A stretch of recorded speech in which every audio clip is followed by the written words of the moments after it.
Going live and should be live now. Make sure I can hear and see myself. Make sure I can hear and see myself. There we go. Hello everyone. Welcome to the stream. See if anyone will show up or perhaps not. Who knows? It is unknowable. All right, well, listen, this is a little earlier than I wanted. I did my classic thing where I delayed the stream by 10 minutes. If you weren't here yesterday or the day before, I don't know, whenever, this is a super chill stream where I machine something. I'm not very good at machining, and I'm also eating one of my favorite meals, which is, the meal is called Moderate Amount of Lettuce in Large Glass Bowl. Love the shirt, Joe. Thank you, Eric. It's Armadillo Aerospace, which is one of my favorite, little space startups. They're half gone, half existing as Exos now, but I really like their stuff. Anyway, I've got that. We're going to crack open a cold one. Let me see if I can see my screen. Crack open a cold one, a little bubbly seltzer. Cold one with the boys. Delicious. And let's take a look at what we're doing today. This is what I want to machine. It is, it's just a tolerance test piece. So I've got holes spec'd out all over here. At the very left side, it's 3.45 millimeters in diameter. All the way on the right is 3.55, and it steps up in hundredths of a millimeter as we go along. This is something that I could probably just learn by doing one hole, but why not do a ton of them? Oh my gosh! Jesus! All right, Milan Miller, thank you so much. That is crazy. You are one of the people who inspire me most, besides Elon, of course. Thank you so much, Milan. I hope you enjoy tuning into the stream of Pasty White Dude eats lettuce out of a clear glass bowl and tries to machine things. That's the new title. Oh, so, we need a bunch of tool paths to make this work. First, we're going to do a facing operation with a 1/4 inch end mill, which I got in the mail recently. Hold on.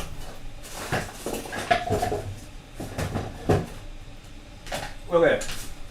So, as far as desktop machines that do metal go, this one's pretty beefy, especially compared to the 1/8 inch stuff. As far as actual machining goes, this is not beefy at all. But might be a little bit of a struggle for my machine. We'll see how it goes. I'm taking it real slow and in tiny little passes. So this is going to be one of those things that we probably will end up dialing in along the way. The good news is the machine is going to crash before anything catastrophic happens. And it'll just shut down if we go too hard with it. Let's see. HSS or Carbide? It's Carbide. And then I got them all from Carbide 3D, their website. They just call them Nomad tools. Speaking of Carbide, I've got a piece of metal that I cut in a different way now. I was cutting everything with I've been cutting everything with oh my gosh, what am I trying to say? An angle grinder, just a regular angle grinder blade, and that worked technically, but I bought a nice circular saw with a super fancy, kind of expensive carbide tipped blade on it, and so that just cuts through aluminum like butter. Okay, so we're going to start off with the facing operation. Then we're going to do a 2D adaptive where we sort of go around the features that I've elevated on here. Then we do a boring operation for almost all of the holes and a 2D adaptive for the larger hole. All of this is 1/8 inch, starting with the 2D adaptive up top. Need to finish my lettuce. I don't think it counts as salad if it's mostly lettuce, or almost exclusively lettuce.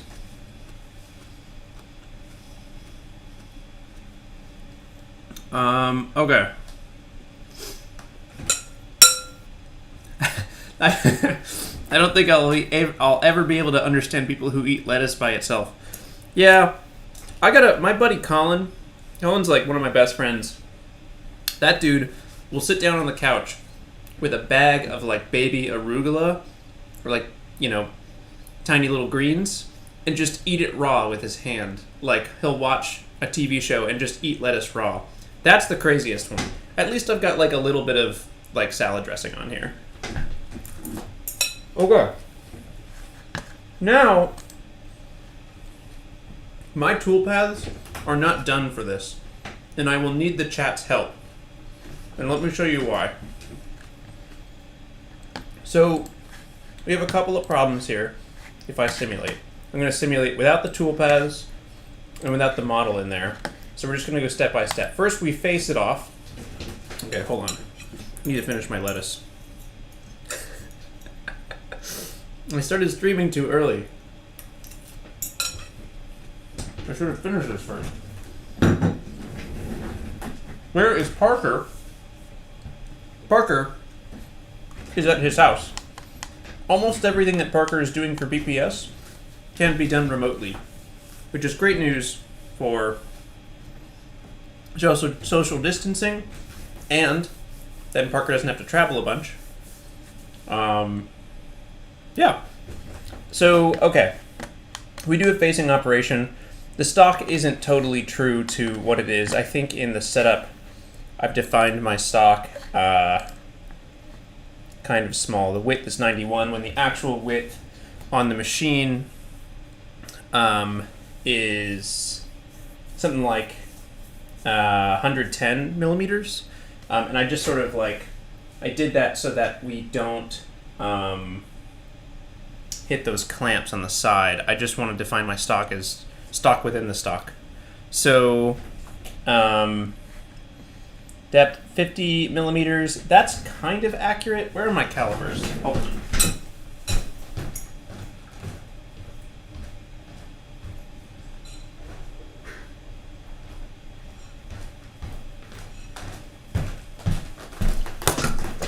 Okay, so the depth. Okay, hold on.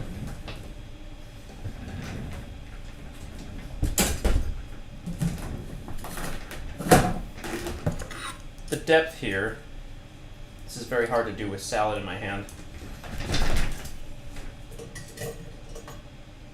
47. Very close. Close enough. Good enough for jazz, right? That's a music joke from Berkeley. It's when you start tuning your guitar and you do a really bad job and you say, good enough for jazz. Alright, so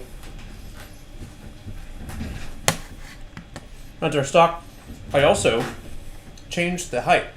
So last time, during the stream 2 days ago, or whenever it was, I had my height set at 6.8, and then when we didn't have those tabs show up on the gear that we made, when those tabs didn't show up, I was like, oh no, what went wrong? I had theories that it was maybe the cork that did it. By the way, we're not using cork, we're using plywood now. I had theories that it was maybe the cork that did it, that flexed and pushed it up. That is probably one of the things, but more likely is that I had my height set at 6.8 millimeters, not 6.65, and the tabs that I had planned to use were like 0.5 millimeter. So the tolerances were just not going to work out for me there. Oh boy, and then we're going to zero on the center of the part, which I've marked with a marker. Excuse me. Okay, so we can start off with these first few operations. I feel pretty good about these first 3 or 4. As soon as we get to this chamfer, I want to try doing chamfers with a V-bit that I bought. This is a cool little V-bit. It's pretty big. It's a little oversized for what we need, but I would like to try doing a chamfer with that, but so far I've not been able to get the toolpath to work out.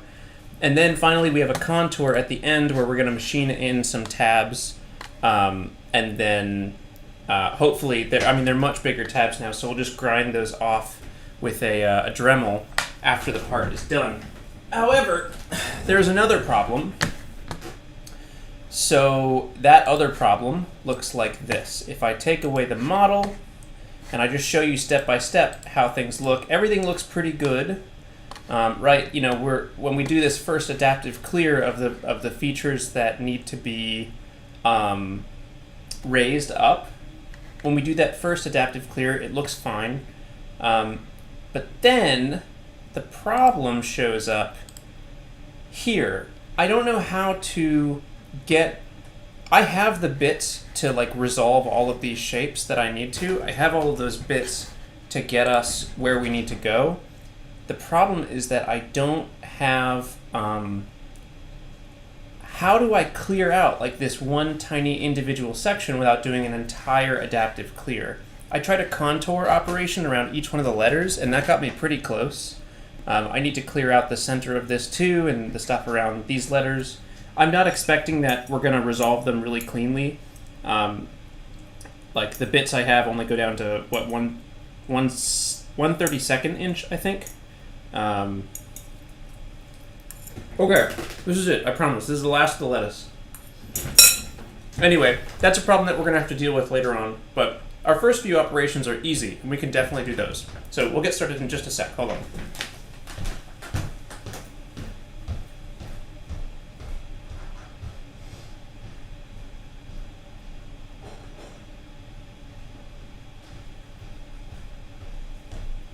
Okay, so let's just take a look at the chat, make sure I'm not missing anything. Dr. B is here, Robert S, Ryan. Clamps should also have the side away from the stock as the higher side.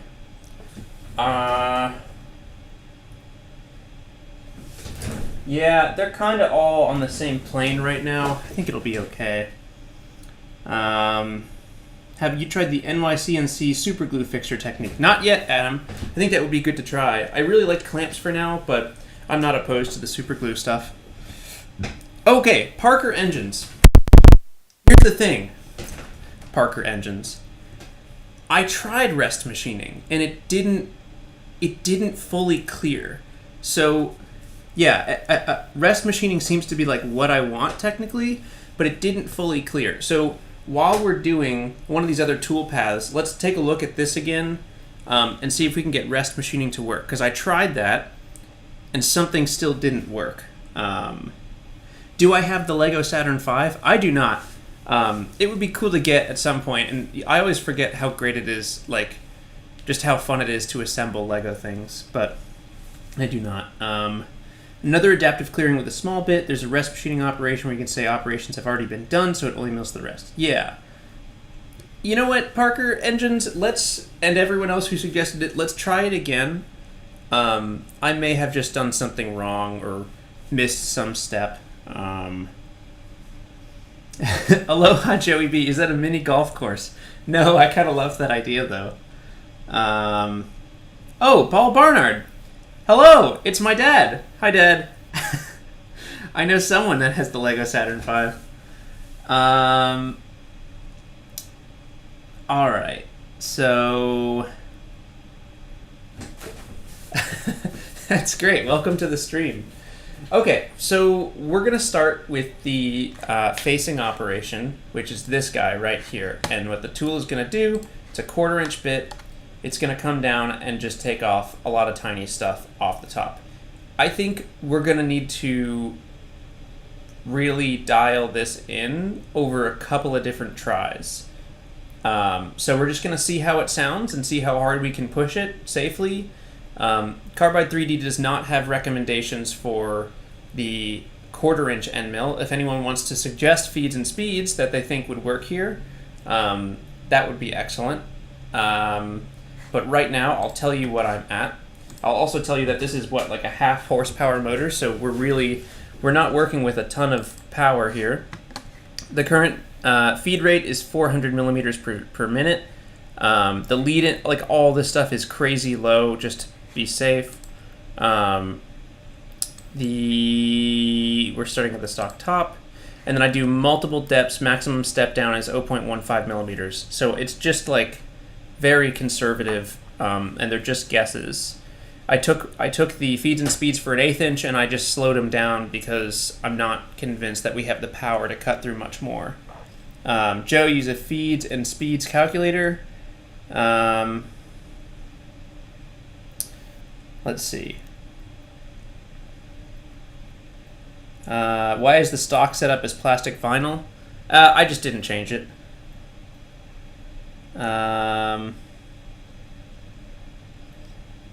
Okay. Higher depth of cut, lower radial engagement.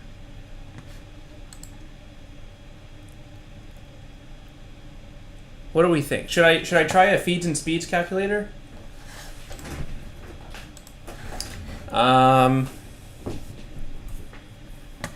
Okay. Here we go. Nathan's got one. Okay. Hang tight, pals. Okay.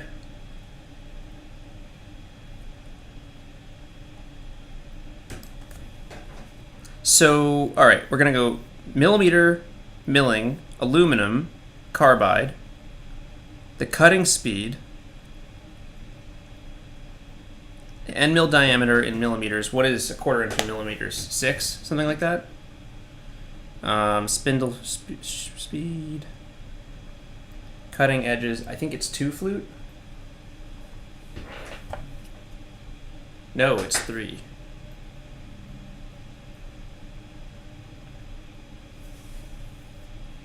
Do I have a Discord? Yes, I do. There is a Discord for patrons.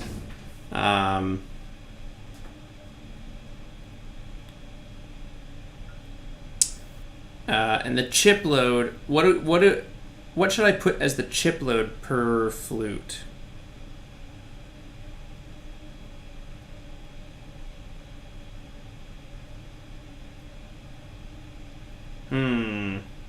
What do we think?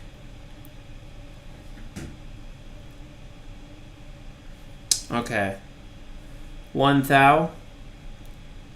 What is 1 thou in millimeters? Gosh, I should not be using metric. Everyone uses imperial. Oh, geez. Can I just reverse that? 0.025. That sounds reasonable.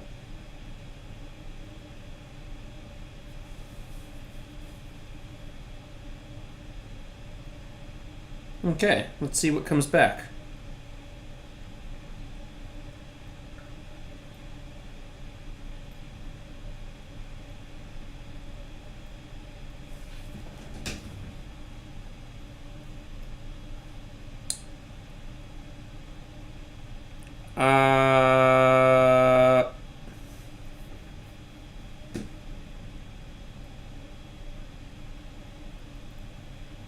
Oh, meters per minute. This is so confusing.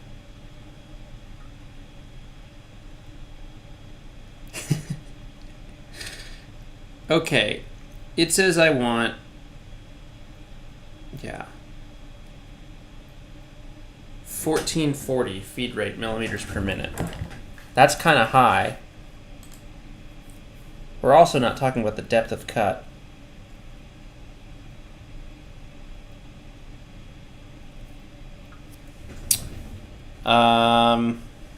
Nomad can't go that fast. You know what we're going to do? We're going to start at this, and we're going to just see how it sounds. I don't think that's such a bad thing. Feed per tooth, 0.1. So we could go higher. Let's try that. Let's go to 600, and now it's 0.2. And that's not that bad. 0.02 millimeters. We could probably go higher, and then it's a 0.15 millimeter step down. That's way too high. 233 millimeters per minute. Wow, I got... What is the difference between cutting speed and feed rate?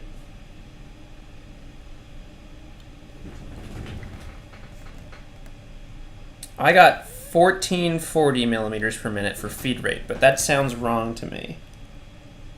Everyone is getting 233 millimeters per minute. So I'll change it to that. I'm going to trust the chat. And now the feed per tooth is super, super low. Cutting speed is the speed of the edge. Oh, that the edge of the tool moves. Okay. So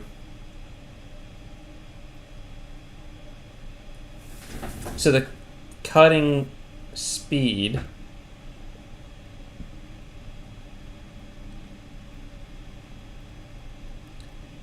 um 10,000. Okay, yeah. Feed diameter, same RPM. All right. Do these settings look okay? Oh wait, I'm sorry. I don't have the computer, do I? Here we go. Do these settings look okay to everyone? I've got 233 millimeters per minute. The feed per tooth is really low. That seems very low. All of my lead in and lead out things are pretty low as well, and then my depth of cut is 0.15 millimeters with a finish of 0.025 millimeters. How does that sound to everyone? At least for a start, you know, as a treat. Okay, we're gonna connect the cutter. You can always increase. Yeah,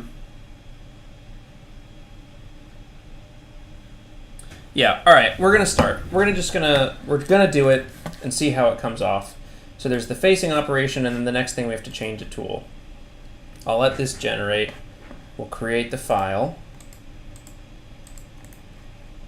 Post-process. For this, in Mech 2, we're just going to get rid of everything that I did last time. So move to trash, and now everything's going to happen in Mech 2.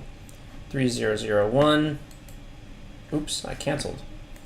That's not what I wanted. Post-process. 001. And Mech 2. 1/4 inch. Excuse me. And I really expect that we're gonna need to change some things or mess with some stuff.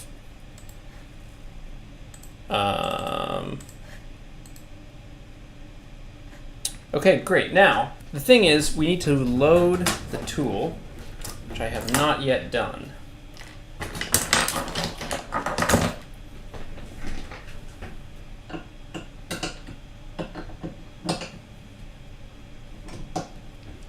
Oops. Turn it to the Z-cam.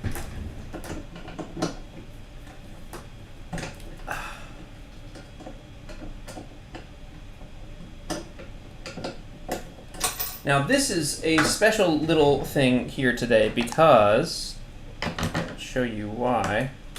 There's this, it's kind of a mess. And here is where this one goes. This is the tiny guy. All right, so we have to take the collet off because I have a different collet that fits the 1/4 inch.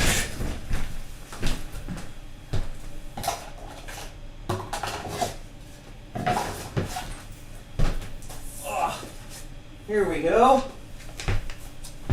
So there's a separate collet for the 1/4 inch end mill because everything else is sort of spec'd around 1/8 inch.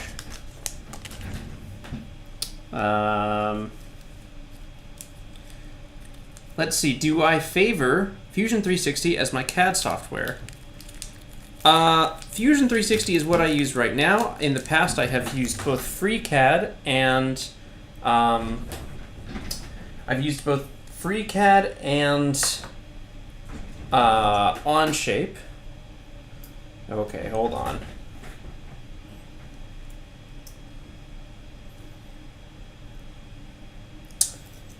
How do I put the collet in here? It will snap in, I think, with just a little force. Yeah, there it is. Both FreeCAD and Onshape. I most recently switched from Onshape to Fusion 360. And I quite like Fusion 360. It gives me way more options in terms of CAD and CAM stuff. It also is just, a far more standard tool that people use than Onshape, which is a little bit newer. So anyway, I made the switch mostly because of the CAM stuff and because it means that I can work with pretty much anyone else since it's such a standard software. FreeCAD, it's free, but it sucks. Don't use FreeCAD. Friends don't let friends use FreeCAD. That's the story on that. Oh wow, that's kind of crazy. It won't go in more than that. I mean, I guess it's a stiff thing. It just is like, man, how you really trying to finna let it hang out like that?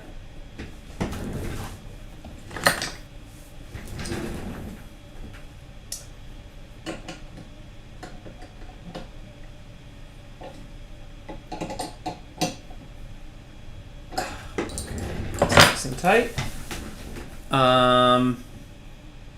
That's gonna flex. Yes, it is. I don't know what to do about it. That's where the collet goes, and we cannot go further up in there. Can I? Man, that's crazy. That really looks wrong.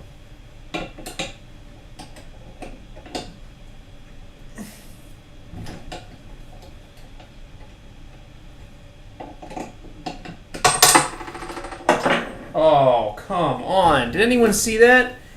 It went... Oh, it went under the machine.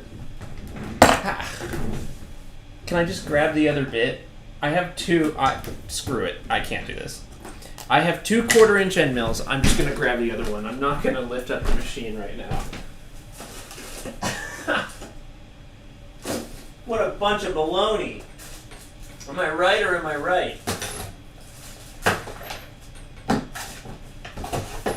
Wait, do I have more 1/4-inch? Because, oh, here it is. Thanks for the Fs, everyone. Much appreciated. Let's try not to drop this one.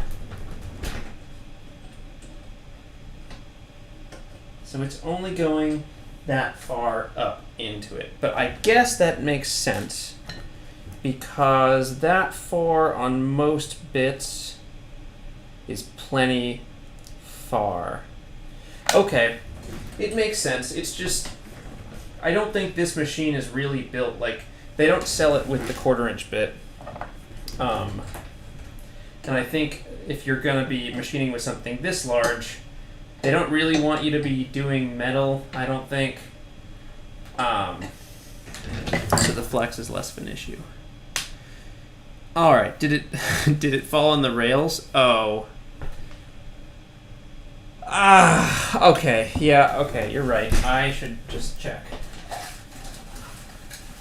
So if it gets my machine in trouble, that's not going to be good.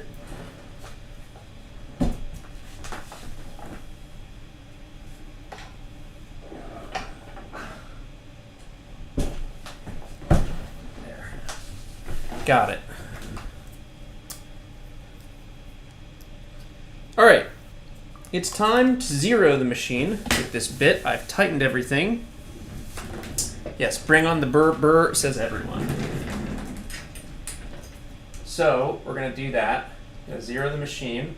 There's a dot right on the center there. That's where we're going to zero it. You can see the plywood under there.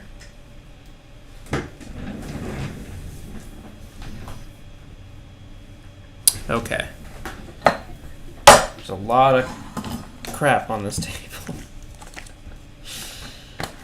All right.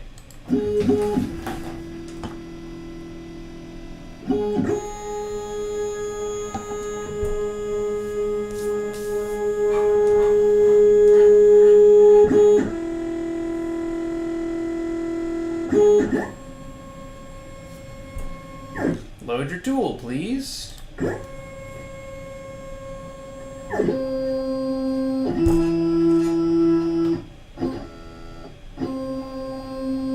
Okay. Now we're going to jog the machine.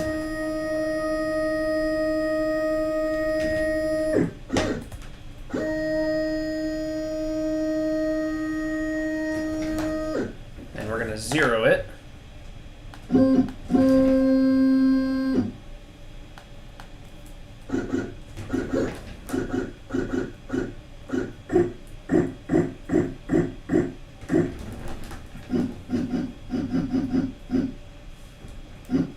Kind of musical, like rhythmic.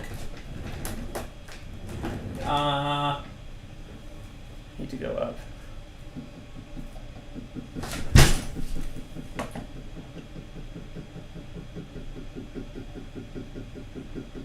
It's incredibly precise.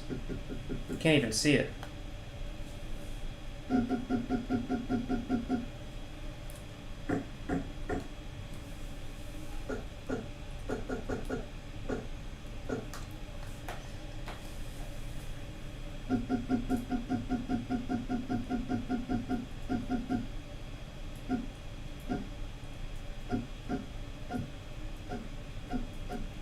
Okay.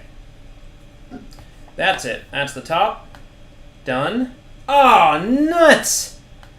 Ah, oh, shoot. I didn't 0 it. I just put it at the... Alright, we gotta do it again. We gotta do it again. I'm sorry.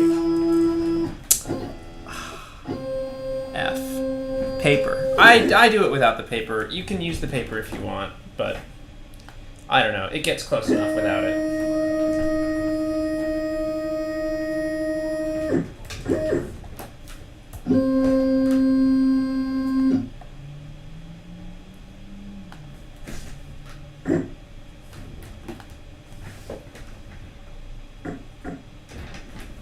All right. Well, the good news is it didn't move along the. It's like the extra pieces. All right. That's it. Now I set the zeros. 0 all. Done. I go rapid position. Done. Turn the spindle on.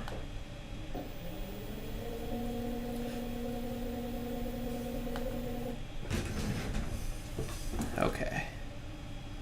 Are we still using the cork underneath? No, so no longer am I using the cork, which is a good thing all around. Now, I have plywood down there, which is much more stiff. It's not going to give as much. And it's what I think most folks use for this type of thing. All right, shall we give it a shot? Put the cover on. And we're doing the same thing today. So it's 1/4 inch aluminum stock. And we're going to see how this turns out. Got my hearing protection and eye protection. Personal protection equipment is important. How's the stream quality, by the way? For today's stream, I hardwired it with an Ethernet cable. So I did that. I also cut down on the bit rate that we tried to push out. Or no, the bit rate is the same, but rather I downscaled everything to 1080p instead of... Okay, good, much better. Oh boy, we're talking about Pro Tools. Well, here we go. I've set the zeros. We're at 0 plus 6. Done. Done. I'm going to reload that file. We already loaded it, but I don't know. It just feels good to load it. Here we go. Good luck. Let's see if this works. It's going to measure it once and then measure it again.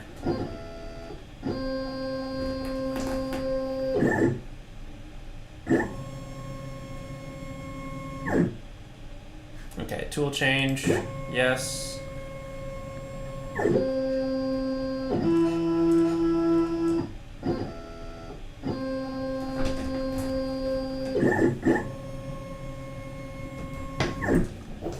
we go.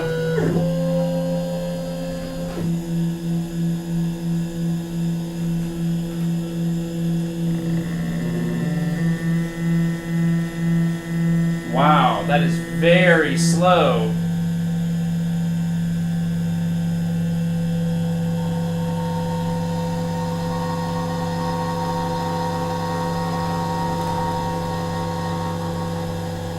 It doesn't sound bad. I mean, I don't think we're picking up almost any material, but it doesn't sound bad. And you can tell that our material is flexed in the middle because we're clamping it on the side and it's bowing out on the middle there.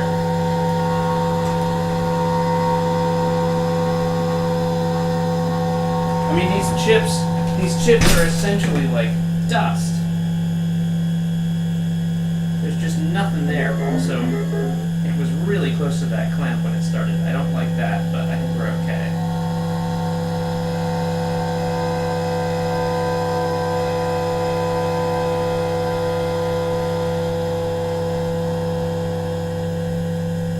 I think the defining thing here is going to be how this works out for us when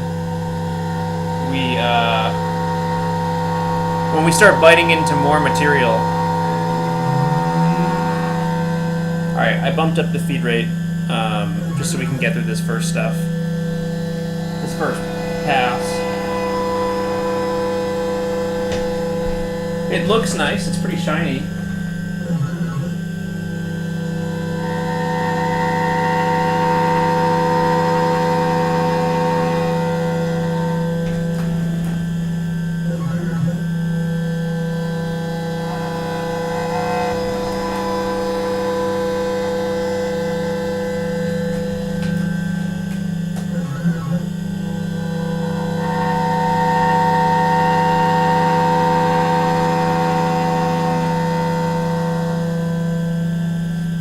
When is the next rocket video coming out?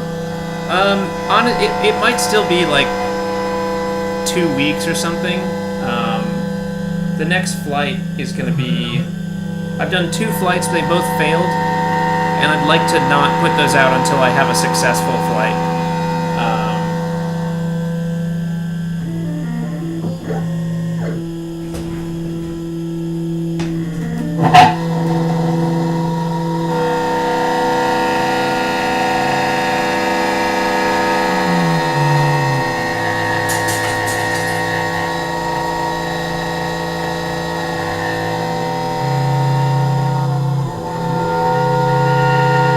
It's not awful. The plunge was bad. Ryan's right. That plunge was not good.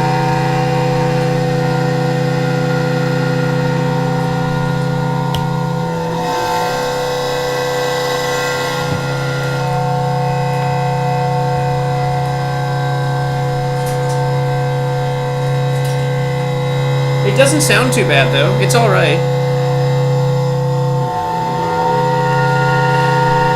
Thank you for the ear protection reminder.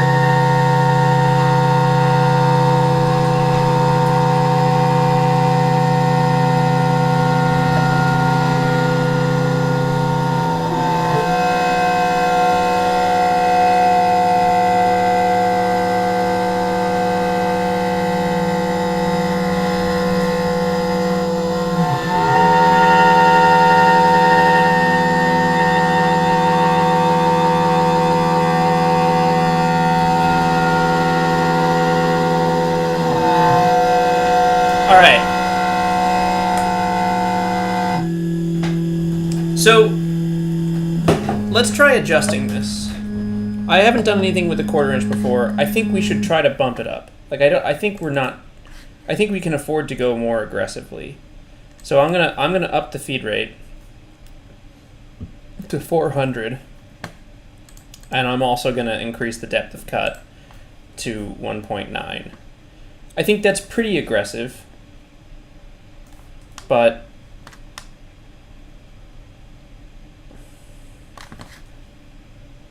Yeah, I think that's pretty aggressive for what we have. But I'd like to try it.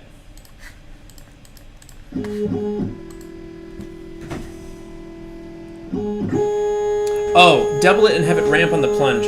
That's right too. I need to change that plunge because that plunge was not great. So the plunge feed rate, when vertically plunging into this stock, I want like nothing. The ramp feed rates are fine. Is ramp not enabled? Ramping is happening.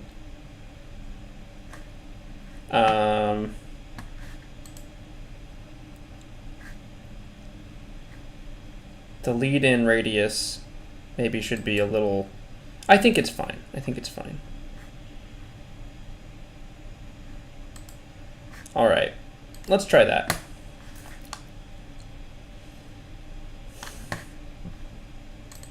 Also,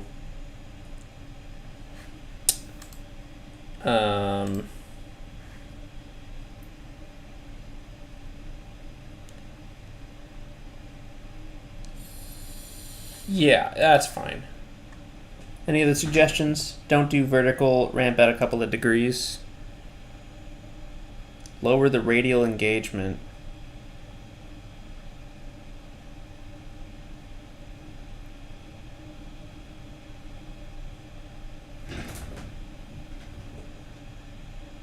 Eric says, I feel like everyone here is speaking a language I'm too dumb to understand. Eric, you and me, buddy.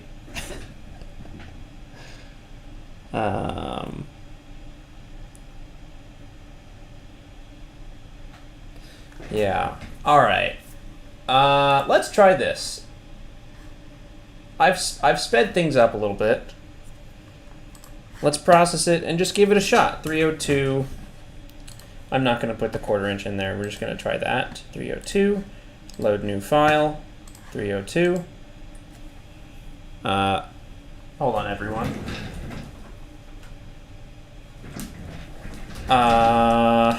Run 302. Let's do it.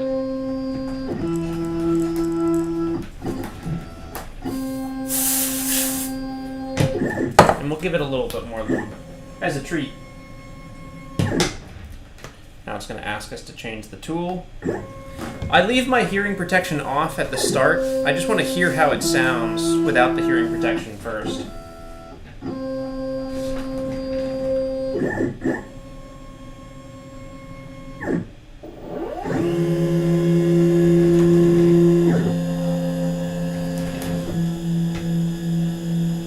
Real slow.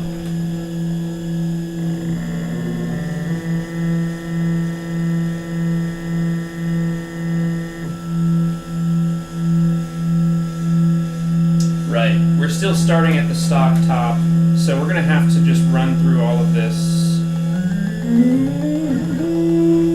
We're going to have to run through all of this until it's ready.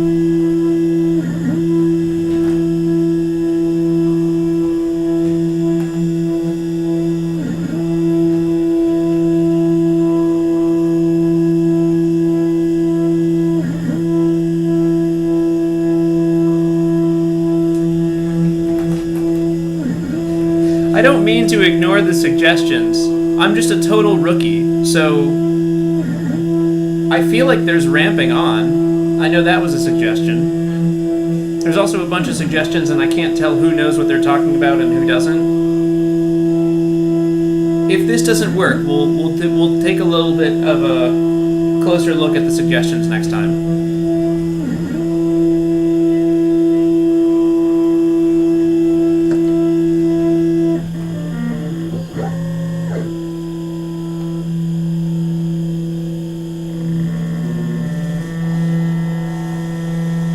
Okay, so we're getting a little bit of material in this.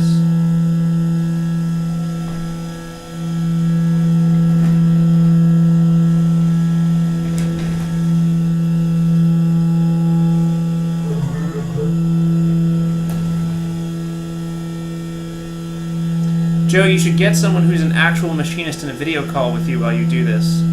That would be a good idea, Nathan. That would be a good idea. Can you explain how Sprite controls horizontal position? Yes, Guigo. Sprite just tilts itself back and forth, and because the fan speed doesn't really change on that, you can push the vehicle back and forth. That's pretty much it. It's the same as how a rocket would control position. Can you really see my face in the plexiglass? Oh, you can!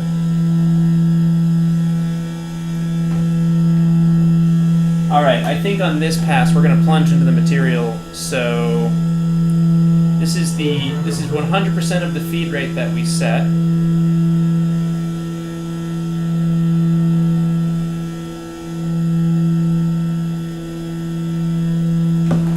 Let's see how it works out.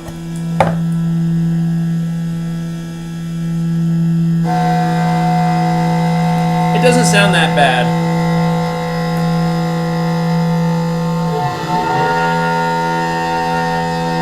That doesn't sound great.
Okay. Alright. That's a lot of fun, right? I feel like it's very difficult to not get chatter on this machine. So let's talk suggestions now. All ye who say, Joey B, look at the suggestions. Tell me what I need to do here. So, this is what I've got. This seems like it was probably too fast. I cannot reduce the stick out of the end mill. This is as far in as it will go. Slower, long shank. Should have bought a bigger machine. I did not buy this machine. It was sent to me. Lube.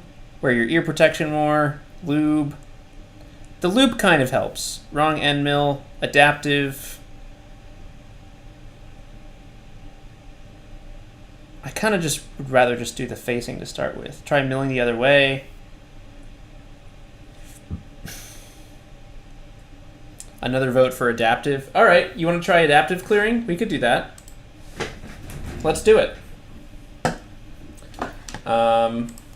So, cancel. Let's...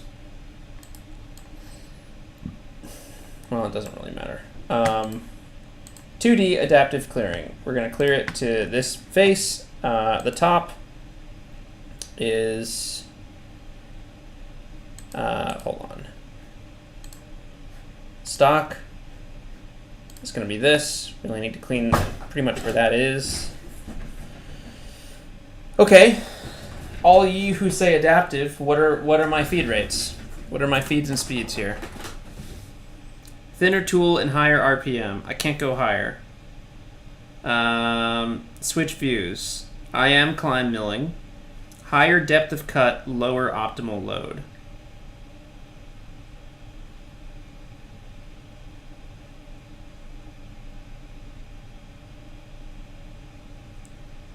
See, here's the thing. Half of these suggestions don't work on this machine. That's why I'm hesitant to take them. I can't get it faster. I can't get the tool in further. I could switch to an 1/8 inch end mill if you really want. I wanted to try it with a 1/4 inch, and I kind of like the look better. But I'm kind of thinking, let's just go back down to like this. We'll get the depth of cut just a little further down. Okay, switch to the 1/8 bit adaptive clearing, full depth. With 10% step over, keep the chip load. That sounds like fun. That sounds like a lot of fun. Let's do that. All right. This is the adaptive. We'll leave that there. We'll keep the chip. Okay, Bunny Boy. I like it. Bunny Boy in the Discord. Can I get some suggestions? The optimal load. Keep the chip load. Okay. It's 3 millimeters. What's 10% of 3 millimeters? Like 0.3, like 0.35. Oh, it's Parker Engines. Okay, Parker Engines has the right idea here. Let's get some more suggestions in the chat. I'm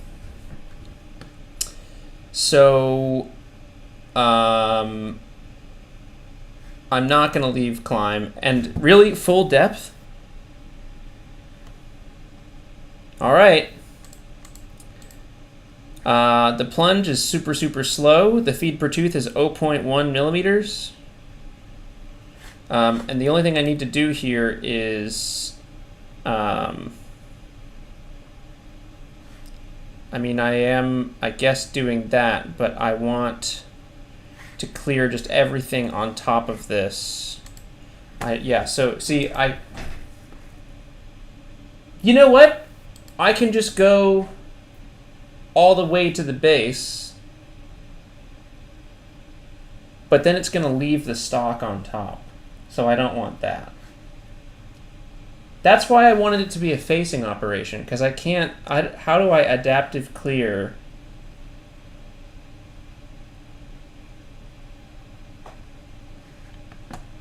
Like, this won't work.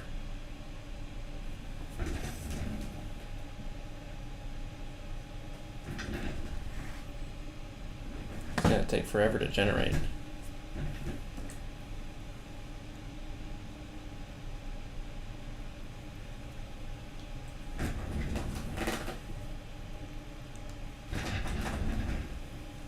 Okay.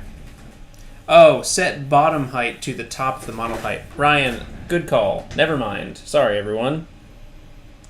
I forgot I could do that. So... oh, please, just open up, buddy. You can do it. Going nice and slow. So the top height is the stock top. Bottom height is model top. Yeah, that's what I want. Bottom height is model top. And then there are no pockets that I want to do except, I guess, that. Will that work? Will it let me just clear it like that?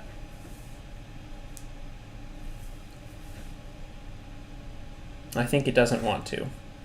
Yeah, it's mad about that. All right, how do I do this? Someone help.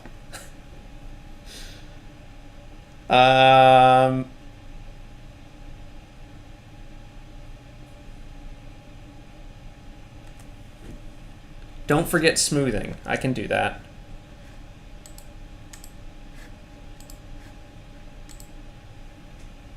Remove pocket. But it's mad when I don't have a pocket, right? No pocket selected to machine. Oh my god. We're not going to do the Mac PC conversation. There's no pocket selected, so now what? 2D adaptive.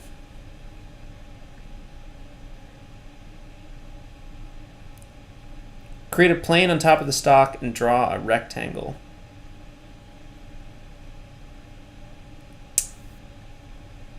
Stock contour, I guess, if it lets you do that.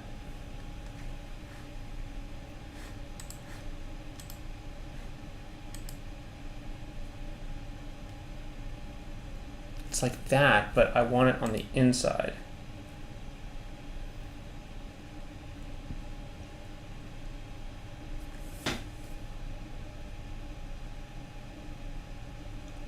.3D adaptive.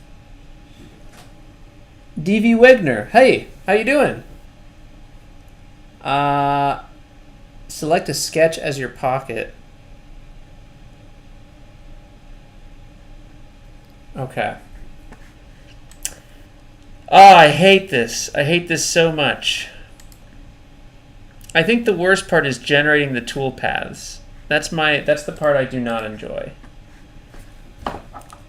So I'm gonna make a sketch right on the top of the model. Create sketch. Here we go.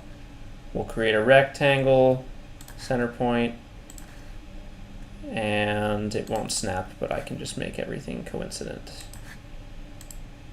Boop, this one, and this guy, and this one, and also this guy. Boom, there we go, finished sketch, done. There's a new sketch right there, and in manufacture, does it work? Oh, geez, all right. Well, the 2D adaptive is what I want. So here we go. The pocket selections are this. The stock contours are also that. Will that work? Unclear. Hey! It does work. All right. Now we are getting somewhere. This is good news. This is the 1/4 inch bit.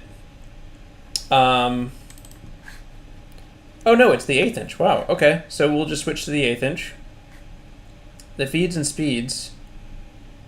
Can someone, there's a video by Winston Moy. It's on the Carbide 3D channel. He has good suggestions. Ah, screw it. I can just look it up. Nomad, feeds, and speeds, all caps. They have a chart. That's the shape logo.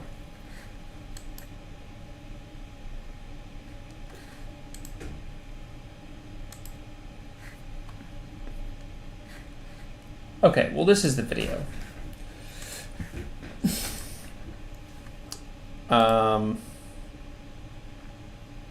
So for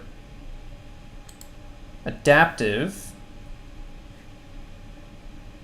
okay, optimal load 0.3, here we go.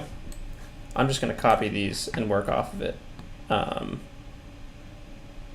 762, and this is the same tool too.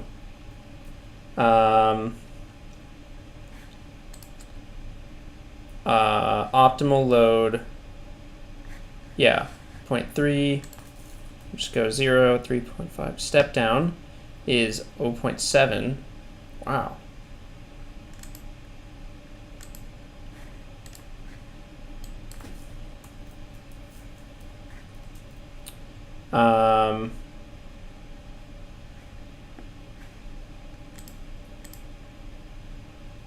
All right. How does this look to everyone?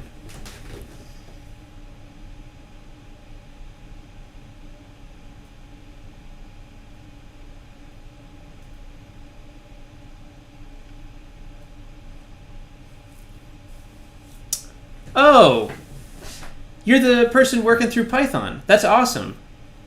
Thanks so much for becoming a patron, by the way. Okay. Can I just get some feedback on trying this? This is what's the tone of this cut is very even, and although these settings remove material a little bit slower than the pocketing toolpath, the operation is overall way more reliable, and you can push a little harder than this if you want. Cool. Well, this is pretty much what he suggested. Oh, wow. Thank you, Chris. Sorry, Joe. I'm a newbie to 3D print design. I can't help with that, but I can add to your red wine / stress relief fund for later. Thanks so much, Chris. Much appreciated. All right. Give it a shot. Well, let's try it. We're all here to learn. Let's give it a shot. I'm glad I got to try the 1/4 inch mill. The 1/4 inch. I really like the finish on this. I really like how the finish came out. Just clear some of this. Obviously, we didn't make it through almost any of the tool path, but the finish is very smooth. And you can also tell when we had too much chatter. You can tell on some of these earlier passes, like look at all of that grossness right there. and that's in comparison with the much smoother passes later on. So we had a good start, and then I much like Icarus, tried to fly a little too close to the sun. All right. Well, now we have to change the tool. So let's do that.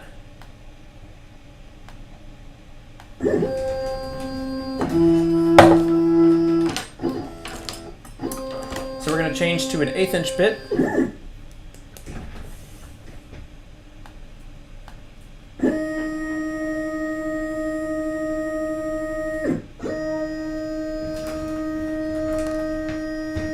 Okay.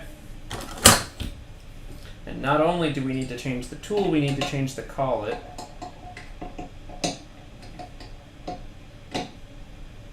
It was a fun thing to try, and I'm glad I did it. Oh my gosh.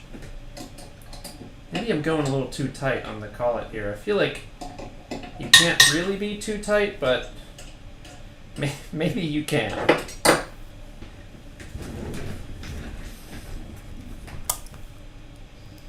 Everyone wants WD-40. I have Tap Magic. That seems to be working pretty well. I have no idea where my WD-40 went. I definitely had some, and I definitely have no idea where it is now. I think I might have lost it when I moved. Hey! That's awesome! Postal Service literally just dropped off my BPS shirt. Should I put mine on? Should I be wearing it? Is it sacrilegious that I represent another rocket entity, which is on a much different level than BPS space, but okay. So here we go. Gonna keep it nice and short in there.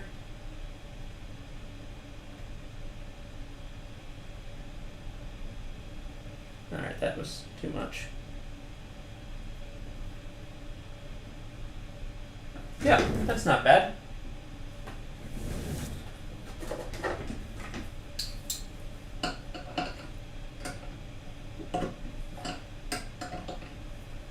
Okay, nice and tight. It's already centered. Shoot. Okay, let's go to rapid position.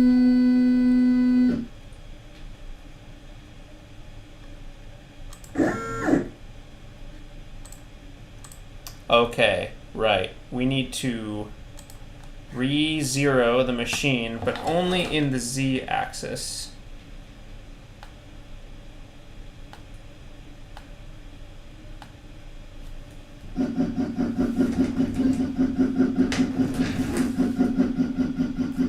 And I'm going to try to get it pretty close, but we are no longer zeroing on the top of the stock because the top of the stock has been removed. But I think if we get just a pretty close guess, it'll be fine. You get a nice view of the bald spot there. That's pretty good. All right, that's good enough. Set 0. Done. Now, did we generate the new tool path? No, I don't think we did yet. Should we look over and see if that'll work one more time? Maybe I should just as a treat, take a look and see how it looks. See how it's going to work out for us. We're doing multiple depths.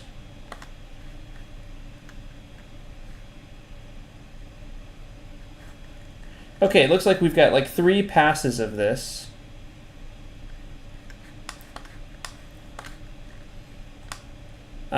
And we go in at the center with what shouldn't be too much of an intense grind there. Let's just look over these settings though.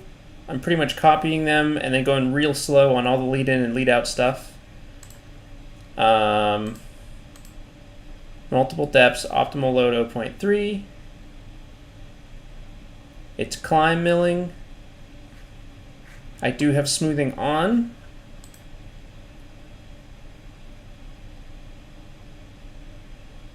Yeah, I think this is good. Does anyone have any objections? Or do we think just send it? Lead in and lead out don't need to be slow. 70. Okay, let's back it off on the plunge. The plunge, it always sets it off so fast. Let's say 40 on the plunge, and the lead in and the lead out can be higher. I still don't want to go full speed on them, but lead in and lead out can be like 600, right?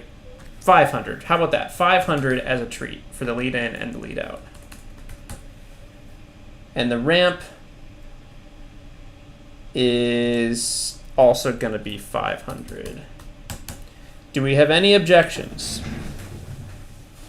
You should check out Winston Moy's channel. I love Winston Moy's channel. He actually he gave me some advice when I was getting started with the Nomad, all of which was really good. But I'd love to work with him on a project at some point for BPS. And I think there's one in the works that might be appropriate, but I'm not allowed to say anything about that. What's your opinion on the Snapmaker 2.0? I do have opinions on this. Wow!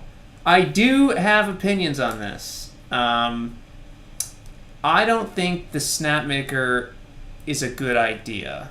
I think it's a good idea. Well, okay.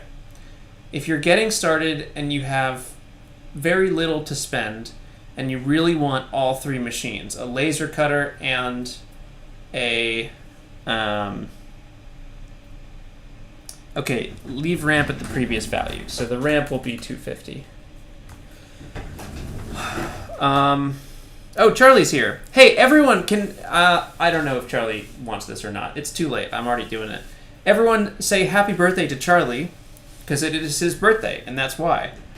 I don't think the Snapmaker is a good idea. I think I want my 3D printer and CNC and laser cutter separate. They all move. It's like I feel like someone realized all these machines move, so they could all be one machine. Except the thing is, like, they all have different things. Like, the 3D printer doesn't need crazy rigid build. And the do you really want to be machining stuff on a heated bed? I guess that doesn't make that much of a difference. Yeah, here's the thing. I feel like if you were getting started and you kind of knew how to use all three machines already and you had nothing else, the Snapmaker is fine. I just feel like the way the people it's advertising to, I don't think it's a great idea. And you can trust me because I have no formal education in any of these things, and that's it. Those are my qualifications. All right, well, let's see. So this is an adaptive clear, and we'll see how it works out for me. One more time, let's just check to make sure. 1/8 inch. Should we keep the tool down? There's a lot of...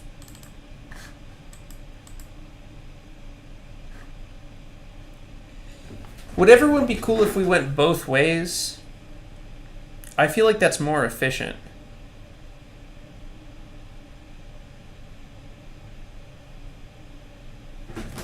Don't do it.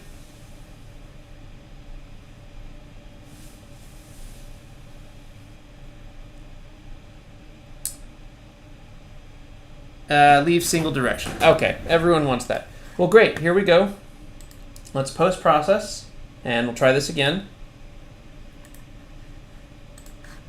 Post-process, say 304. Here we go.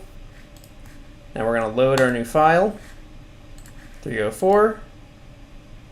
We have it in there, and we're ready to run. And one more time to double check, I have an 1/8 inch end mill in there, and we have an 1/8 inch flat end mill there. So we're all set. Let's run it.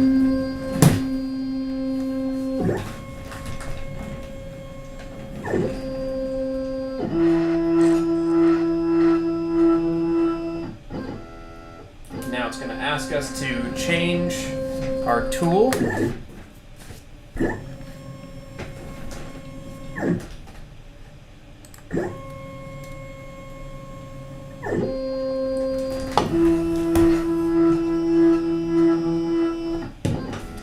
little bit of lube as a treat.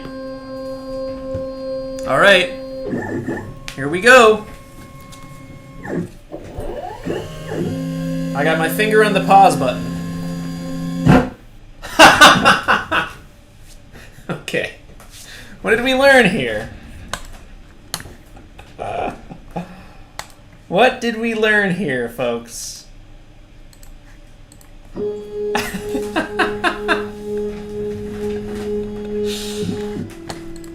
Today we're off to a much less smooth start than we were yesterday. You know what it kind of feels like?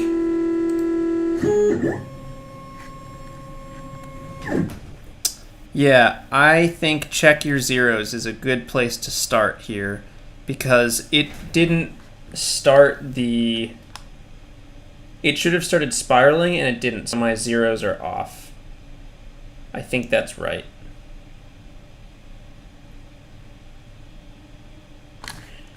Let's go, okay, measure tool length.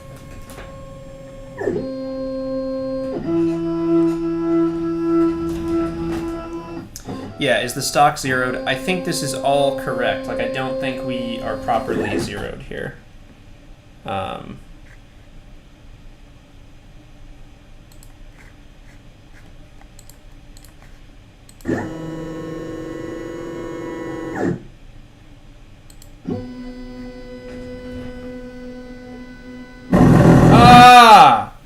I am not properly zeroed. Okay. Oof. Oof.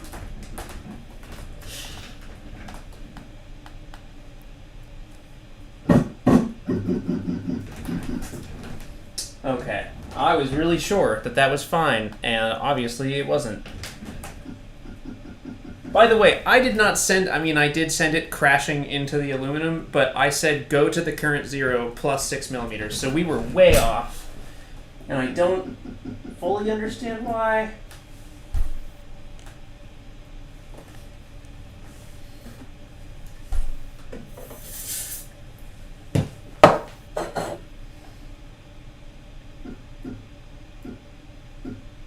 Okay, that's good.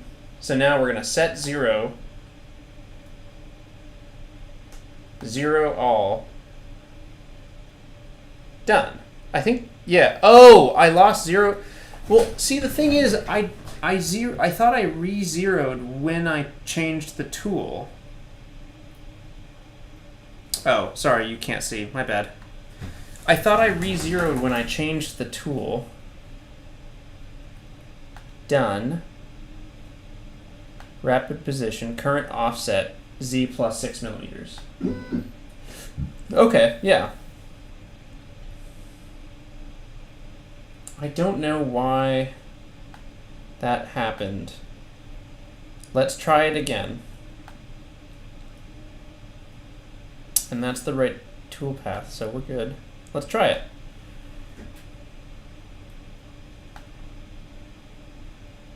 Ooh. It won't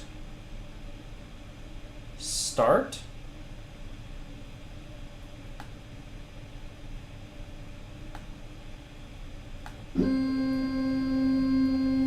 Huh. Something is a little weird.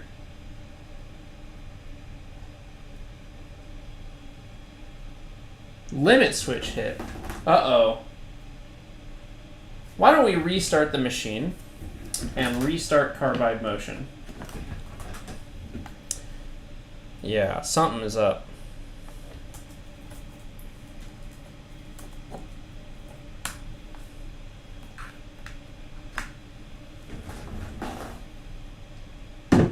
Okay, the machine is on.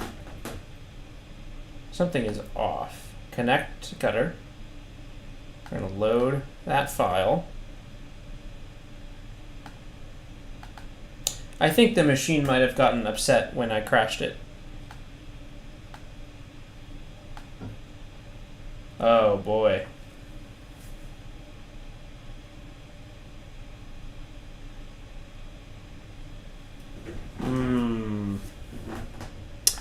Well, I don't love this.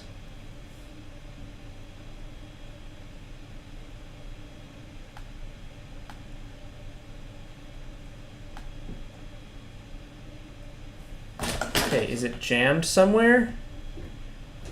There's a limit switch that's stuck.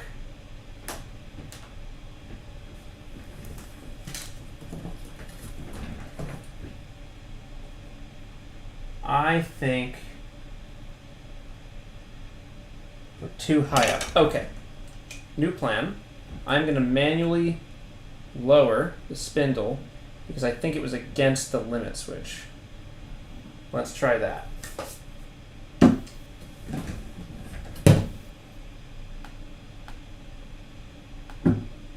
Okay.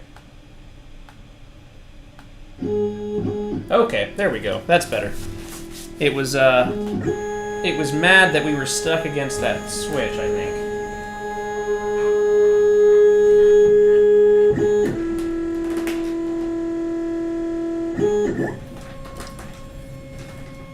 Okay, new tool, yes, measure tool length.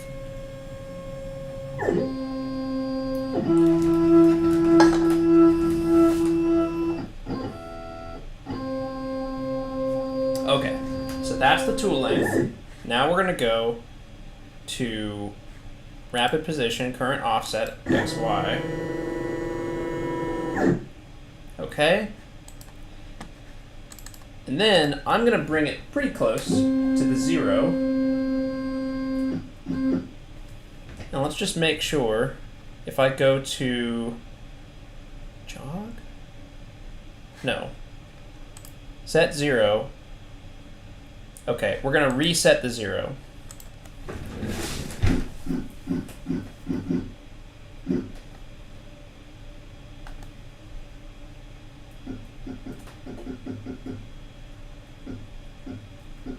Okay, that looks good to me.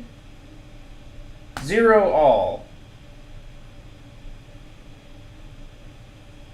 All right, I have set the 0. Yes, I've set the 0. Let's run it. Let's try this again.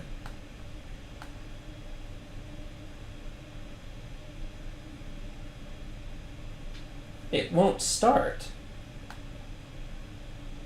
I wonder if the machine is broken?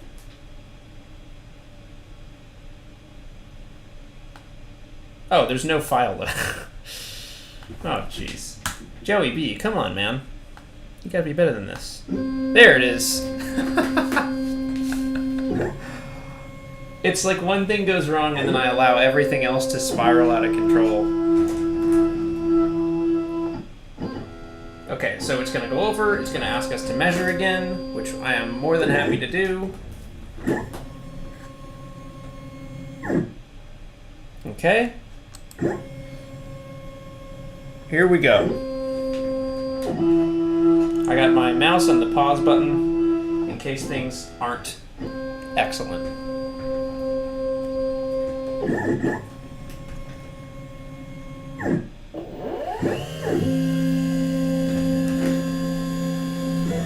Okay, there it is. Right. We're good. It starts above the material like this, and then it's going to go into it.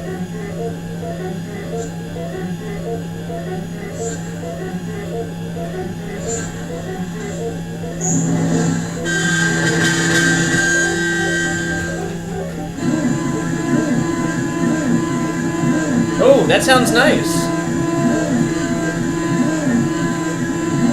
Wow, that's a nice sound.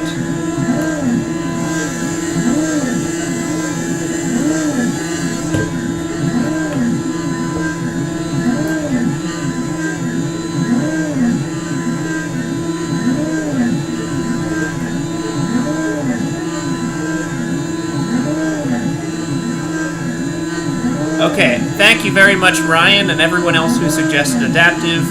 I apologize for being wary of implementing it, but clearly it's working well. So, thank you.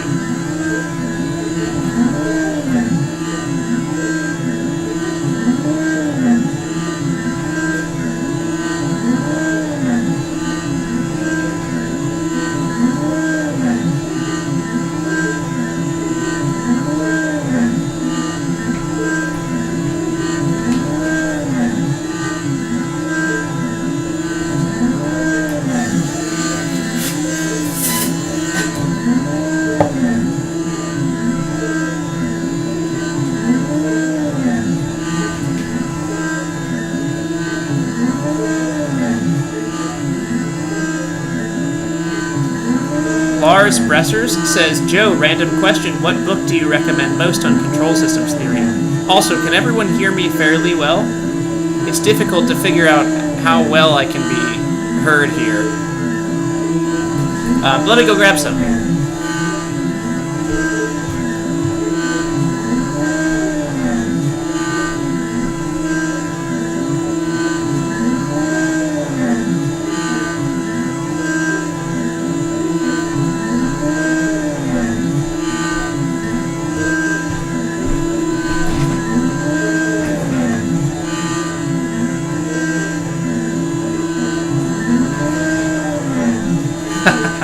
Thank you, Charlie, for the Air Blast purchase fund.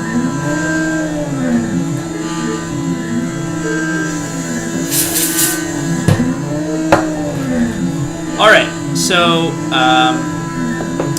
the first book that I think is most helpful if you don't know a whole lot about controls is Control Theory. I have the second edition. It's, hold on, here we go. Control Theory, second edition, by J.R. Lay. This book is really good. It's all about classical control theory, though. So you're talking about, you're working mostly in the frequency domain and with Laplace transforms, stuff like that.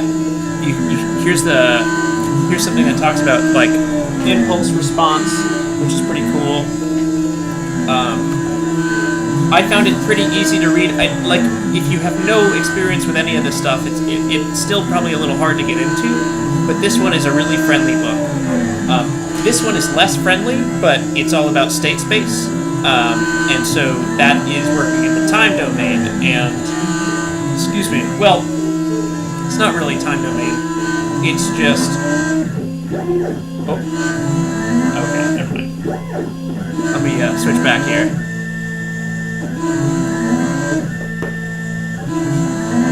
Anyway, both of these books. So, Control System Design by Bernard Freeland. This one's pretty popularly used. And Control Theory by J.R. Lay. Both of those are good books.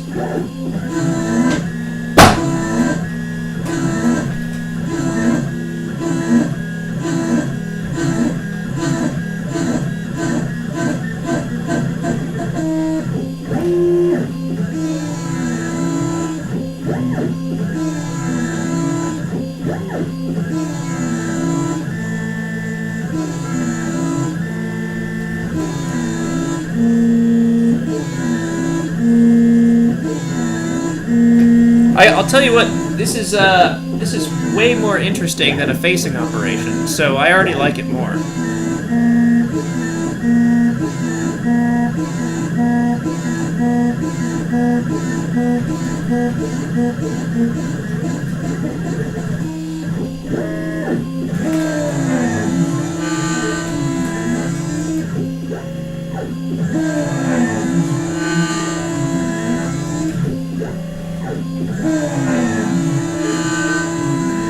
Hey Joe, if you're happy with this cut, it's important to you to save the cut as a template in Fusion 360. That's a great idea. Colin, would you mind... Look, I'm going to try to do that right now, but just in case, I have not done that before. I wonder if I can... Probably not make default. Toolpath. Say, oh, store as template. 2D adaptive JB1. We'll call it something random like that.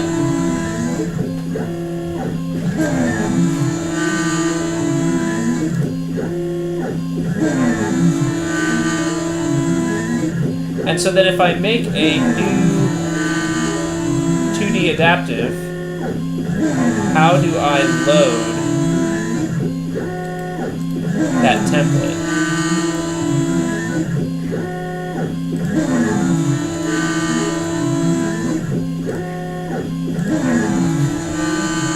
Oh, chips? Thank you.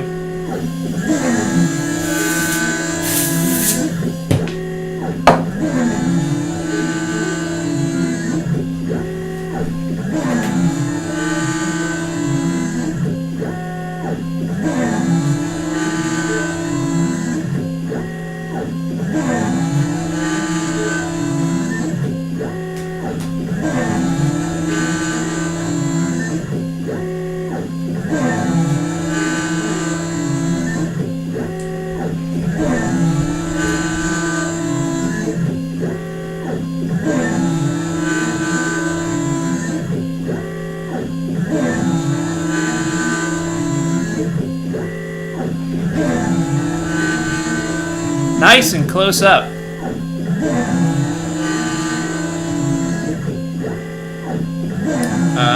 Alright. Oh, Colin, sorry, I missed you. I can DM you on the Twitter or the Discord if you want. Colin, that would be great. Discord is probably better. My Twitter DMs, I just don't really check them anymore. I don't check any DMs, frankly. Honestly, the best way to do it would be on the bps.space, the website contact form.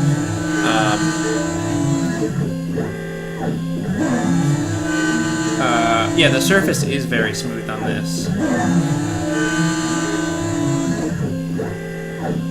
Alright, thanks, Colin.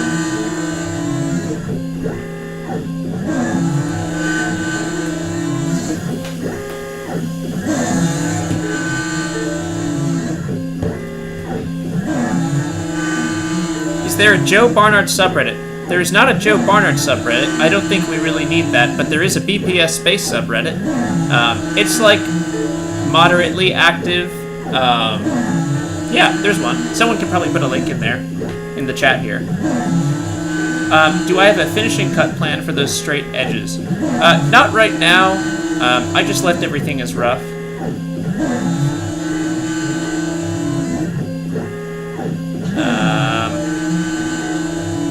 Yeah, Smash Hawk. Once you get your feeds and speeds figured out, it makes everything a lot faster. I believe that. I definitely believe that.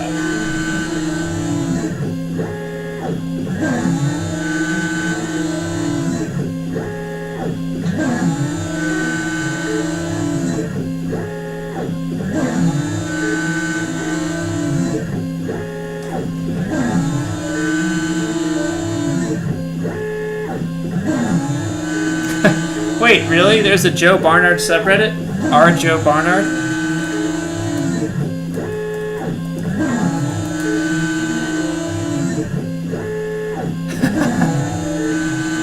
Oh my god, there is. Wow, this is something else. There are 3 members. There are 5 online.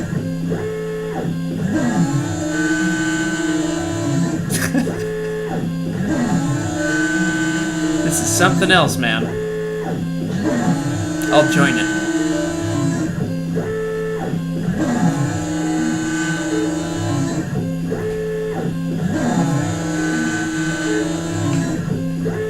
Alright, making good progress.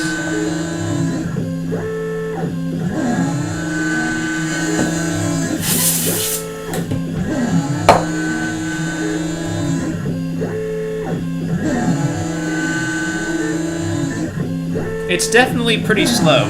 It's not a fast toolpath.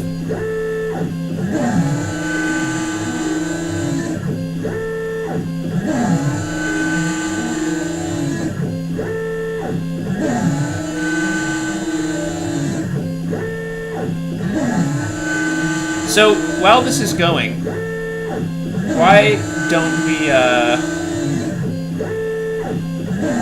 it does kind of look like a graphics card. While this is going, why don't we take a look at what else we have going on with our toolpaths here. So, I've got Fusion 360 right here. And after this 2D adaptive, let's do another adaptive pass. Okay, hold on. I'm going to get rid of the facing operation. Goodbye. So 2D adaptive, this is, alright, I should just, how do you think I can do this? Why don't I make this a little bit larger?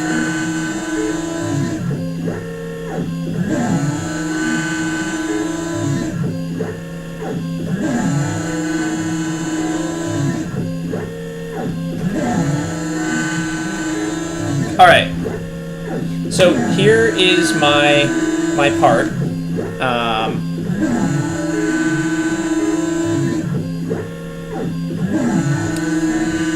The next thing I want to do is sort of grind down all of these features on the top of the chip, on the top of the part. Now I can do it in a couple of different ways. What I have set up right now is a 2D adaptive pass, and you can see that toolpath here. The thing is, it's not going to clear out everything, which I'm fine with.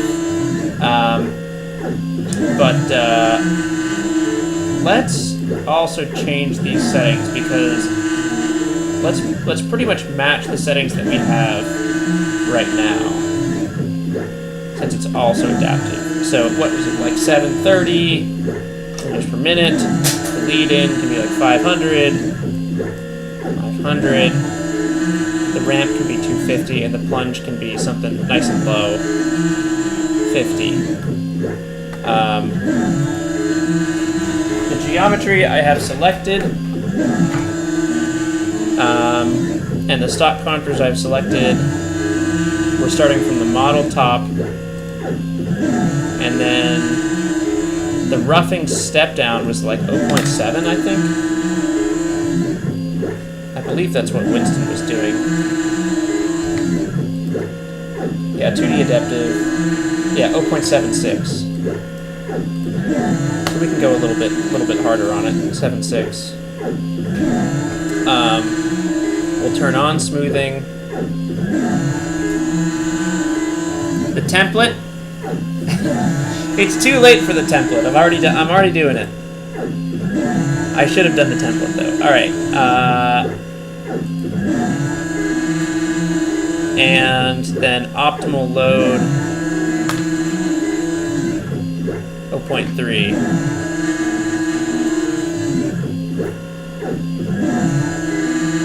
Okay. And that's that.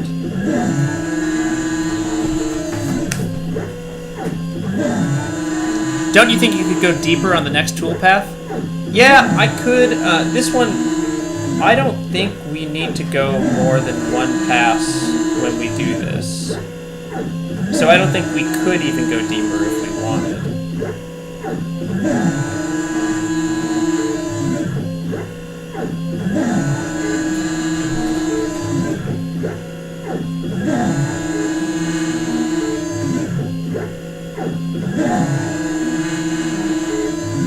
We have a lot. We have 2 more of these passes to go. I might speed up the feed rate, actually.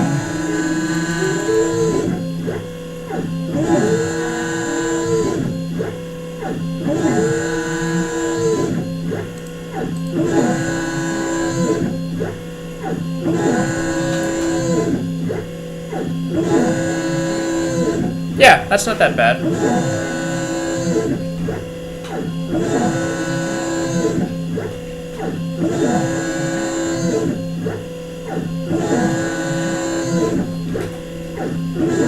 Okay, yeah, so we have 1 pass on all of this. And then what we'll do is I'll duplicate this.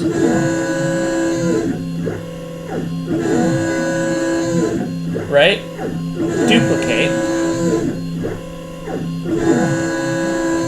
And we'll talk about the rest machining for this. It sounds like Star Wars. Okay, so then I have a second adaptive pass, and it has all of the same contours, but now we can take that tool, and we can change it to something like a 16th or a 32nd inch end mill. So let's try a 16th inch flat end mill. And for everyone who said rest machining, I think that's what we want, right? Rest machining. And do I even select anything for the geometry for rest machining? The previous tool diameter was 1/8 inch, so 3.75, right?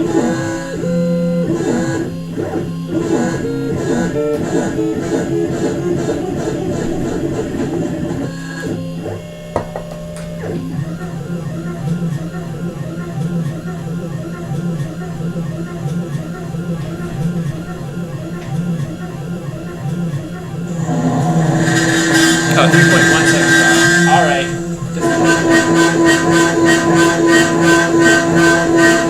That's too fast. That's too fast.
with the rest machining,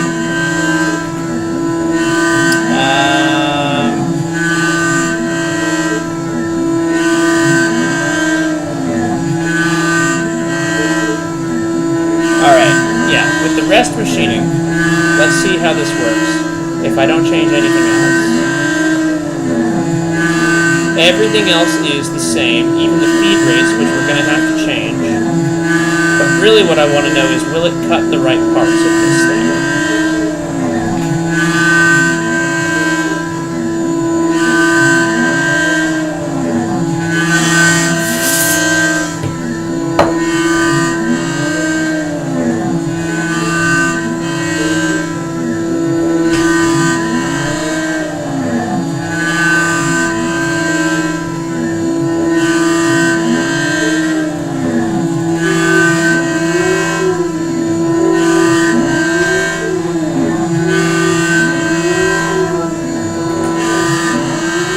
Joe, are you planning on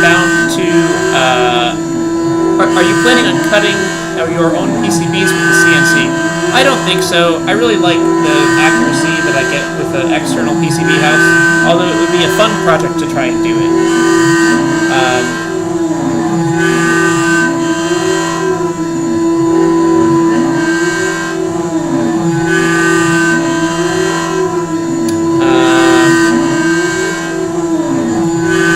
Alright, let's look at this rest machining here. I want to simulate it and see what happens. So first, we clear everything off in the adaptive toolpath. Then we do our first adaptive that tries to get our features down there. And then we do the rest machining. Now here's the problem. When we do this rest machining, why do we get these little islands in the part? We shouldn't get these islands, I don't think. Like, this can be clear for sure, and somehow it's not being clear.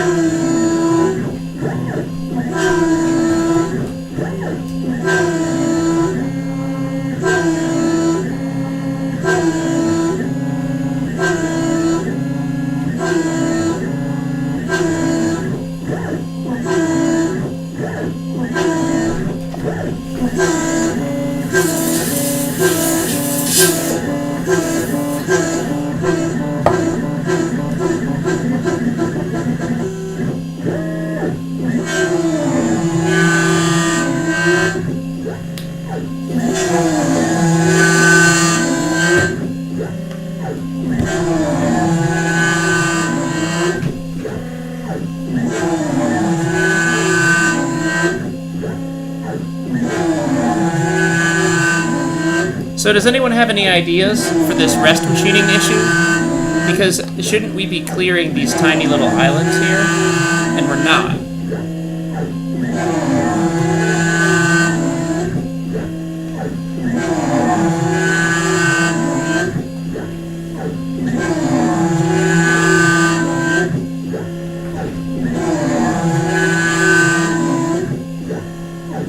How is Bo Jarner doing? Bo is excellent. He's doing quite well. He loves it by the window. Joe, I'm going into high school next year, and I wanted to do some rocketry. Do you have any advice?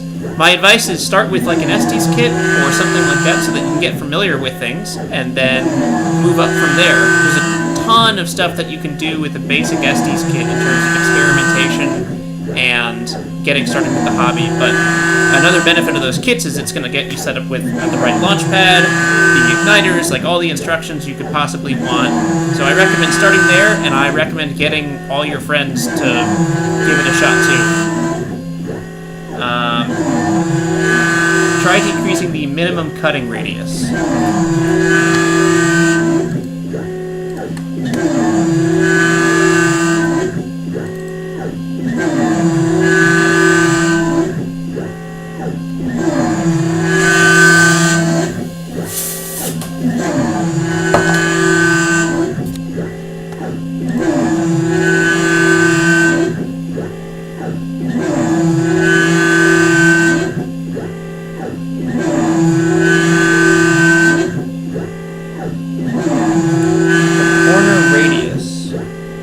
Okay. So would that be... It could be like 1.5 something, right? I don't really think that's what I want.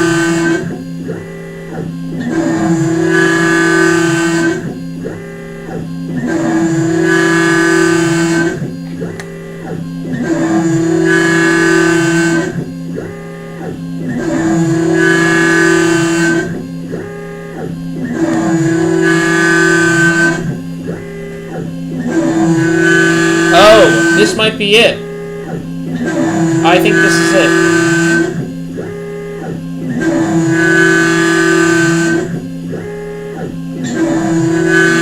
Yeah, I think this is it. So now, when we simulate, I do this, and then I do this, and then I do this. That didn't get got.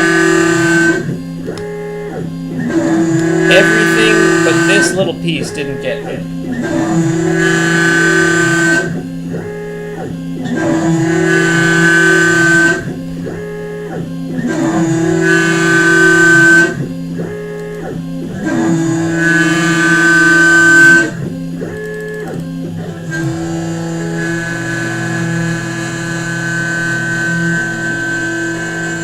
So I can get rid of some of the chatter, but I think some of it is just the tool length too.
Need to put the CNC in a separate room with no microphone.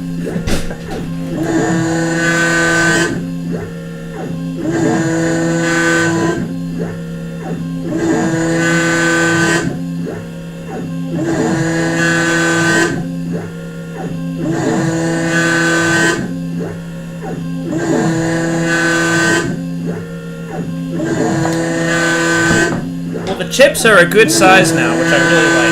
The chips are like an appropriate size.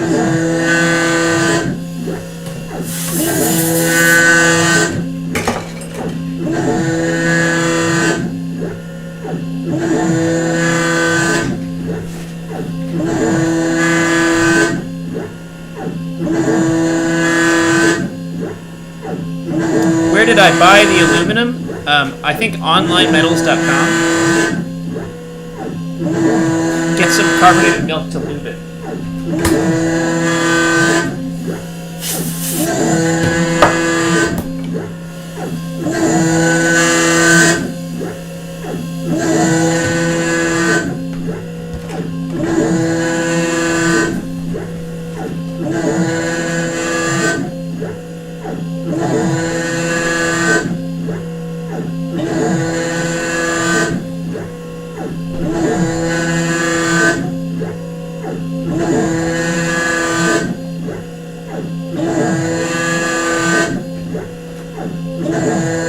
What machine am I using? This is a Nomad 883 from Carbide 3D.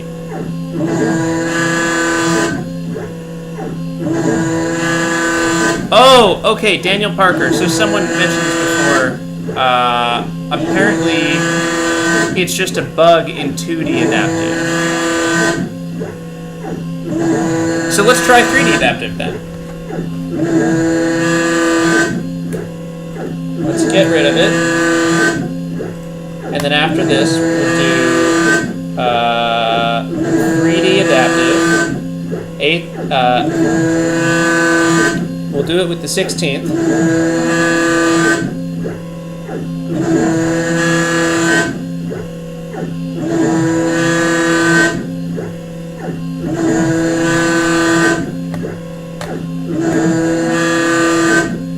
Rest machining. Stock contour is this.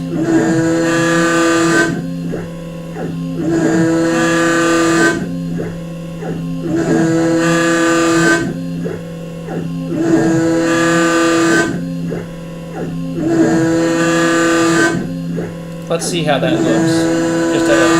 Just at a top-down overview.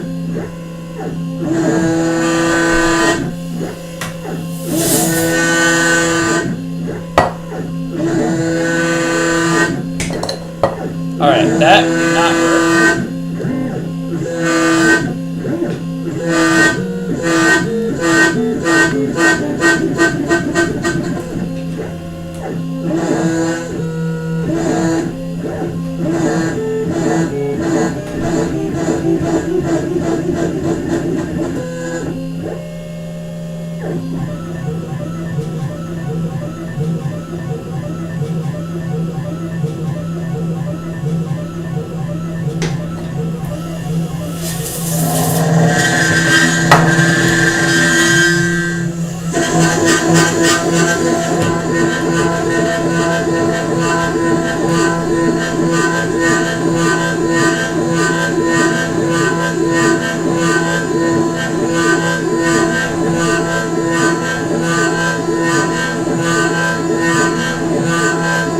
Set the bottom height for 3D adaptive. Thank you, Daniel. This is very helpful.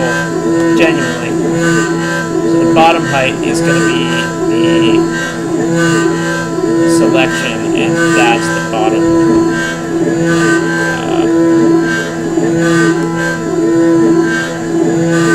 It's like this plane. That's the bottom.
put some lube where it will not be useful at all.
Okay, I'm going to the bathroom. Everyone needs to keep an eye on everything while I'm gone. Don't cause too much trouble. I've just cleared the chips, so we should be okay.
Is everyone behaving?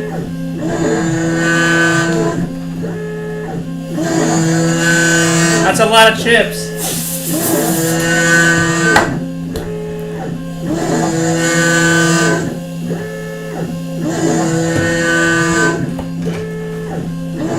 Mostly. Metal do be loving the lube, though. Can I get, you know how people ask for an F or an S in the chat? Can I get a lube in the chat, but the lube is 2 O's in the center? And if you want, as a treat, you can make the O's with, like, the little umlaut on top, or something like that. Thank you, Michael. Thank you, Michael. And thank you, Patat. I do need the Fogbuster. The Fogbuster fund is up to $7, I think. Excuse me.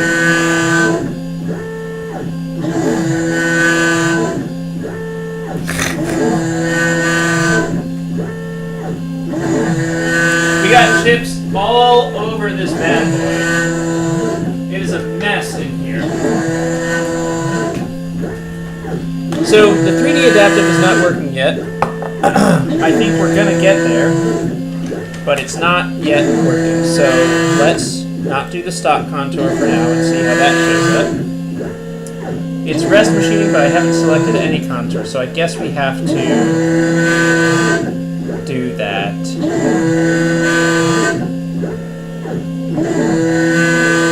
Oh, source from previous operations.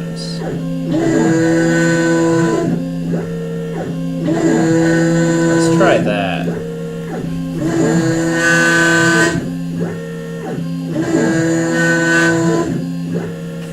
Charlie says I have to keep chips and start casting aluminum. Wait. Okay, you gotta keep chips and scrap aluminum, and we can get you casting lost PLA parts next. I like that. Alright, what am I doing wrong with my 3D adaptive path here? Rest machining source from previous operations is what I want, because the one before is the 2D adaptive, which didn't clear everything. So, what have I missed? Thank you, Jay Hines, for the memes. What can everyone in the chat decide? What does the $5 super chat from Jay Hines? What has he purchased? What meme has he purchased? And I will carry out the meme.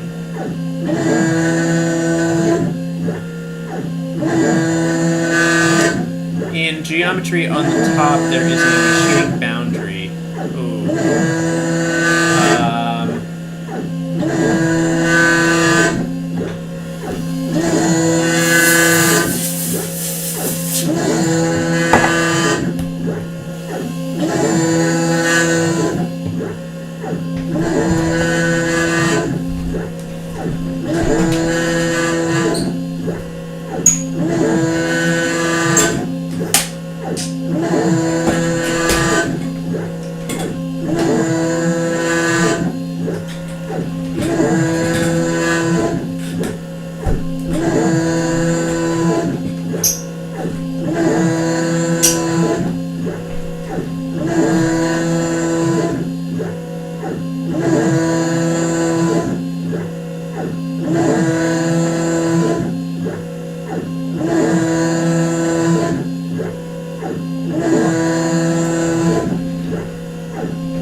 This is a pretty cool shot. Oh yeah, Brendan Berg is right. ULA sells their chips back to their suppliers. See the Smarter Everyday ULA tour. That is an awesome video, man.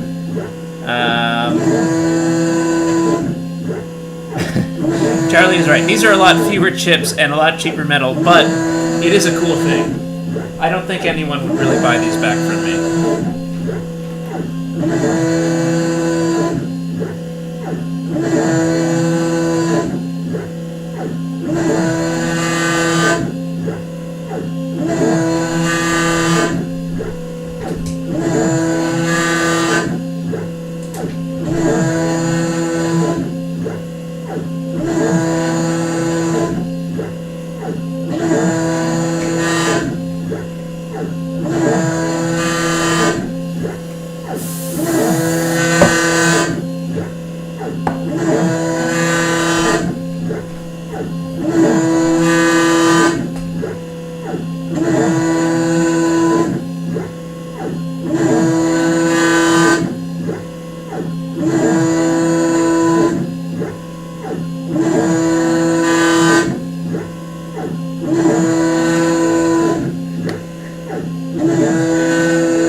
Oh, this one's really easy. This is like our finishing pass.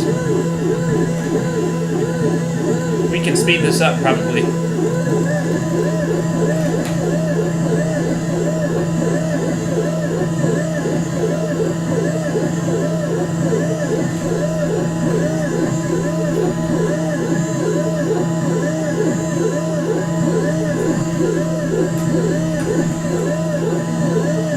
Man, there are just no chips here. And I can't go any higher on the feed rate.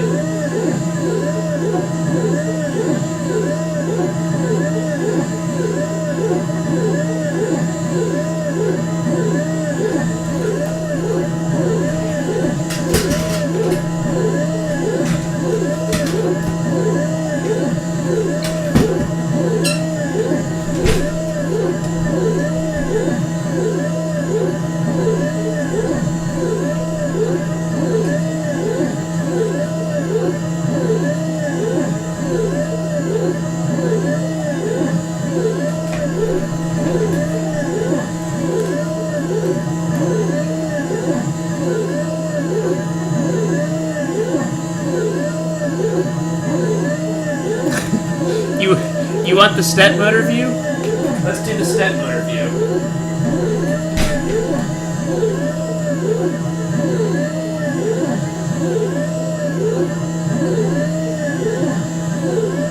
There we go.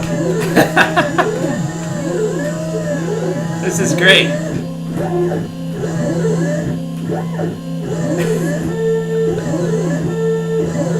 All right, let's get another one.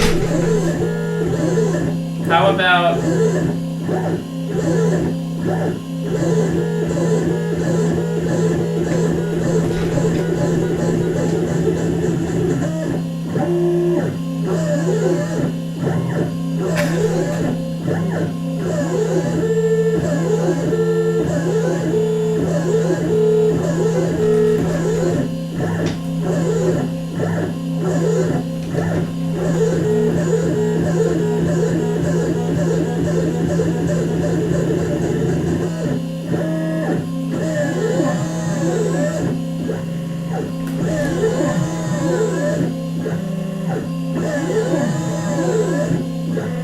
Here, now we'll get the total wide view.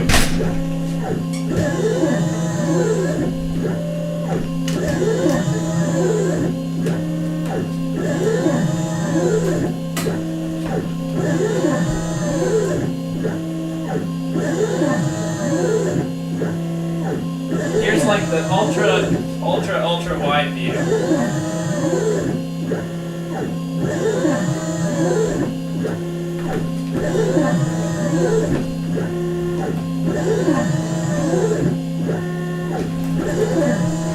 This is great. We're just going to get all the views here.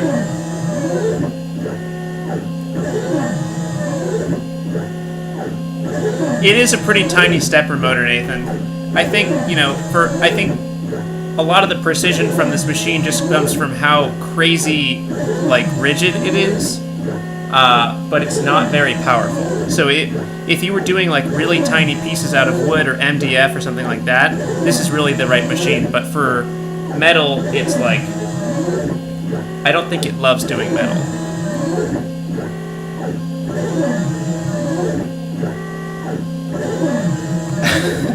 Brendan, that is a great idea. I'll sell the chips. The chips are an add-on if you buy the dog on the website.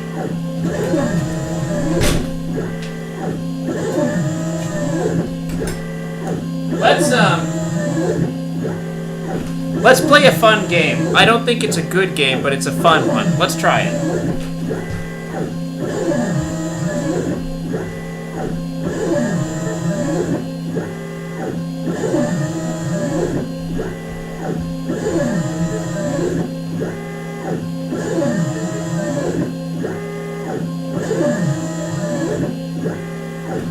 So,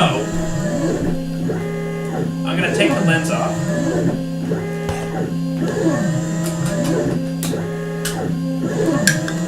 And now I have a wide lens on there. So the game is called... Yes, This game is called I Have a UV Filter on This Lens. So all glass that can be harmed is protected. That's what the game is called.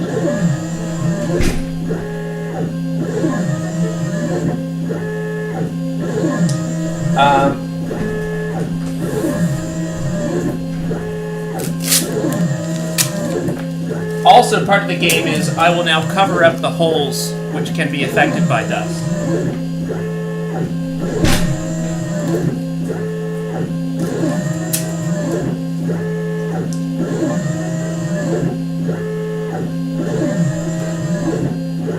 One thing that I learned in my years as a videographer is that the best shots come when you put your camera in just a little bit of risk.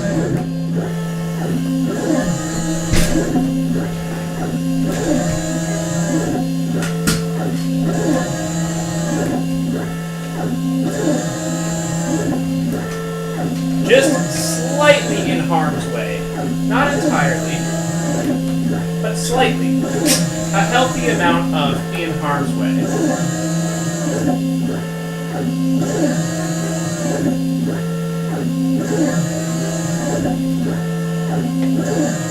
And like, tell me this shot isn't awesome.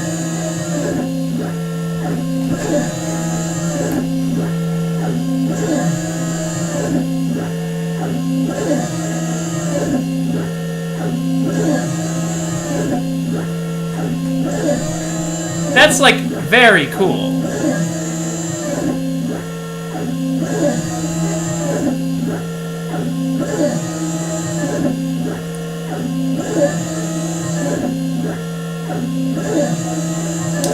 And the best thing is that because the spindle doesn't move forward, let me just show you how close this is.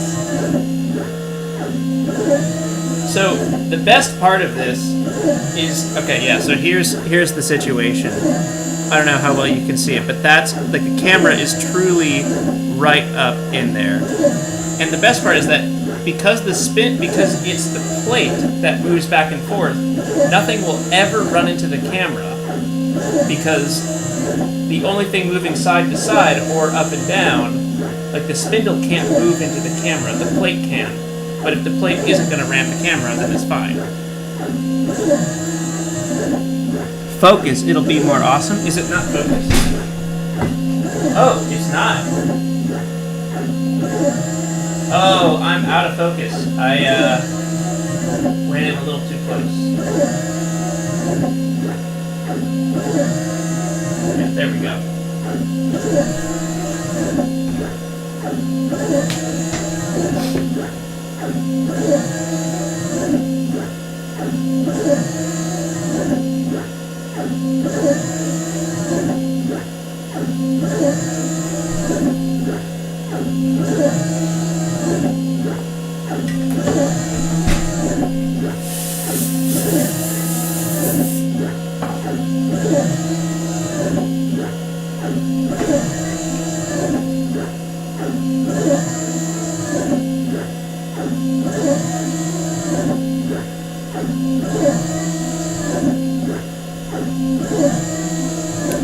Benrico, it is not a red camera. It's a Z-cam, which is like red, but a billion times cheaper, and really good.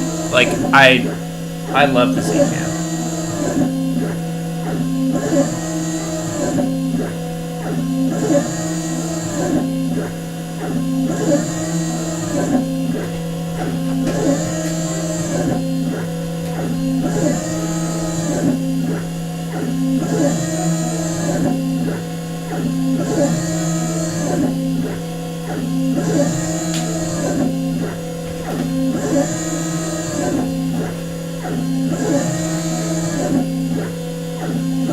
Honestly, this would be a pretty good advertisement for Carbide 3D.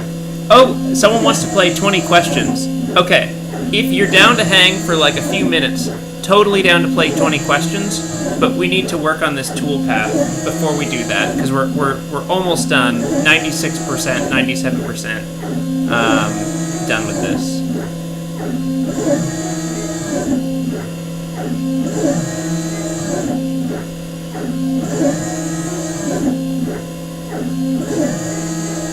Yeah, Daniel's right. We'll try to get the 3D adaptive working.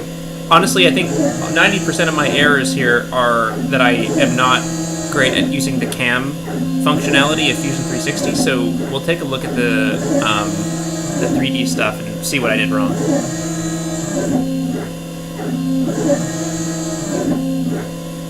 I am getting sleepy. I am getting a little sleepy. I didn't sleep very well last night. Which Z-Cam do I have? I have the Z-Cam E2.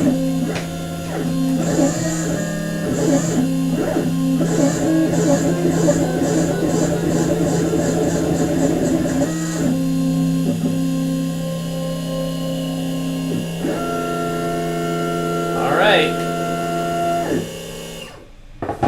Nice.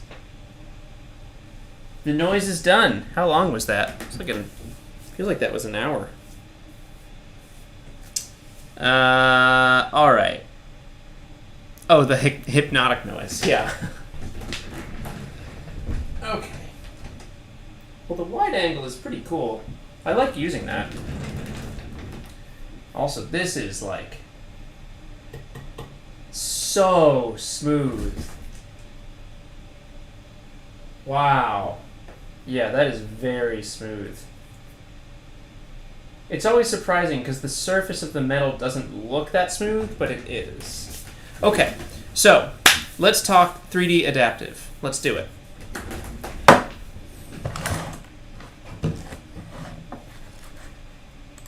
Here is the computer.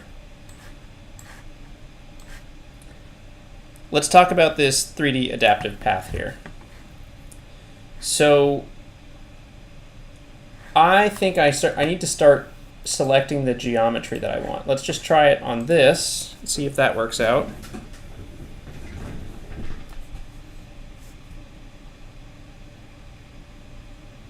It's mad at me. Empty toolpath. Okay, I think maybe there's an issue with the stock contour that I selected.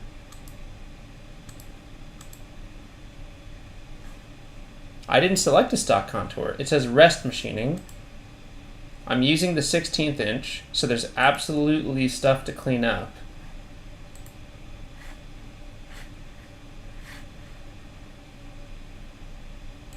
I'll select that as the stock contour.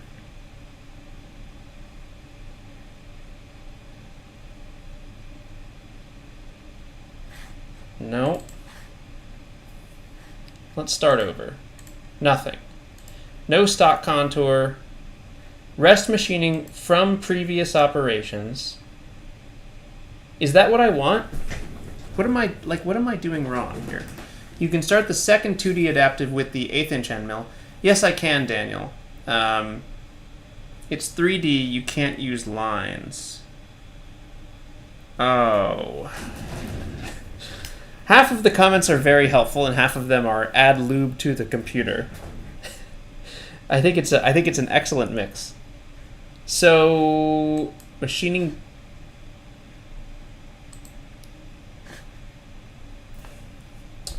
Should we start the other toolpath? Why don't we start the other toolpath? So the 2D adaptive here is going to clear out a ton of stuff.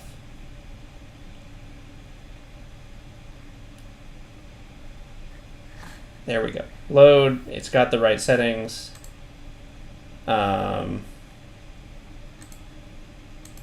Model. It starts at the model top. And what I want to do is I just want to simulate that real quick. I want to make sure we don't plow into any edges. So if this is how we get there. Oh, see? That's not good. See how after the facing operation, which we already did, after that facing operation, oh man, I don't think we did a large enough facing operation. Shoot. Okay. So first we do the 2D adaptive. This is what we have completed. The problem is the 2D adaptive that we did wasn't large enough. Because then when we do the next operation, it expands. Shoot. Just carve it by hand, bro. Alright. Automatic lube dispenser.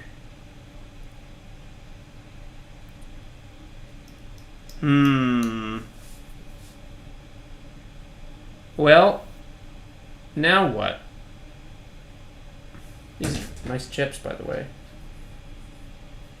Very nice. Those clamps are going to get in the way, too. I don't think the clamps are going to get in the way. Oh, wait, maybe they are.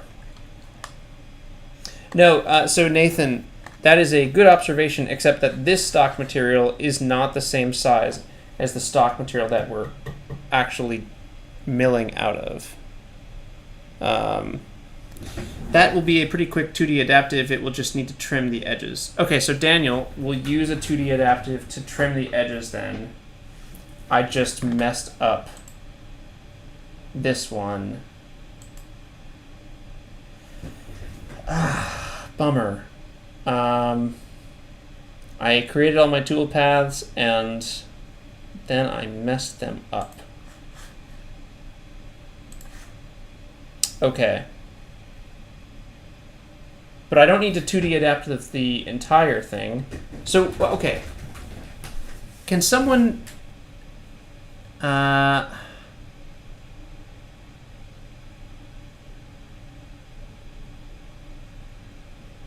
show the tool path for the adaptive.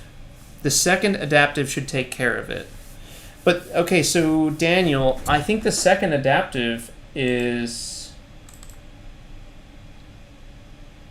like, it will take care of it, but I am worried about how much it's going to eat into the machine because we have it starting at the model top. So when it comes into the side of the model, we're going to get in big trouble there.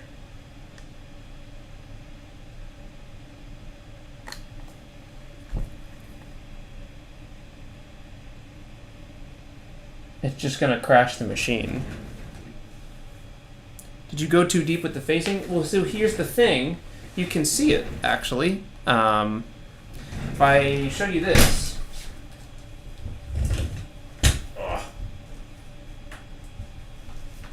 Oh, and the tripod's broken. That's okay.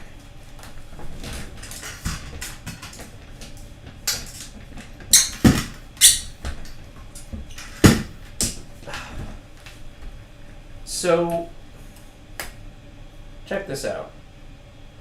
You can see what we did in this shot right here, because we have the facing operation, which cut out just a tiny amount, and then we did the 2D adaptive, but the 2D adaptive, we never got far enough into it. We didn't go all the way into it. Does that make sense?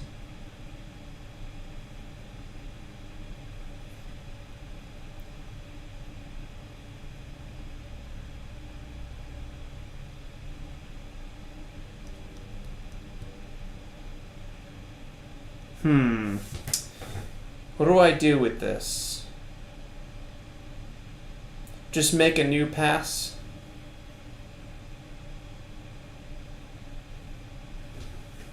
Oh, adaptive. Okay. 2D adaptive clearing. Okay, so I could do another adaptive. I could do another adaptive clear. How do I load the template, by the way?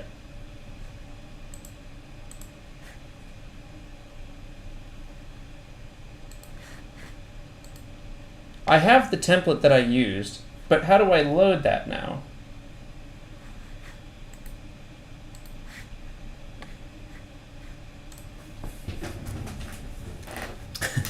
Thank you, Dream Active. I love you. I love you too, man.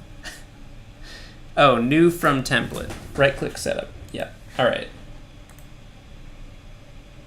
new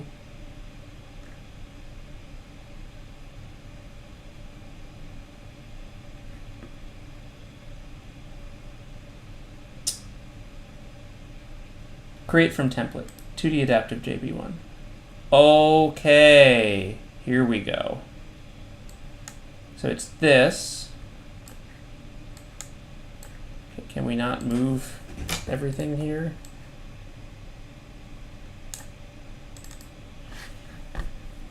We're going to use the 1/8 inch because we're just going to clean it up.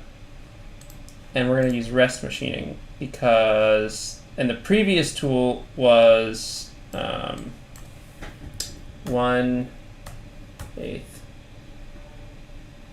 inch. That's fine. I don't care.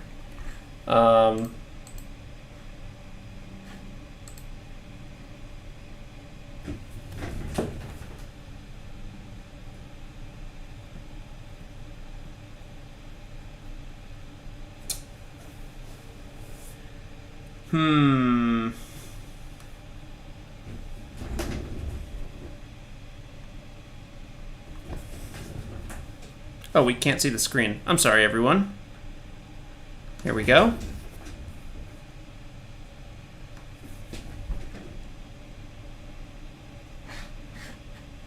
Okay, let's just say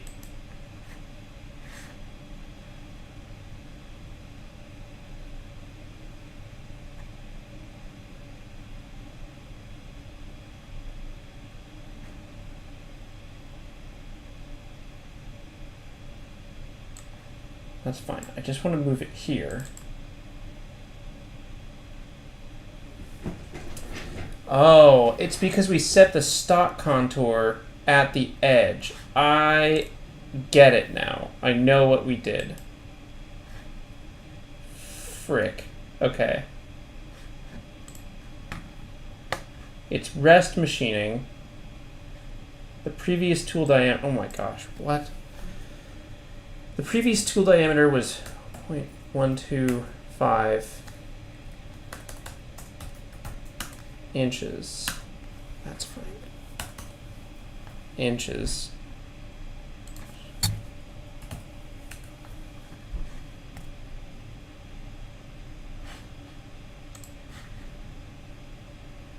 And the stock contours are the edge here. Maybe I have to draw a new stock thing. Ah, this is a pain, man.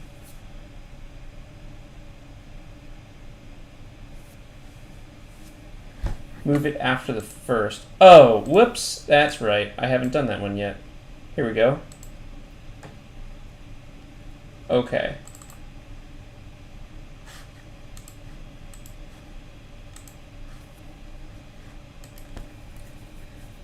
What do I select? Okay, so now how do I tell it that I only want to clear the edge? Because we don't need to clear everything here. Honestly, that kind of looks all right. Should I just go into a sketch and make a new thing of the stock? Let's try that. I'm going to go into here. I'm going to create a new rectangle. And try not to keep getting chips all over the place. And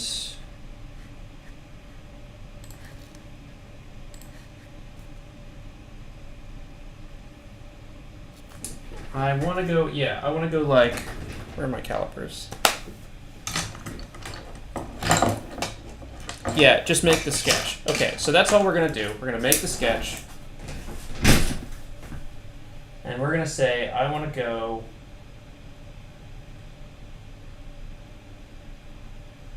4 millimeters on the edges past where I was.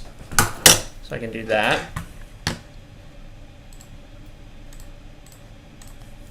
That's 4. And then on the sides, you know what? Also 4.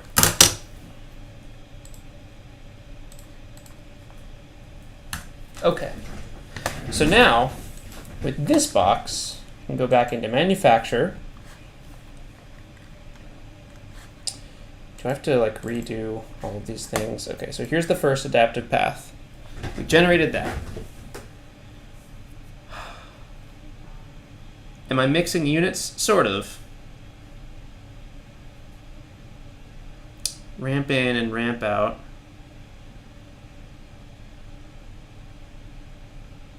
Do a full 2D adaptive. It will do both the edge and in between the features. Daniel, but then the problem is we spend a ton of time not actually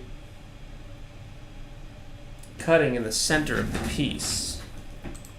I think we want to just do an adaptive around the edges. So here, retract height. Stock contour is this. Yes, right? Right? Do it. Do it. Ah, it's mad. It's mad at me. Okay. What's my top? The top is the stock top. The bottom is the model top, which is all true so far. That's what I want.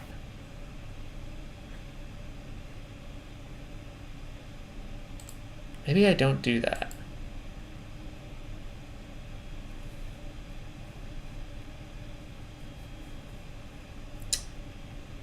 Ah, geez, what am I doing wrong? It gets mad at me every time. Empty toolpath. 1/8 inch. I want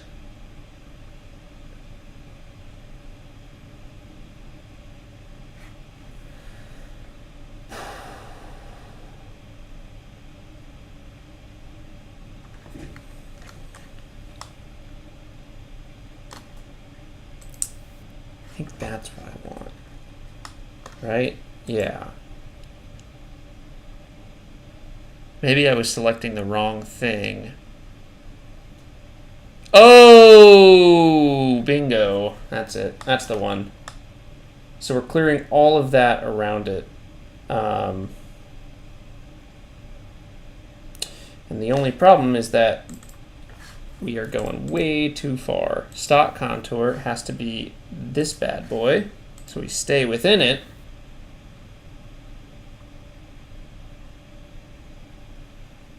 Okay. Hell yeah, man. All right. This is it. This is what I want. It's going a little off the edge, but I think this is what I want.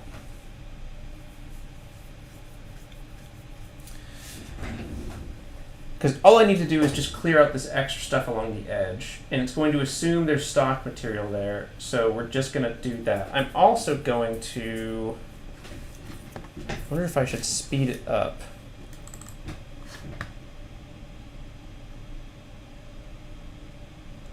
Let's take it to like 800. Excuse me.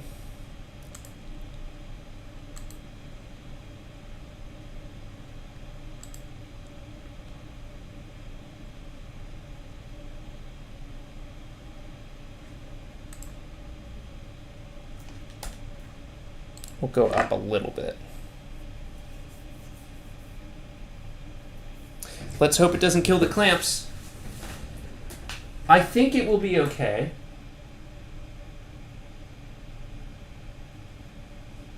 Yeah, I think it will be okay. It might be a little bit close, but I think it will be okay. Let's try it. Let's just try it, man. Right? Why not? It's gonna end up being a long stream. I'm not sure we're gonna finish this part. All right. Okay, so let's go back with the computer here. So now I'm gonna load the new file, 305. We're still using the 1/8 inch end mill. When I click run, we should get started.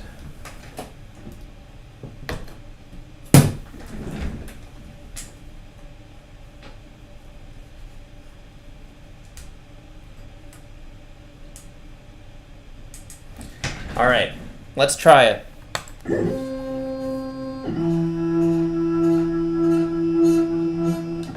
Am I gonna hit my clamps? Time will tell. I'm gonna put my hand on the pause button. All right, tool change, yes.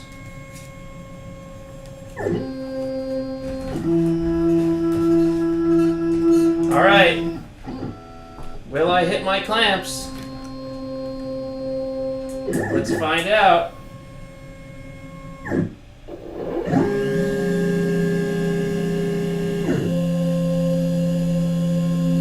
No, no, no, no, no.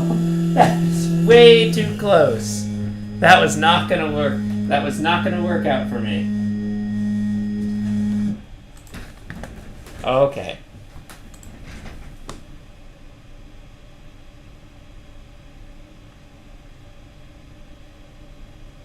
Yeah, the lead-in is too... You know what? It might have worked. But it would have been real close. Would have been real close. Let's just take a look at this.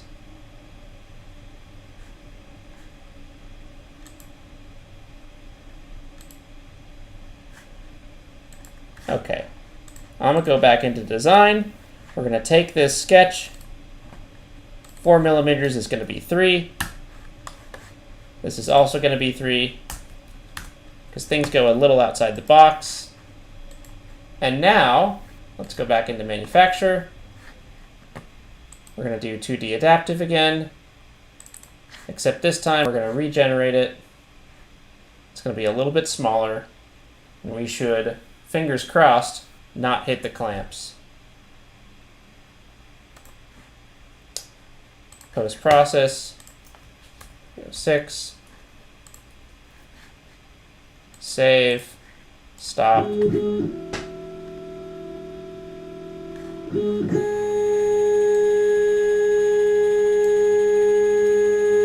load a new file.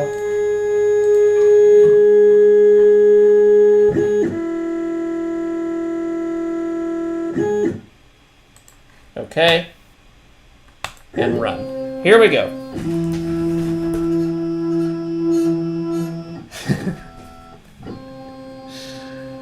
All right, let's try it again. It's gonna ask us to change the tool.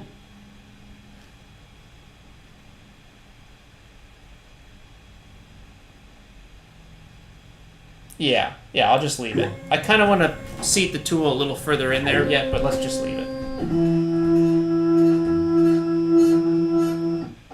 All right, I'm a little worried. Let's see if we hit it.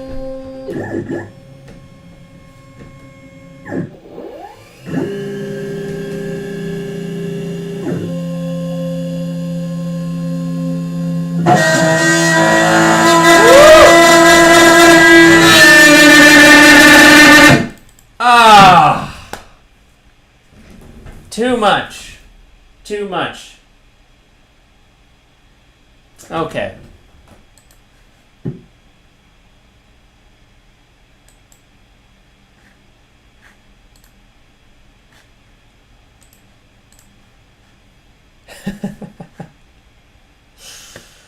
Okay, too much. Stop. You know what we're going to do is we're going to run this with a real slow feed rate to start. And then I think it will get a little easier.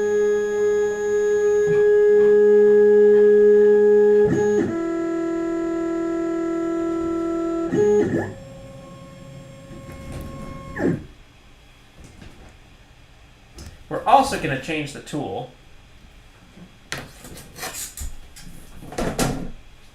Well, we're not going to change the tool, but we're going to seat it a little higher in there.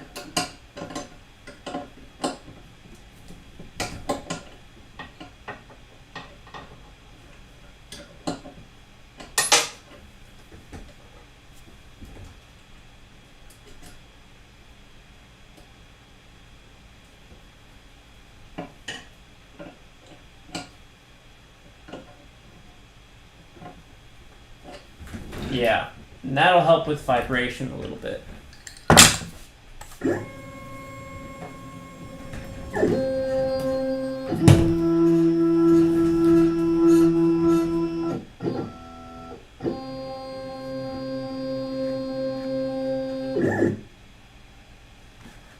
And I don't think we need to re-zero because we just measured the tool length.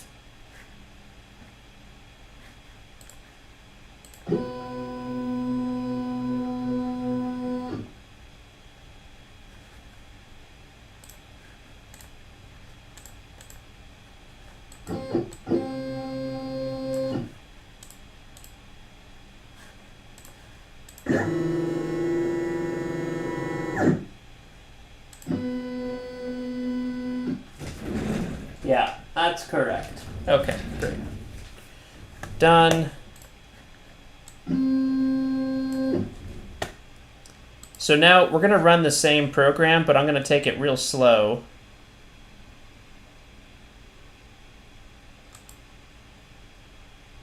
Should I generate a new toolpath? Let's just take it slow.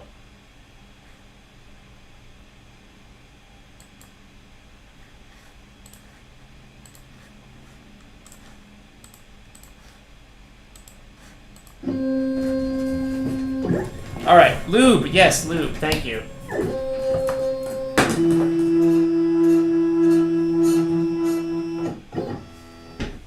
Many of the lube.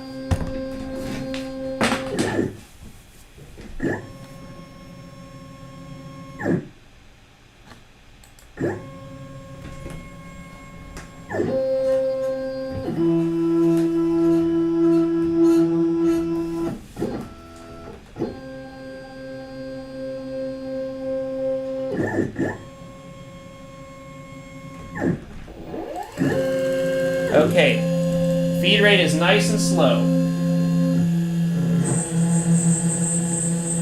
So we're at 10% of the feed rate. I'll go a little faster, but not much more than that. We're cutting in the same path as before, so it's fine that we don't have anything going on here.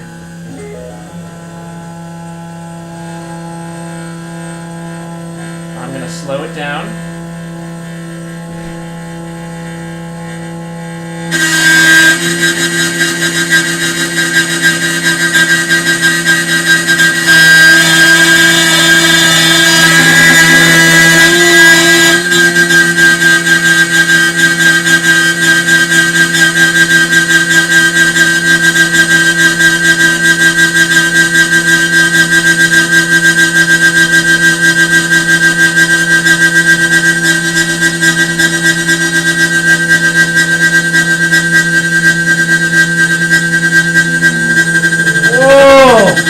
Right by the clamp.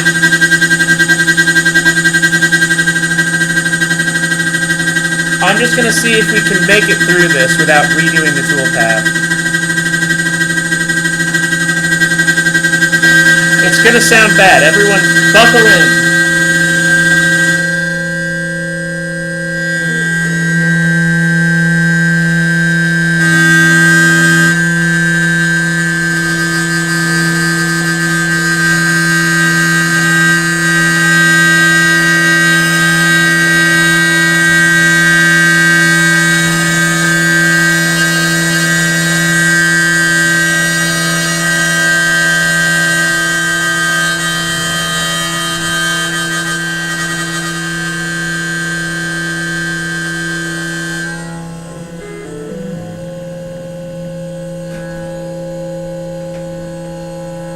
Right, and now that we're not plunging, it's a lot easier.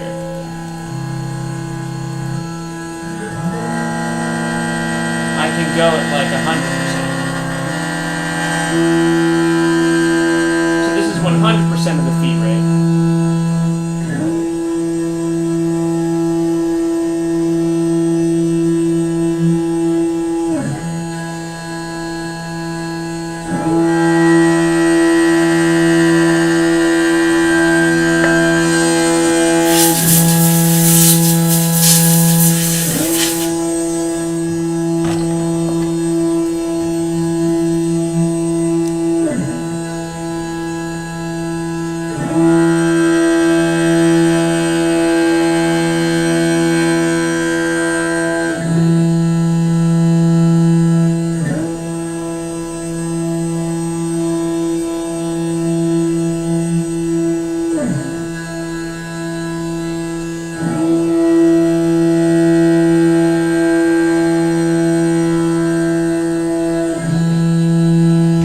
How do I specify for it to start on the inside?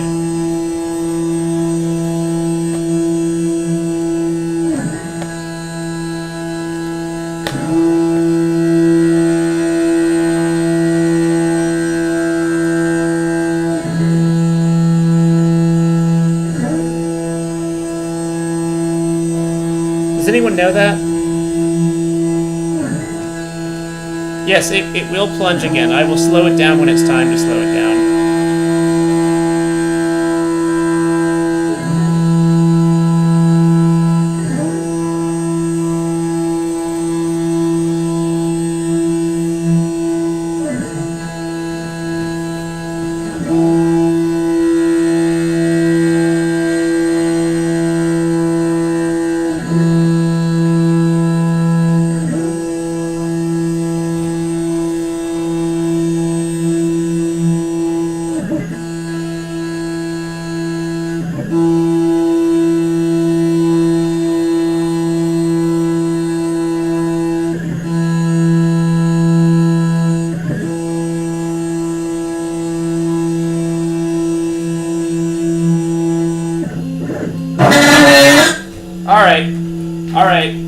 All right.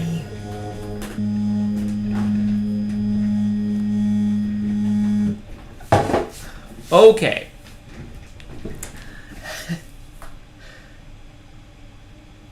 Here we go. Daniel says, redo the toolpath with rest machining and select model top and your new outside edge. It'll cut inside out for a better cut rather than plunge into the new metal. Okay. Let's try it. Here we go. Redo the toolpath with rest machining. So I have that with rest machining, model top, and your new outside edge.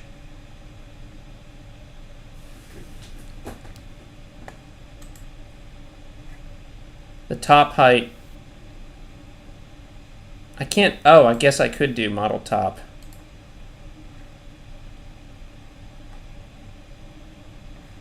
Right. Okay. Right. I get that now. Yeah. Okay. I think that makes sense.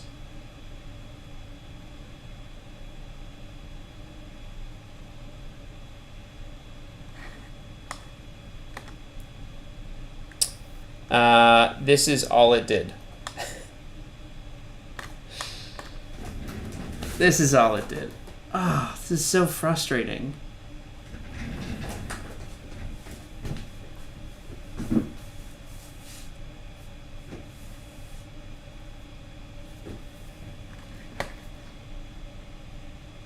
Maybe I have to redo this.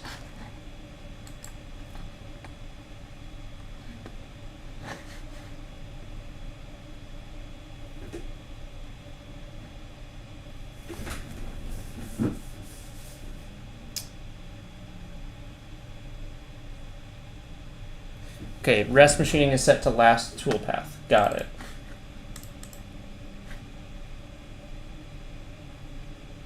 It seems there is no option to do that. But that's the right last tool diameter.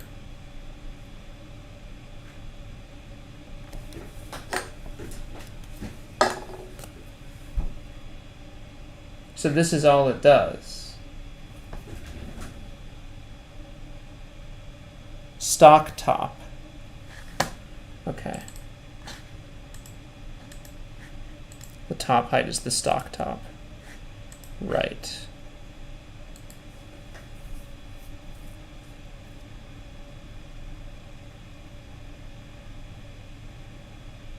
Yep, it's still just, it's only doing that.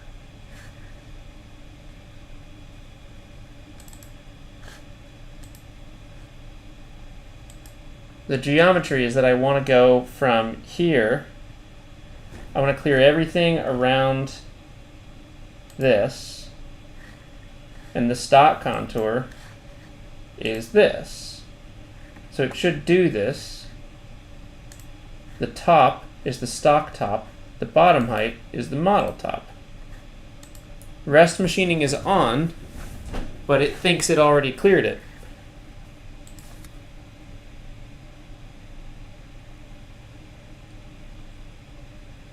I mean, maybe I cleared more than I needed to.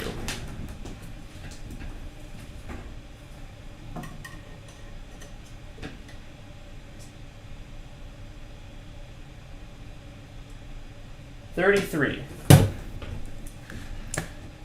millimeters.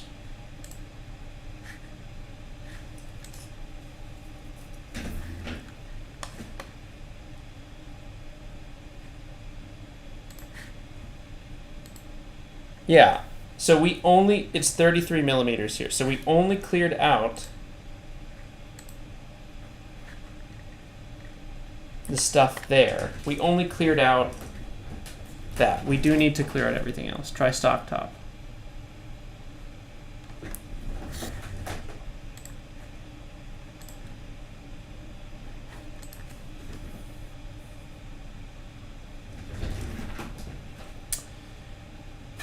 First selection needs to be the face of the model. Second, boundary selection, the outer edge. Oh boy. Okay. So it really doesn't like when I do that.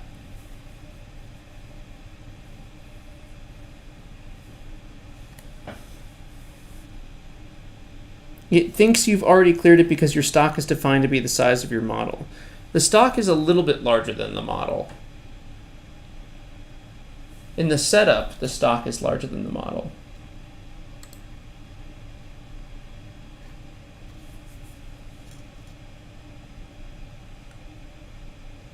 Can you blow away the chips? Yes, absolutely.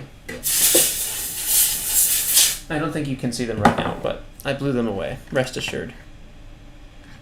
I don't think that's gonna work.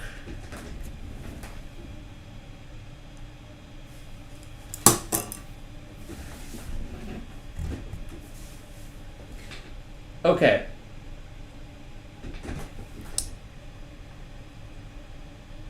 No, see, it's gonna try to clear the whole thing again, and I don't want that.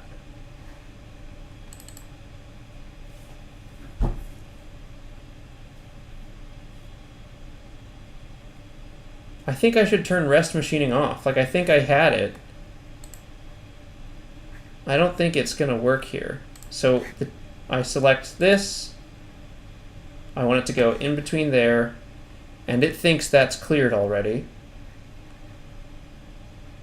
Maybe if I set the tool diameter really large, like larger than that area would be. I kind of don't think that will work, but... Oh!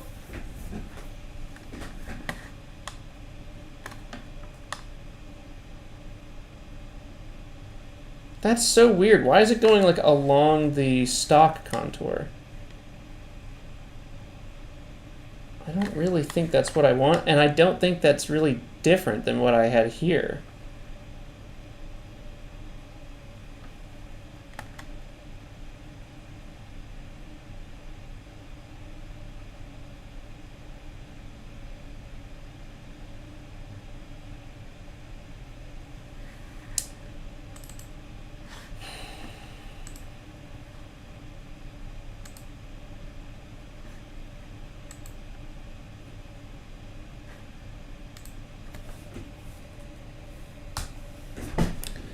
I think I just want to change what the step down is. I think we go lower on the step down at the 0.4, and then I think I jack up the optimal load a little bit. Go to like 0.5, 0.6.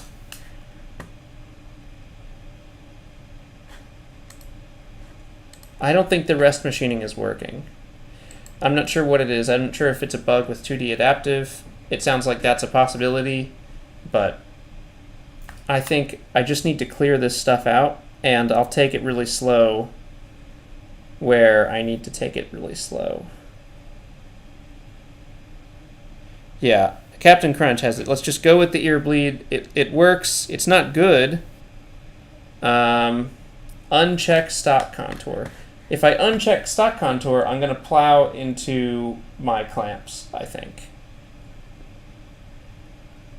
All right, I'm just doing this.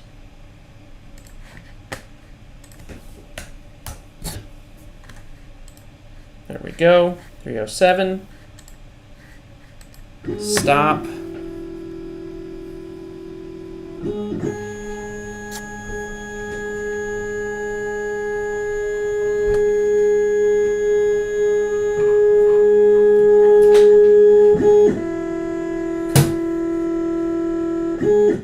Okay, load new file, 307. There we go. Run it. Here we go. I'm doing it.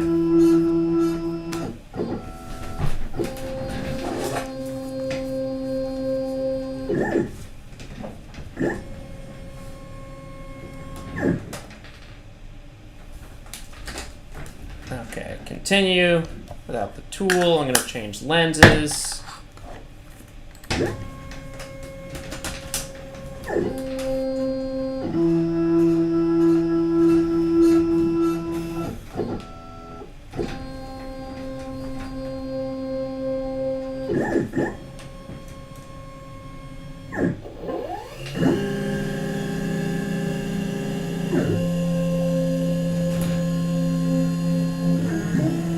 Alright, and now we have to speed it up real fast because we've already cleared all of this.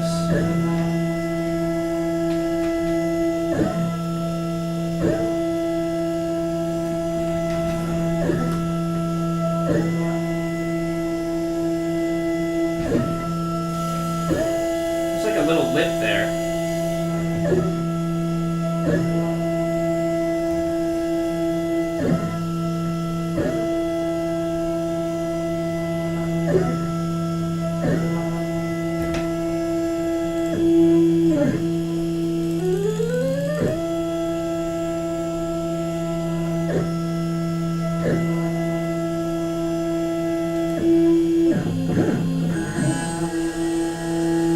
There we go. Nice and smooth.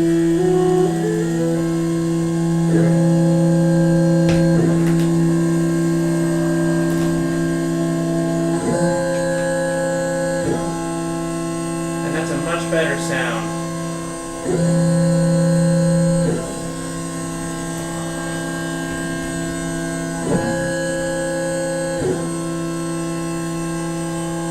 We're not cutting a whole lot, but what are you gonna do?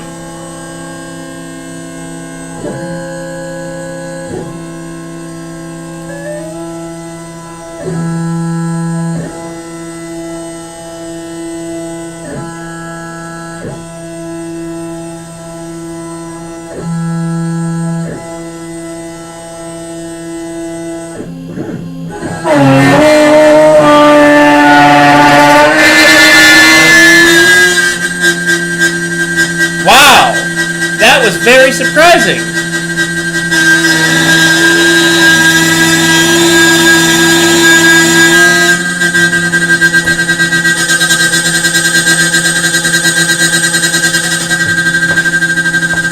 Okay, the lube helps a little bit. Just grit your teeth. We gotta get through it.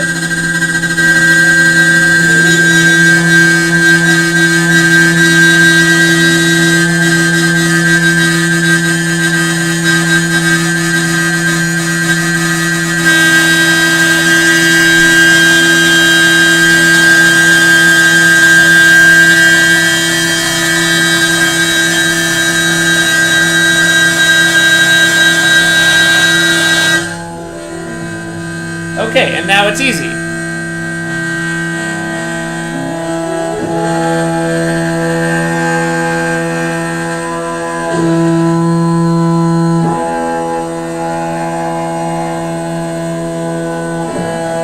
There comes a time where you have to say, screw it, I understand this isn't the right way to do it, I understand this isn't good, but I'm not going to waste more time on this toolpath.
Okay.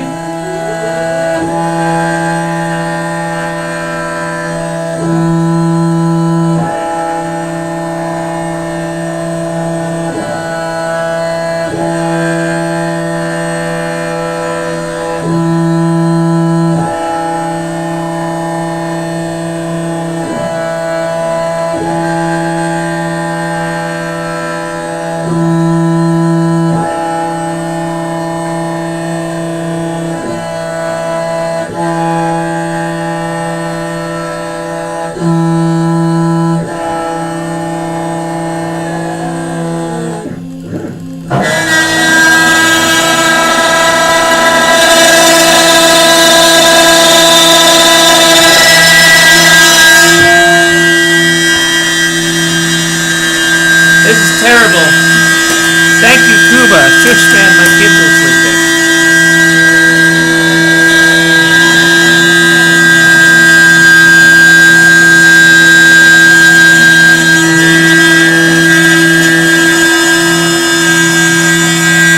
This is truly terrible.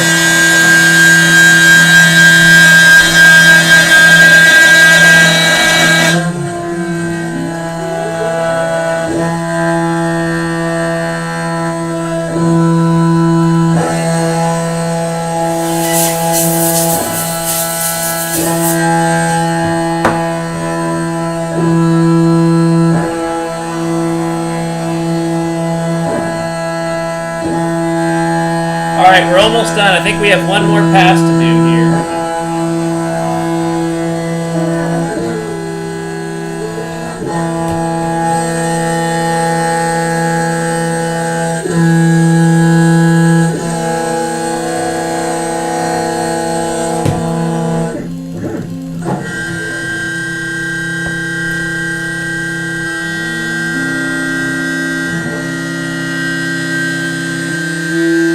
Okay, so this is just a tiny cut.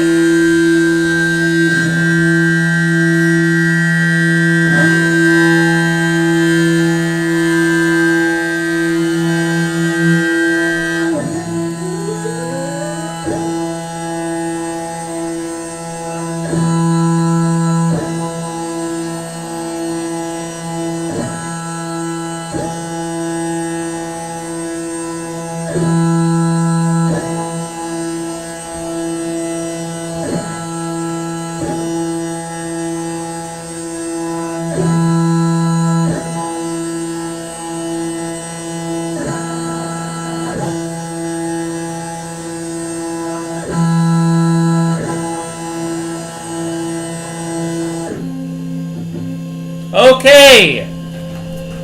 We have another very quick operation to do. I'm just going to do it right now. We're going to do a 2D contour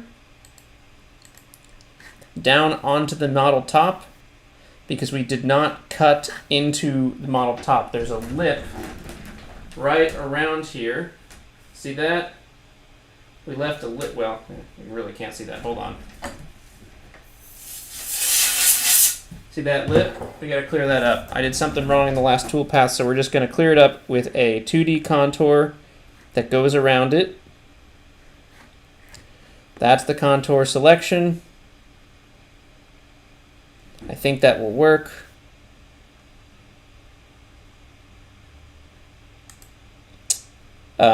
Top height is the stock top. The bottom height is going to be the model top. And no multiple depths. I don't think we need that. We can just do it all at once because it's a thin little tiny guy. And that's probably fine. So let's try that.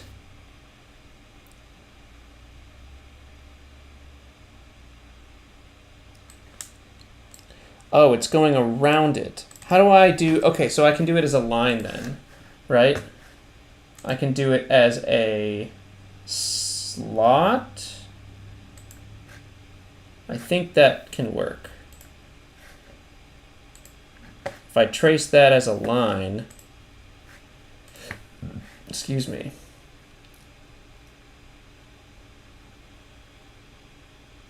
Well, no, that won't work. How do I clear this?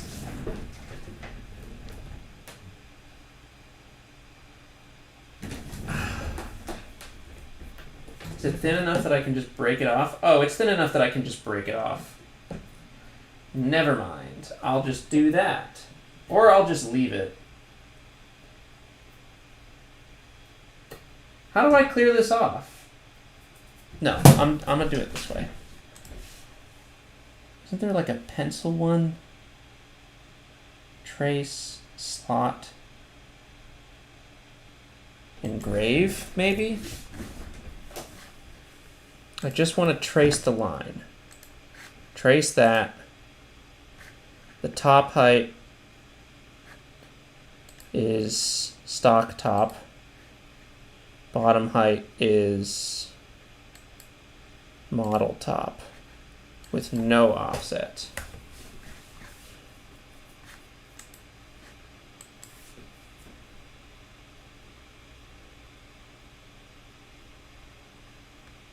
Yeah. Yes? No? No. Why?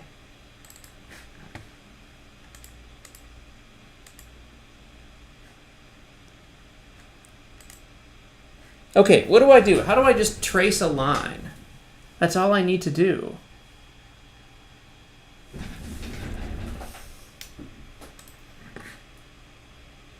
I don't want to contour anything. I just want to trace a line. Pencil. No.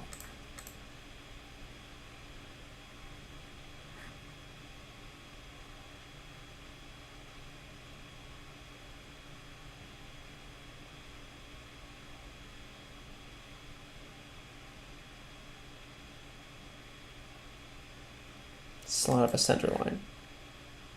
I already tried slot and it didn't work. It went into like the middle.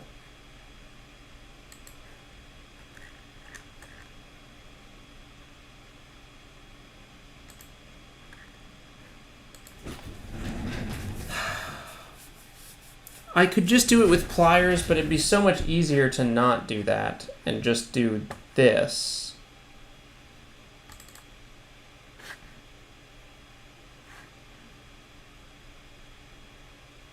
Well, this is ridiculous.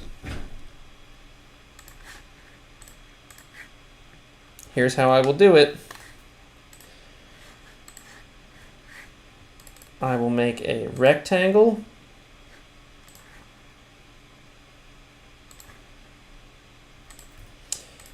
And what is half? Like 1.5. Yep, 1.5. 1.5, boom, finish sketch, manufacture. We're going to do a 2D contour. And that 2D contour is going to be not that, but this.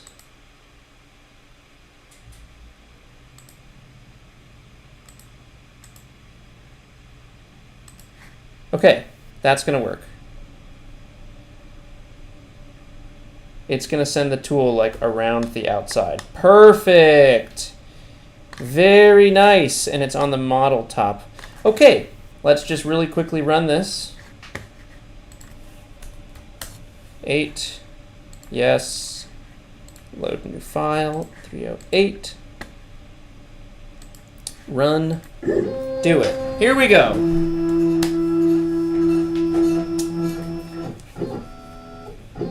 Super easy. Should not be problematic.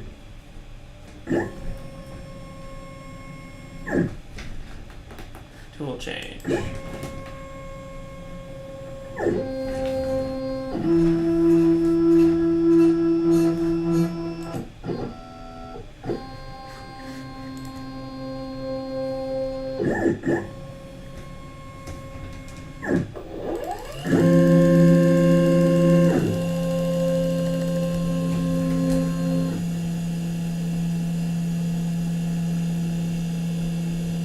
Alright, I slowed the feed rate down a ton because I was worried, but it looks like it's probably going to be fine.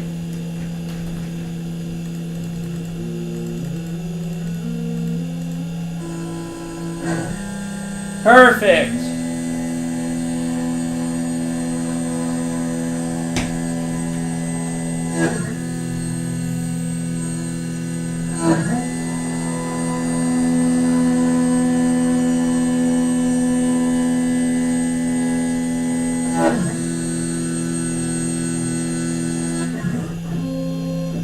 Excellent. Very nice.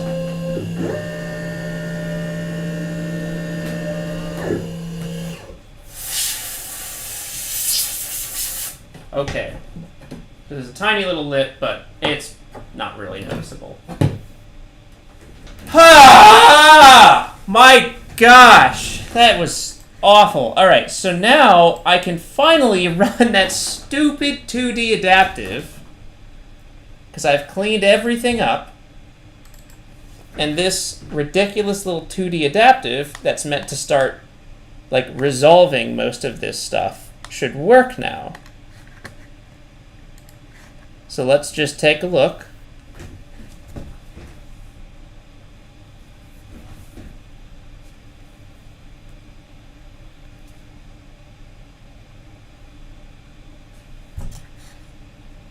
Okay.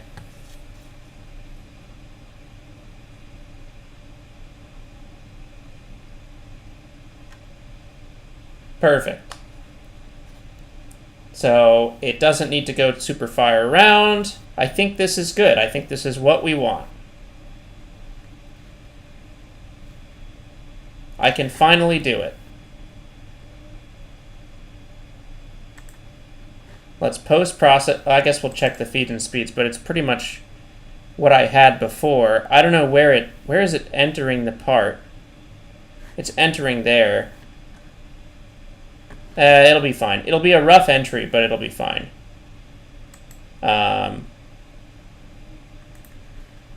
Okay, post-process. 309.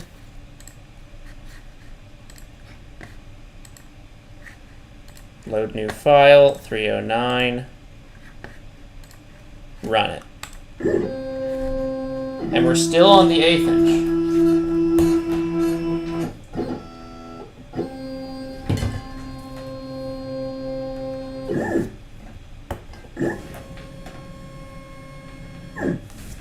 Okay, tool 2, continue.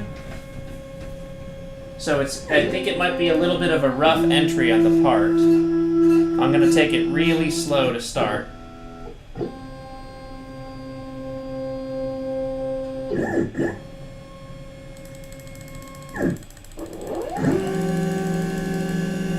I've got my hand on the pause.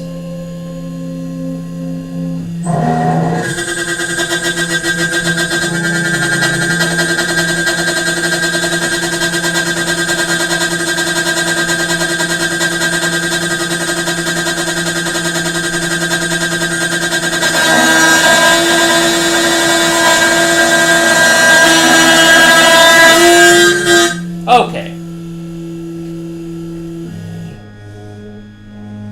What is the plan here? Does it go around? I'm so frustrated.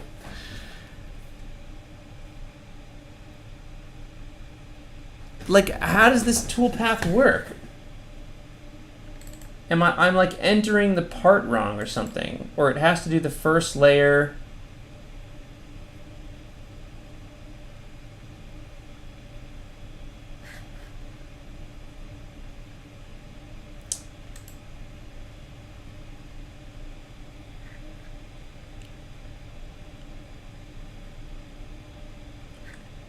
Okay, yeah, so here's my question.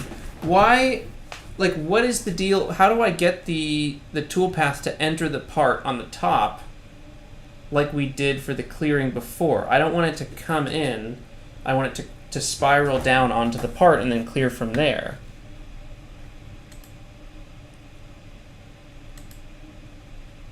Right? Passes.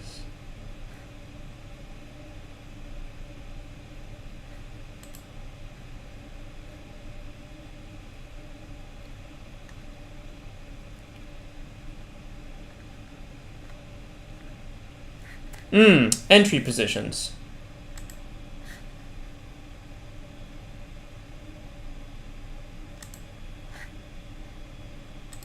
How about we enter like here?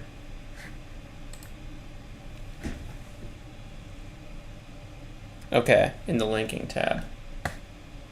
So if we enter here, we should spiral out from that point.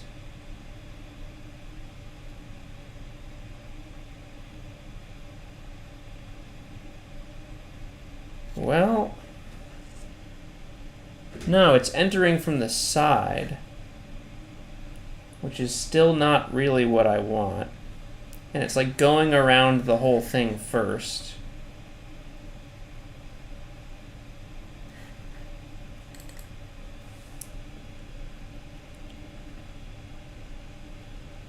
I guess once you've gone around all the way once, then it's really easy to clear the rest of it.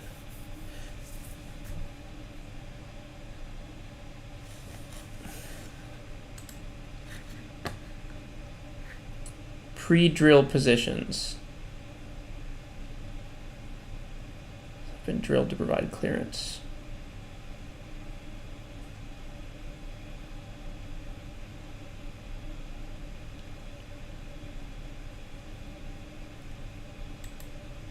I don't want that.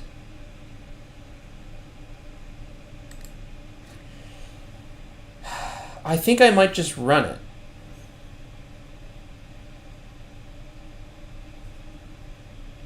I guess it's fine. I guess it's fine. We're just going to run it again. It's only paused. So here we go. We'll just take it real slow, and then the rest of the toolpath should be okay.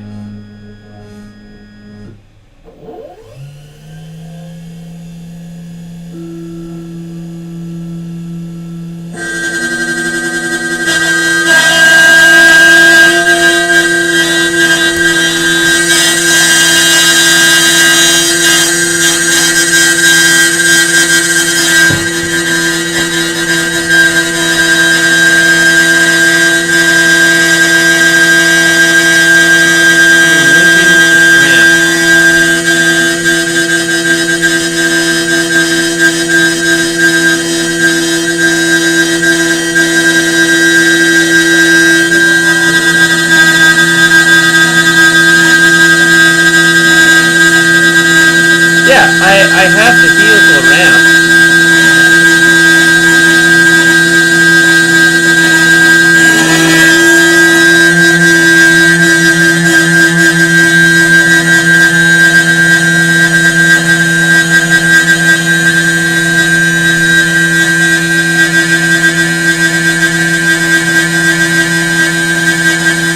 Alright, the rest of this should be nice. It's awful now.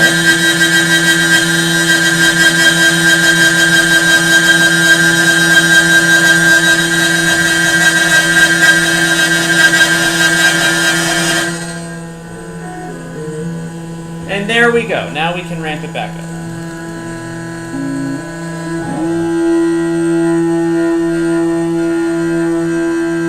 And we can nicely clear out everything else. I don't know why the helical ramp doesn't work. It just really wants to go around the outside.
Alright, well, it's going.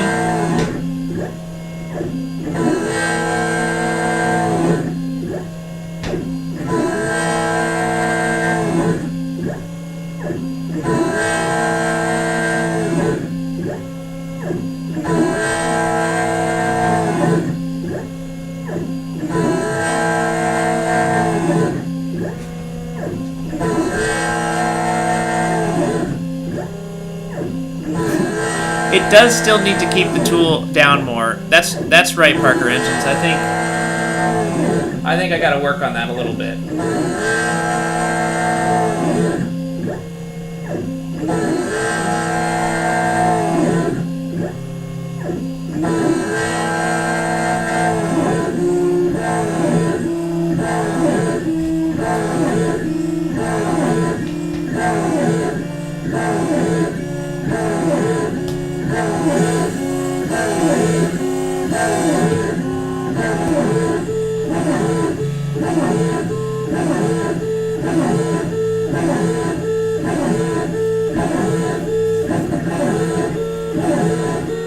Will this machine work better with wood? The answer is very, very, very, very much better with wood.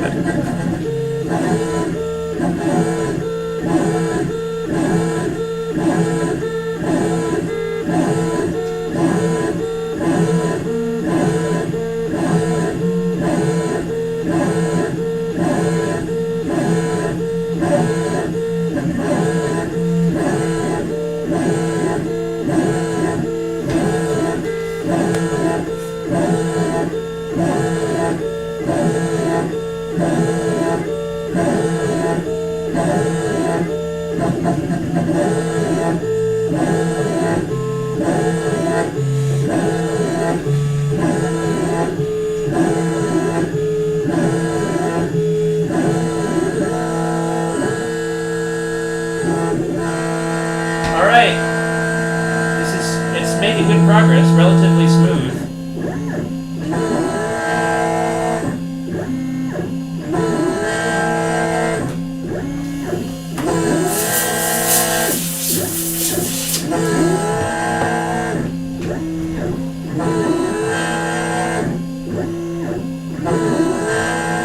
Daniel, thank you for the suggestion. I really like NYCNC, but I think I need to watch some more of their content. Alright, let's play 20 questions. I can't remember how it works. Is it you tell me, or I ask 20 questions about the thing that you've thought of, and it's for space. So I'm down to play it. Let's do it.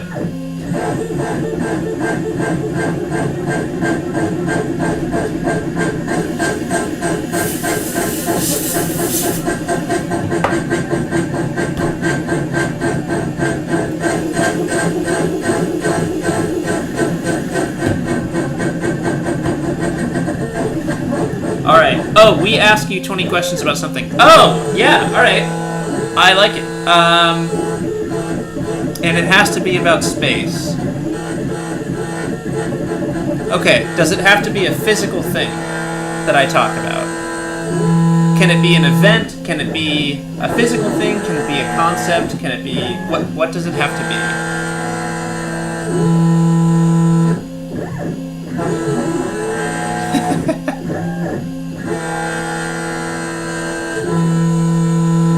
Space. It has to be about space. All of them are fine.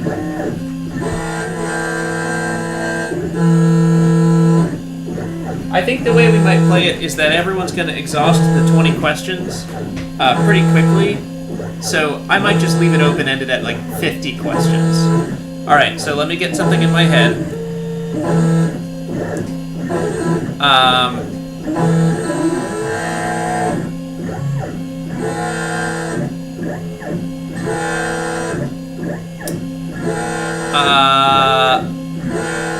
Okay, I've got it. I've got it in my head. You are now allowed to ask questions about what the thing... Keep the questions kind of slow so that we can all get up on it. Okay, is it an object? Yes, it is. Is it a physical thing? Is the same, so I'm going to not count that. It is an object.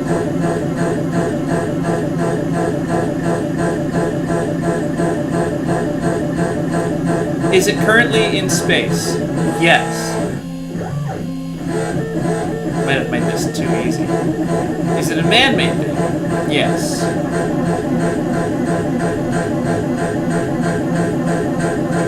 Wow, I think this might be easy. Is it the ISS? No. Is it orbiting the Earth? No.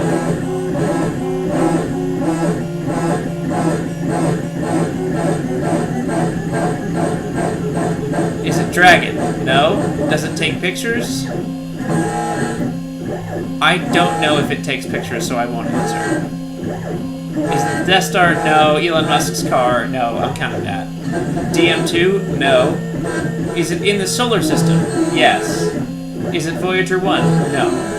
Is it Philae? No. That's 11. 11 questions. Alright, we're at 11.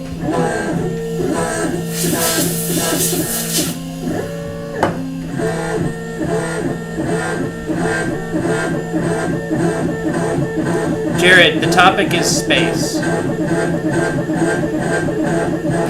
It's yes, so it is man-made in the solar system, not orbiting Earth.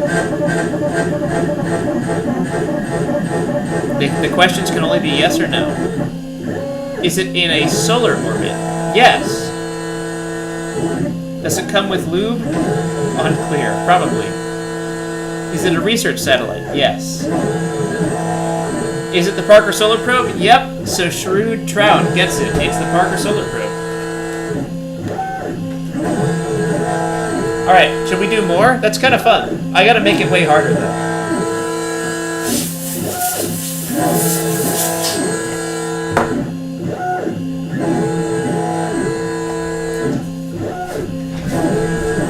Alright. I'm gonna make it a little bit harder though. So I might go a little too hard with it. We'll see.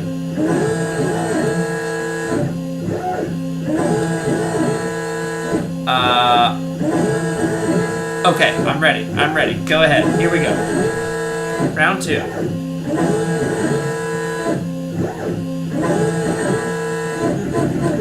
Is it a physical object? Yes.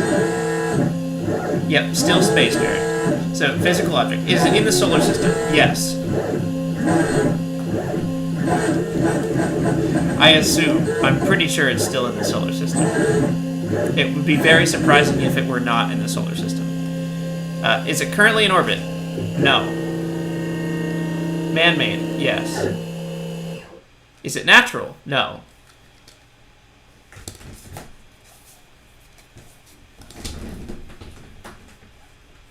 Alright, what were we at? Like 5? Okay, so this is the first adaptive path, by the way. We can start to resolve what's going on here. It feels nice and smooth. Is it natural? No. Is it Voyager? No. Snoopy? No. Is it being used actively? Colin? I would be surprised if it was currently being used actively. I would be very surprised. I don't know where it is, but I don't think it's being used right now. Lost LEM stage. Nope. The Pluto probe. No. Is it the Tesla Roadster? No, it is not. We'll review. It's something that is in the solar system. That's technically true. It's man-made. It's not in orbit. It's not Pioneer 10. It's not Hubble. Okay, I think I did a good job. I think it's I think it worked. I think this is a good one. Is it American? No. Is it on a planet? Yes. Saturn's second stage? No.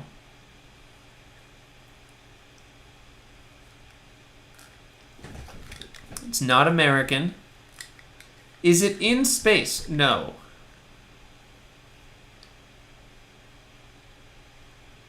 Is it Russian Soviet? Yes.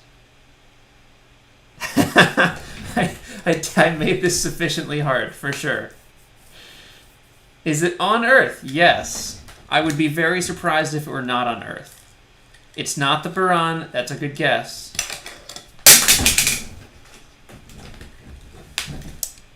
Is it under development? No.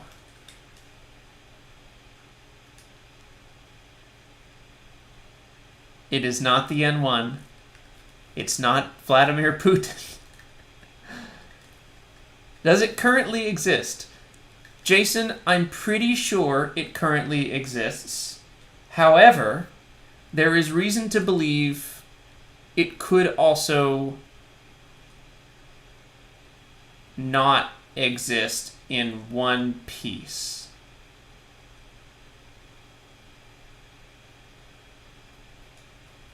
But I think it's probably all in one piece right now, but there's reason to believe it could be not in one piece. Okay, Ian thinks it's a deorbited thing. That's an interesting idea, but if that's a question, it's not a deorbited thing. It's not Mir. It's not Challenger. It's Russian. It has never been to space. That's true. It never made it to space. I'll phrase it that way. I gotta give some more hints here. It's not SN4. It's Russian. It never made it.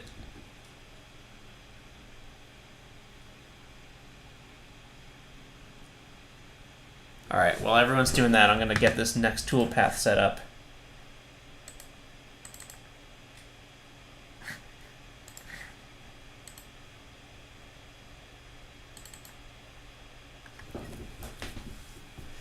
It's not Buran. It did not have a nuclear reactor.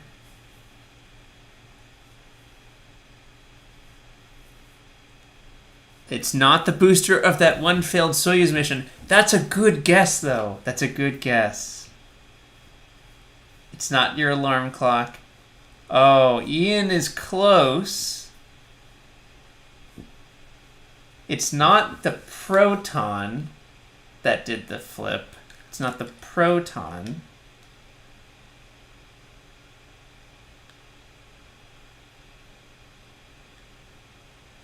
It's It's not the RD180. Okay, I made this sufficiently hard. It's not the Polyus. That did do a flip though.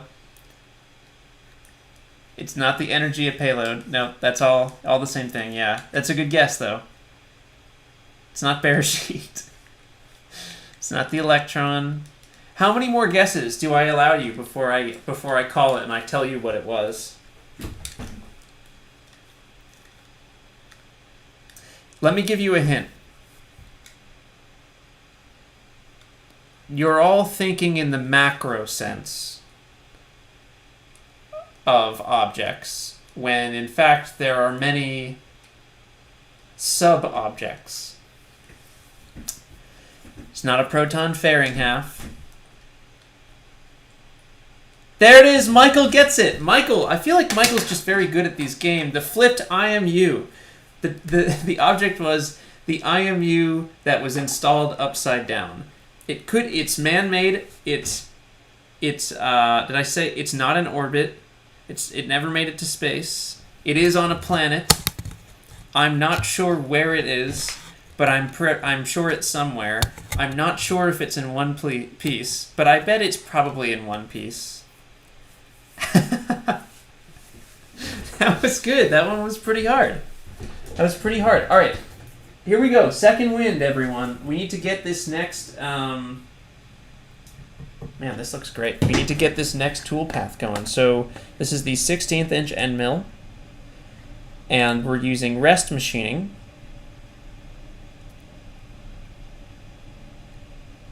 Additionally removed depending on the rest material adjustment.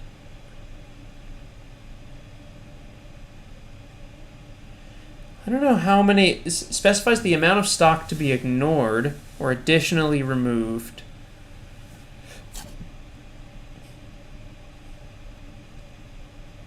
I don't know what that is.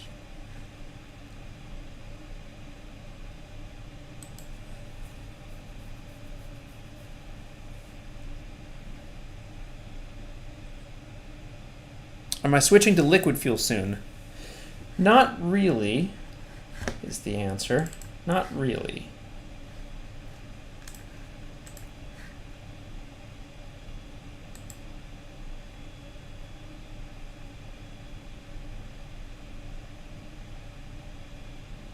Okay. I hate this so much. I might just use... Okay.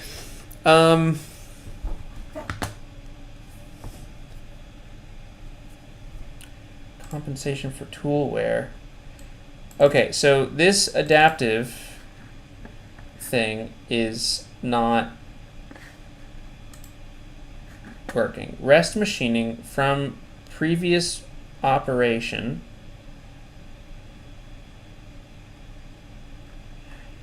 Okay, I think I need to put this... Yeah, it's right after this. It's 2D adaptive, T2.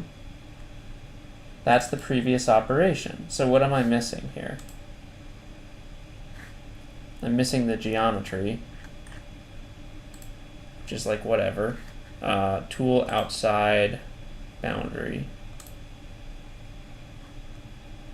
The stock contour is that. So what am I missing?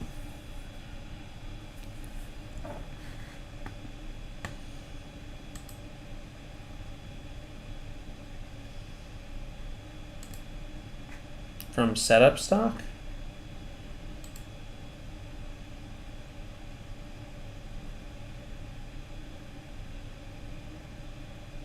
It just doesn't work. Okay, maybe, okay, let's think about this more. The heights, the top height is the model top, the bottom height is that face. So like that should work. It's that face is the bottom.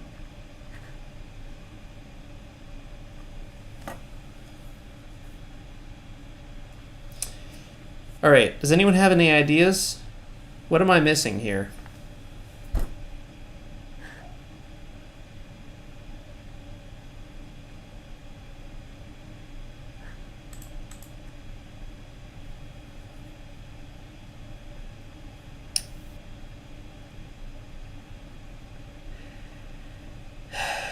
If this doesn't work, I'm just going to do the 2D adaptive.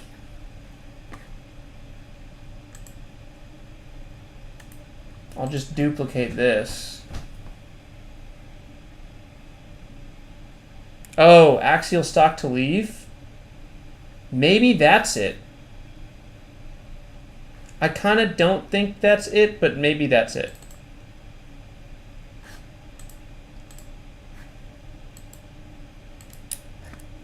Oh, yeah, I wonder. That might be it. That's a good suggestion. Oh, also, there's nothing to machine there because that path happened anyway, so I can't select that. I can't select this. I want like all of these things and like these little letters and all that fun stuff. So that should give us a tool path.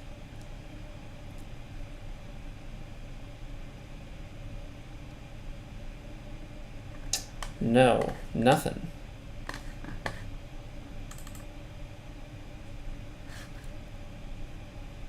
I've got the tool.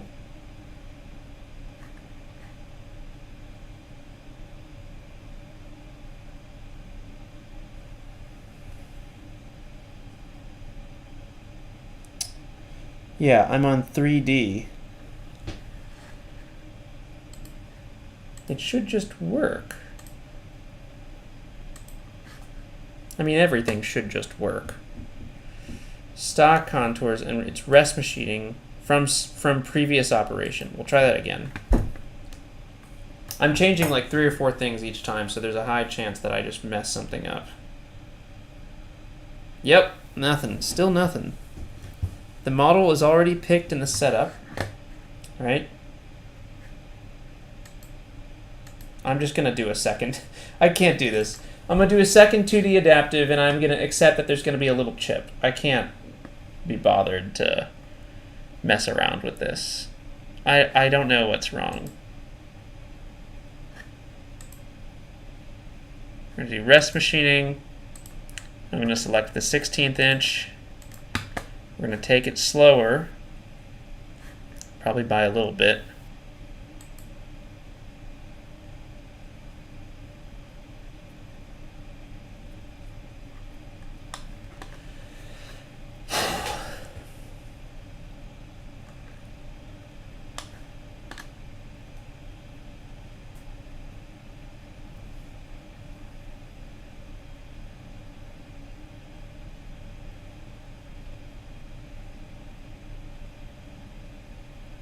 Right, okay.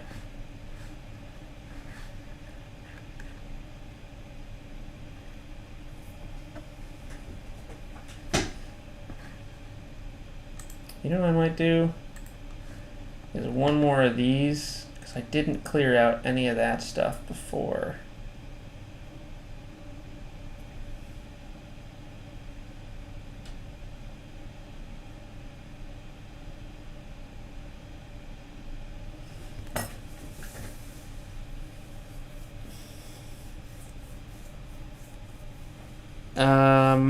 For 2D adaptive, increase the diameter that it thinks the previous tool was. Okay, let's try that.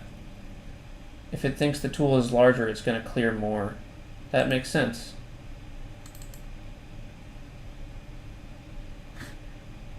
Yeah, that totally makes sense. And it, like, the worst thing is I just clear a bunch of stuff that isn't actually there. Let's set it to like 5 millimeters. So it's going to clear a ton of stuff that doesn't exist.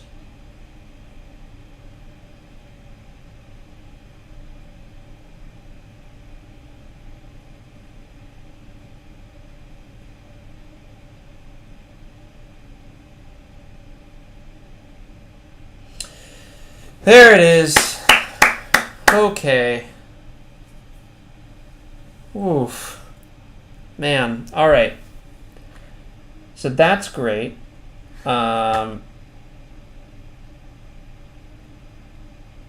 Let's get these generated, and I just want to simulate it and see how it's going to work, but it should be fine. And then I want to check feeds and speeds.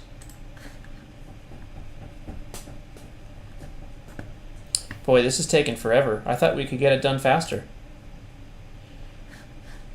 So setup, simulate, toolpath. Okay. Still generating. I gotta swap the battery on my camera. One sec.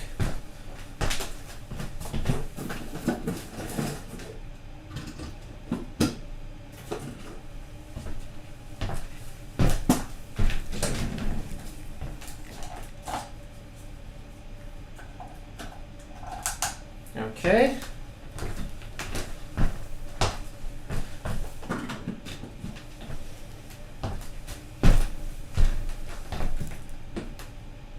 And maybe this one too. This one's all right for now. Okay. All right, so now let's simulate. So there's this operation.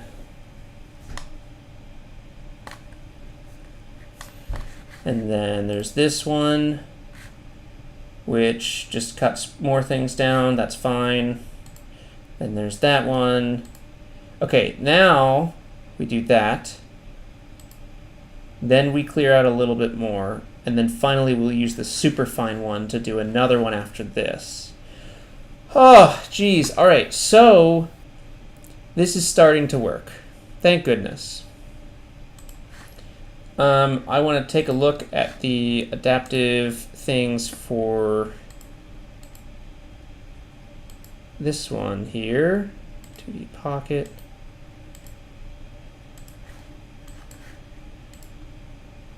Contour adaptive. Okay. 500. Just going to copy all these. Thank you, Winston.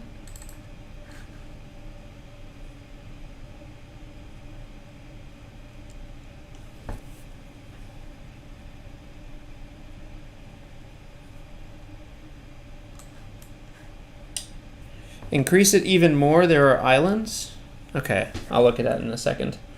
We'll go to 400. I don't want to go all the way there. The plunge cannot be that fast. 50. Okay,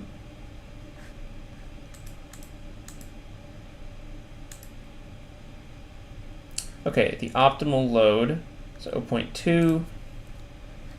We'll go a little low.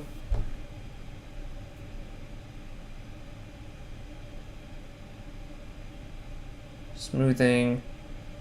Step down is 0.5 or 0.5. Yeah. Okay, that's great. And I want to simulate one more time because Daniel said there are islands, which we don't love. Don't want that. You know what's going to be great is when this is done. That's what's going to be great.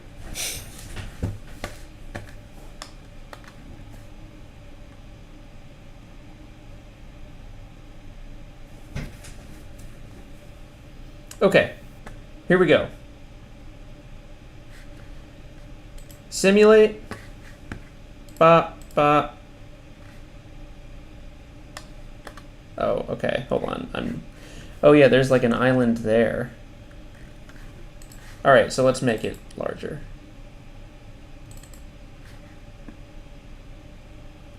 Boy, I wish I was doing this on a better computer. Or just like a faster one. Tool diameter. Let's say like 10 millimeters, right? A ton. We're gonna clear way more than we need to.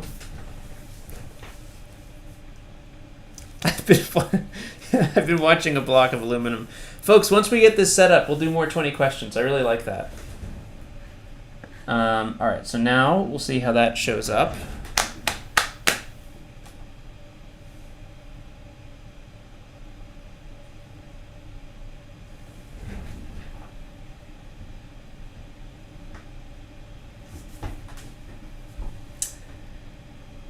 Ooh, boy. Well, that'll definitely do it.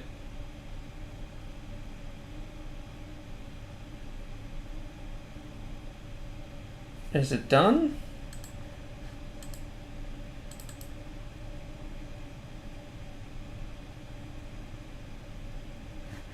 What happened?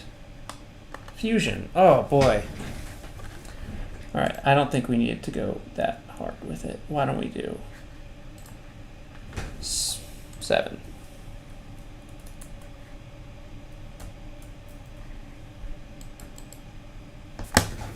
Alright, and that should be enough. Is GPU acceleration on? I am not clear on that. I think so for this one.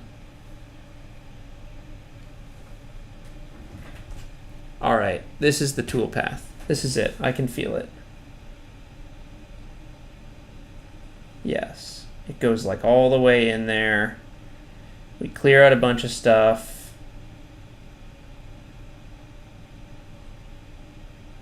It's kind of a weird toolpath.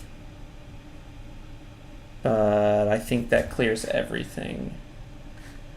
And when we go to setup and simulate, and we do 1, 2, 3, 4, 5, there are no funky islands. Okay! Whew. My goodness, everyone. Thank you so much for your patience. Post-process. We're going to call this 310. In carbide motion, we're going to load 310. I'm going to run it. Not yet. I want to replace the tool.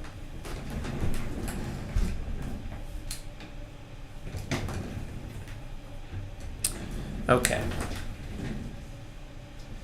So, well, let's just jog the machine.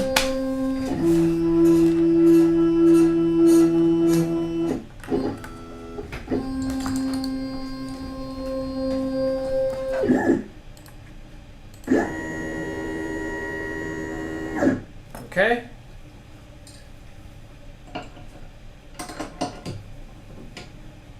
Oh, that's tight.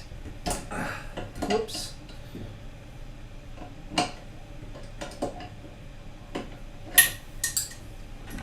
All right, 1/8 inch end mill is done for now. It still looks pretty good. Didn't hurt it, which is always good news. And the 1/16 inch is here. Put it all the way in there. Yeah, that's fine.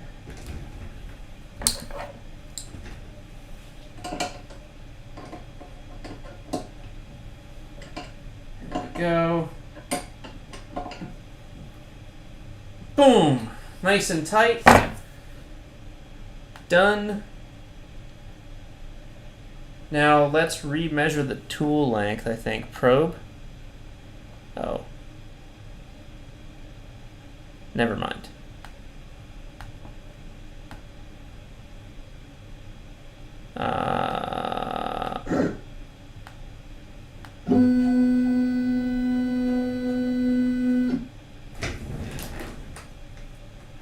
Yeah, we're going to remeasure the tool length, and I think that'll be fine. Run. Done. Run. Woof!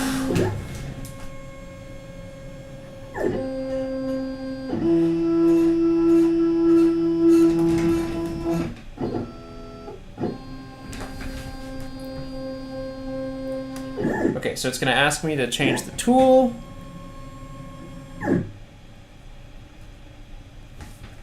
This is punishment for missing the NAS deadline. That's true. All right. Good luck, router. Do me proud. Please.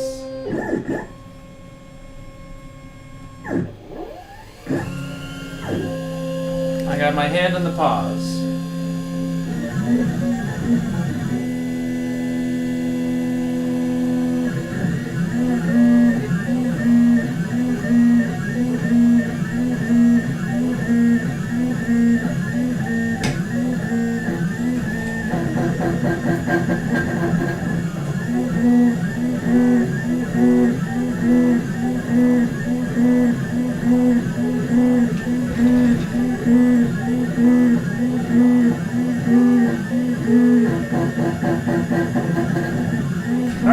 Phone's working.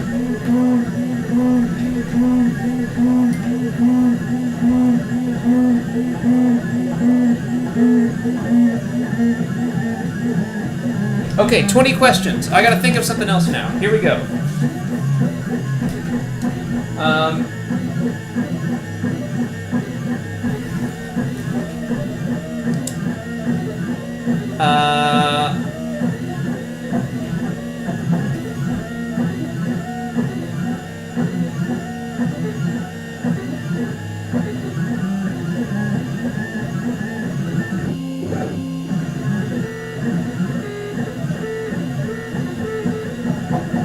Okay.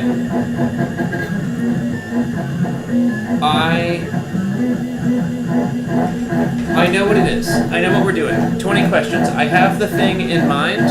I gotta get some lube.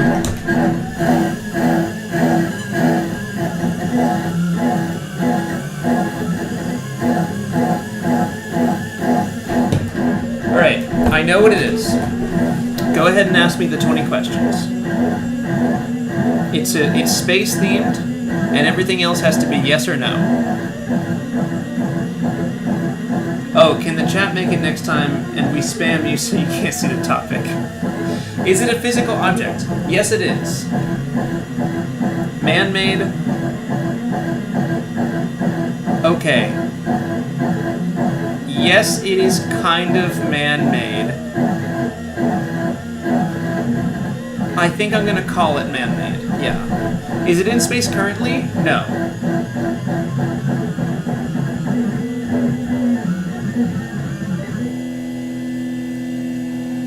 Can you buy it at Walmart? You know what? You might be able to buy it at Walmart. Not the exact one, but maybe. Is it a person? No. Is it a spacecraft? No.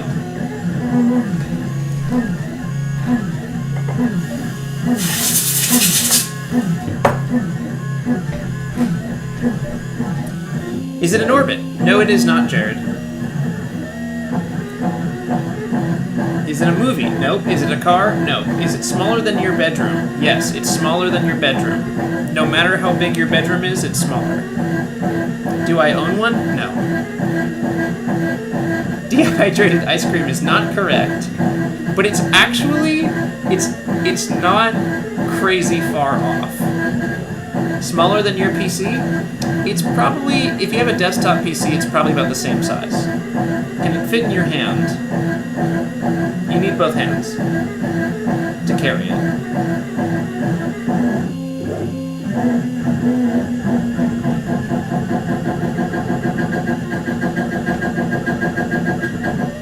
Is it metal? No. Is it a bottle of Diet Pepsi? No.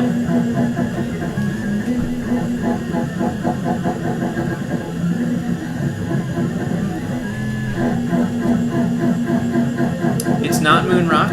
Is it edible? Yes, it is edible.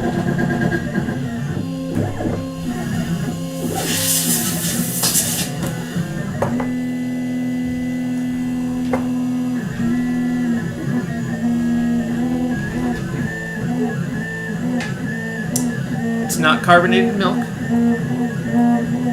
One wheel? I don't know what that is. Like the scooter? No, it's not the scooter. Is it on the space station? No. Is it food? Yes. Is it drinkable? Not really. No. I'm gonna say no. There are ways in which it is drinkable, but mostly no.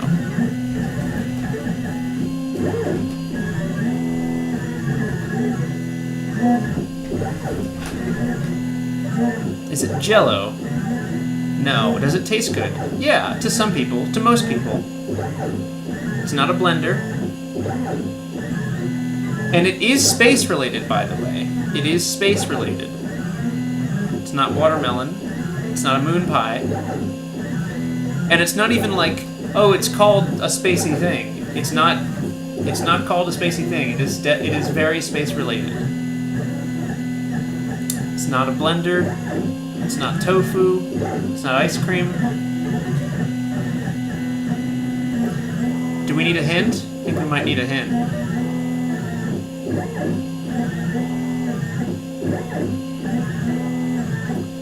The hint is going to throw most people off, and it's going to make it for some other people. The hint is Elon Musk's Tesla Roadster. That's the hint. And as a reminder, this is a food, and it is space related.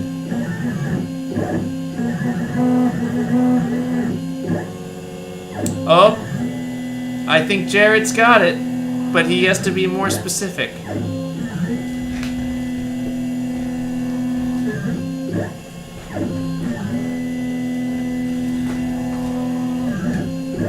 It's gonna have to be more specific than that.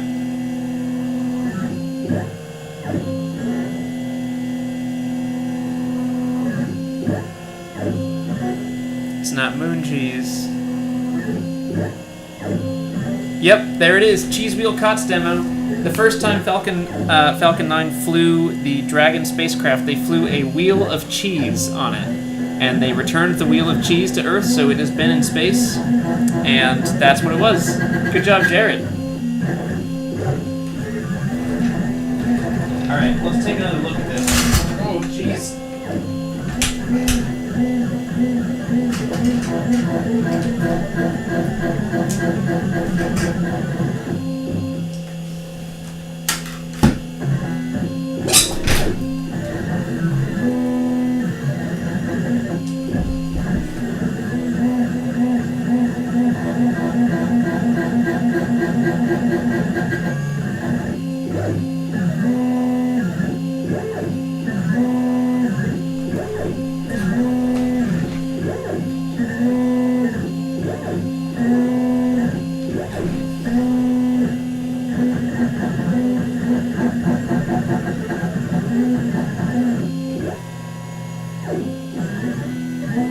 Can I zoom out? I want to see the whole machine.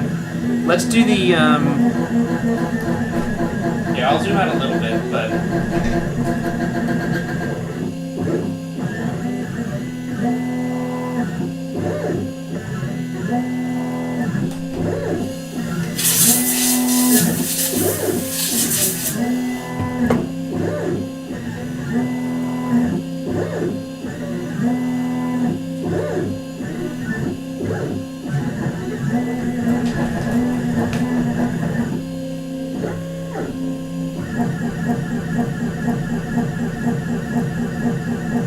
Alright, here we go. Don't break the bit.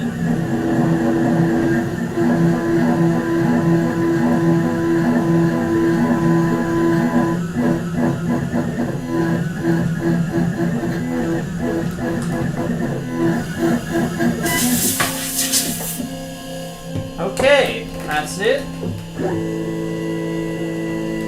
So now we have one more thing to do, and it's with a super small bit. Super small.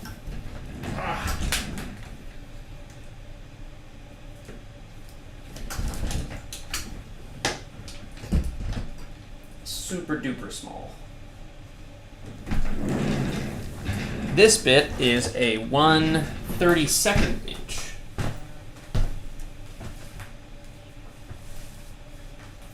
If I can find it, of course, that is.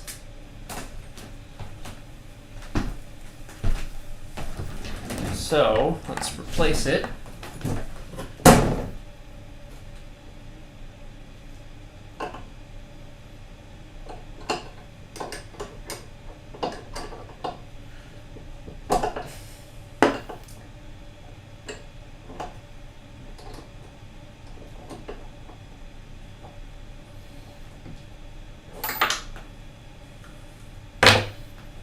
So, let's just give some context here.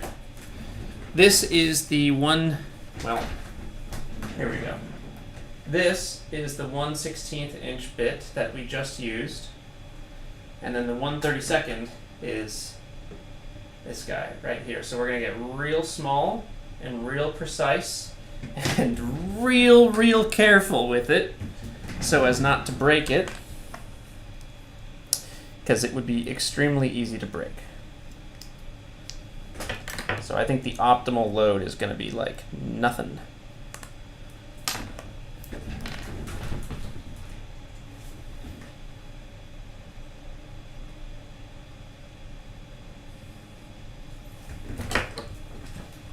And we're going to do the same thing as last time, only this time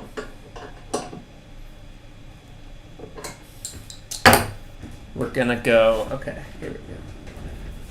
Yeah, we're going to do the same type of tool path as last time. This 2D adaptive, I'm going to duplicate it. I'm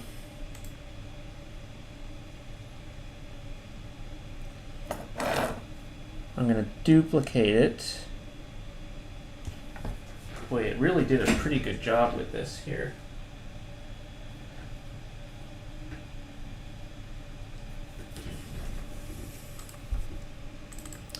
And then I'm going to change this to 1/32 inch.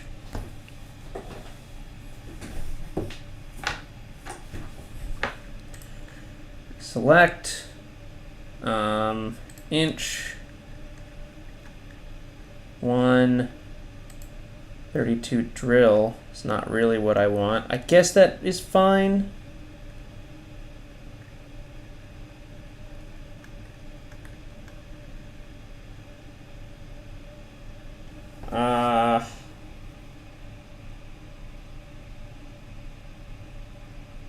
Hold up.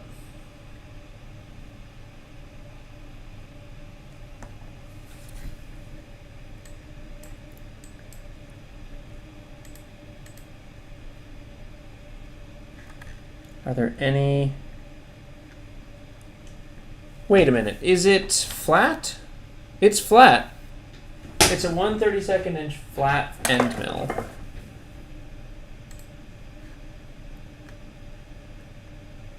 But the only options in the standard library are drills. Stainless steel. Uh-oh, folks. What do I do? Sort by cutting diameter? Samples, cutting diameter.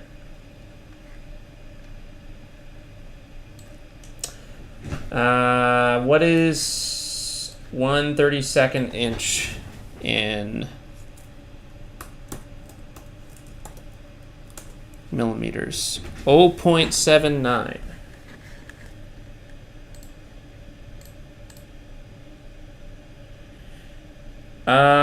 Do you think I can just use the drill? I kind of think no. I copy the tool and then edit. Folks, what am I going to do?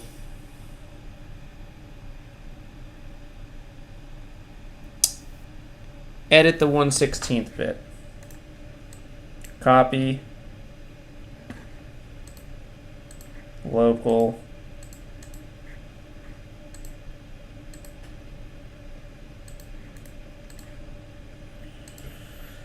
Oh, geez.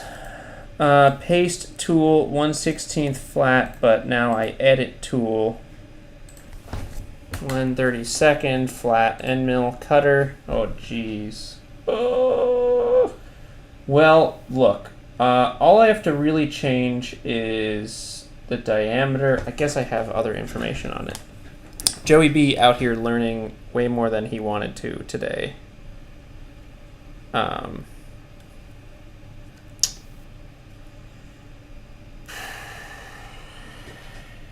The body length, these lengths, they don't matter too much to me. What matters is the diameter.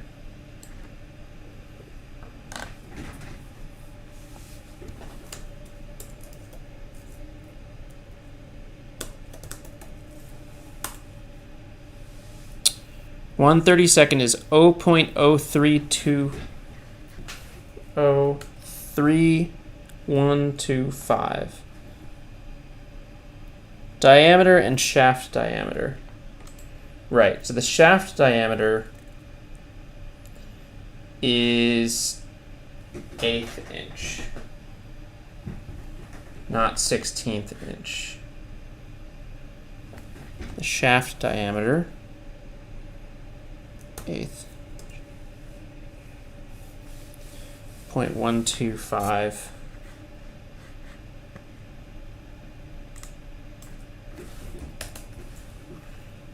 And I don't really care about the flute length or anything like that. Flutes matter. It's a 2 flute. So that's important. Holder. I'm just going to leave those. Okay, now we have that tool. Great. So we're using the 1/32 inch flat. We are going to take it real slow. 200. 250, fine. 250. 250. 250. All of these. The plunge is going to be like 30.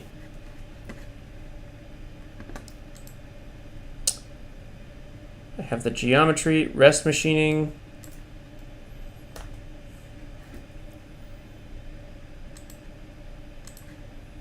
Well, let's just do 3, because that's accurate. Okay, we're the top is the model top. Yeah, and the selected contours.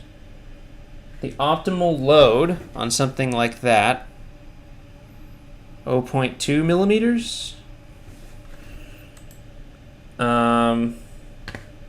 Let's do like 0.15. 1.3. Really don't want to break this. Multiple depths, but it's never going to really need those. Smoothing. All right, do we all feel good about this?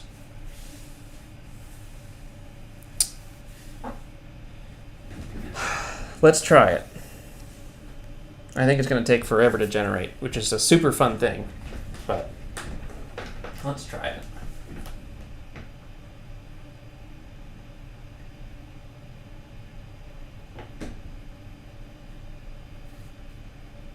Man, I really love this. Super cool. Okay, it's definitely doing things.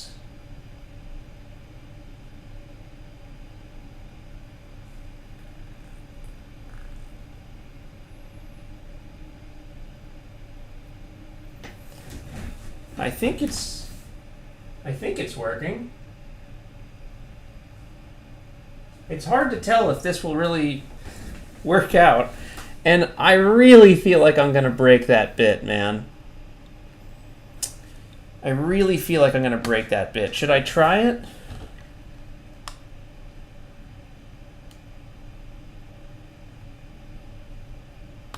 Let's try it. I guess let's just double check it first, but how many do I have? I have 6 of these bits. So should something not work out, I think we'll be okay.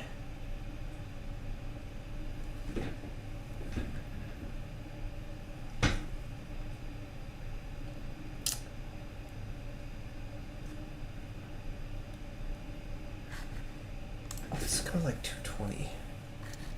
Yeah, there it is.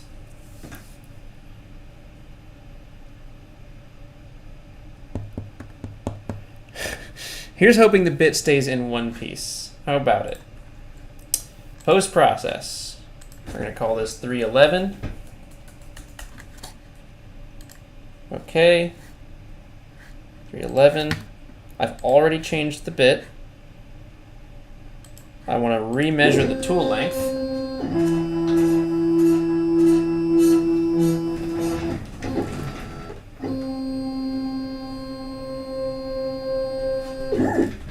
Okay. I've got the tool length. I think let's run it. Load new file, 311. Let's see how it goes. All right, good luck. S in the chat. Stop. No, simulate, stop.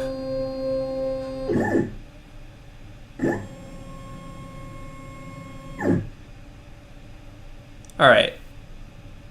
Simulate? You want me to simulate? Okay. Well, it's good that we have that. Let's simulate. That's probably a good call. So we do this, we clear it, get rid of the model. We do that. We clear more. We clean up once. We clean up twice. And then we clean up even more.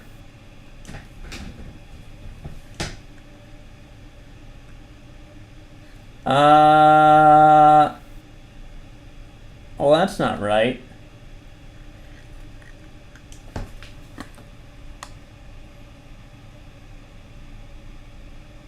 It took too much away.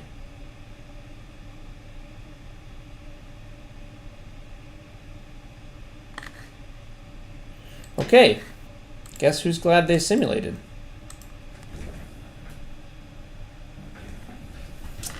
I'm gonna hit continue and then stop.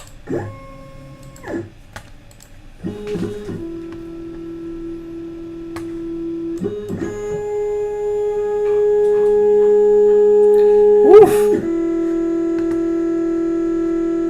Oh. Which adaptive is this? Adaptive 3.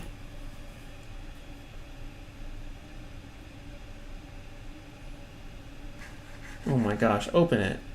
Do it, man. 1/32 inch flat. The last tool, we'll say it's 5.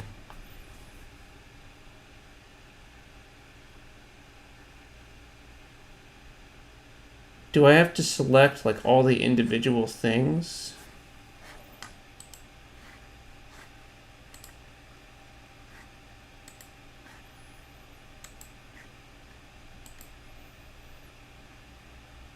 Let's see if that works. Yeah, I did change the tool diameter. Select the inside contours.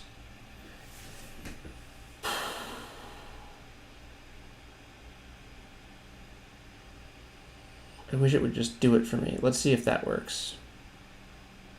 You know what? That's not good. I'm just going to click through everything and do it individually. This and this. And I don't think that's going to work, but we'll do it. 1, 2. Let's do the B. And then these things.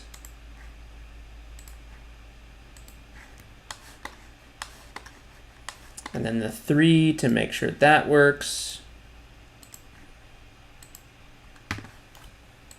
Let's try just those and see how that works out for me.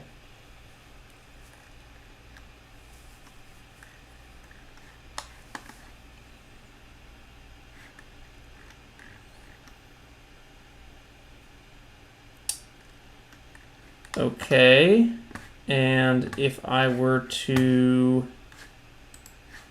simulate 1, 2,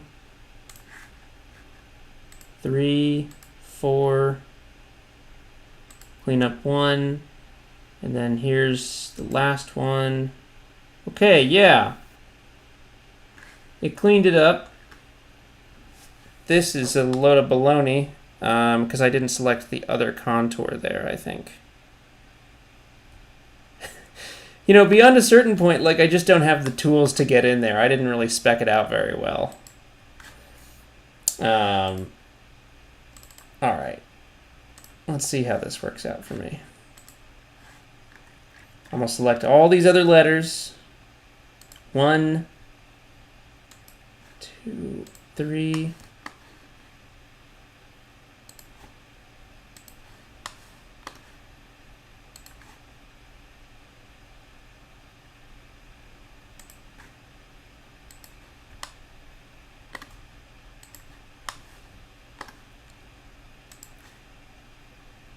This is punishing. This is well and truly punishing.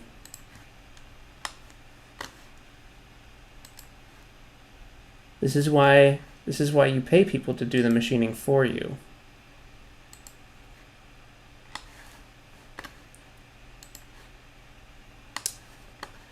Okay.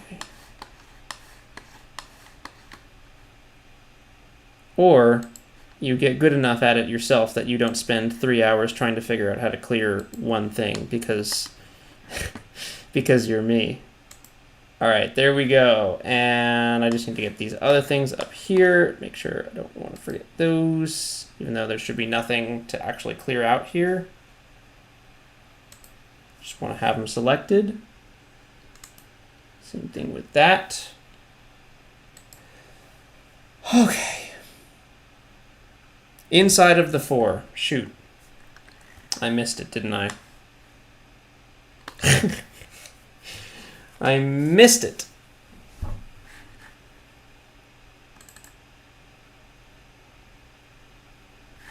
Inside of the 4. Okay, anything else? Inside of the 4. It definitely looks better. Okay, great. And then I'll simulate.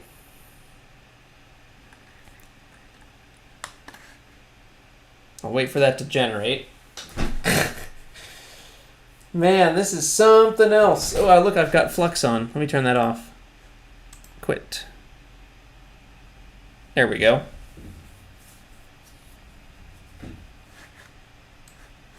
Oh, it's like still on. Well, whatever. Still generating, I think.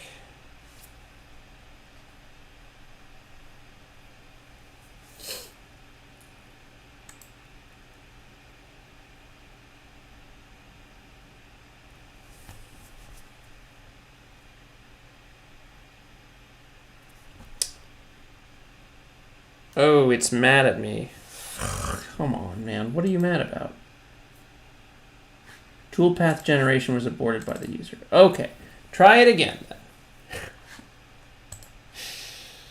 Oh, is it going?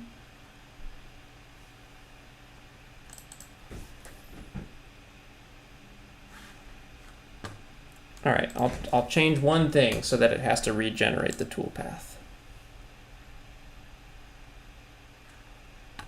What is it mad about? All right, I'm gonna just simulate then. 1, 2,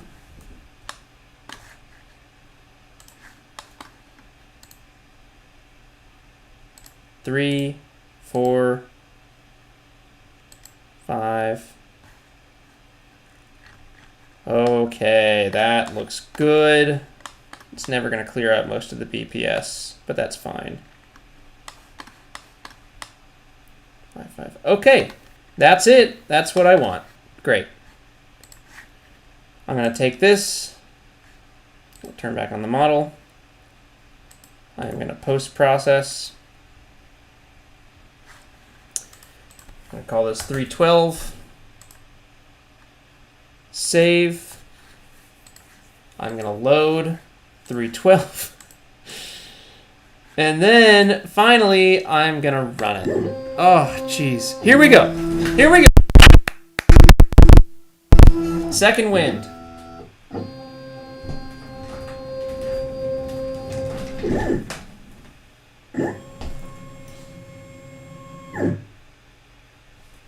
New tool, yes. Woo! Can I get some S in the chat, please?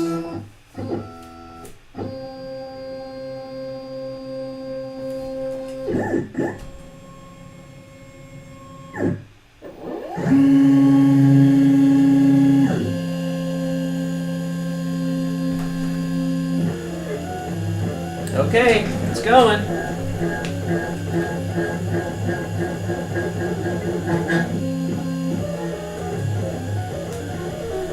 It's taking a nice, easy load, which is great.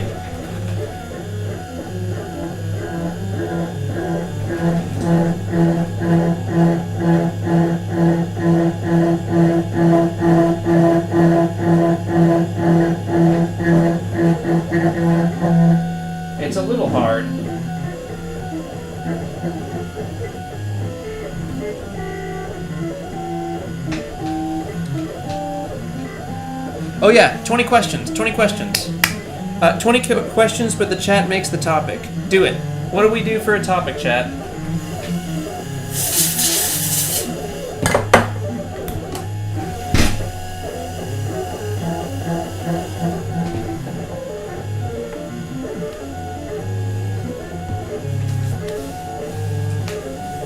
All right.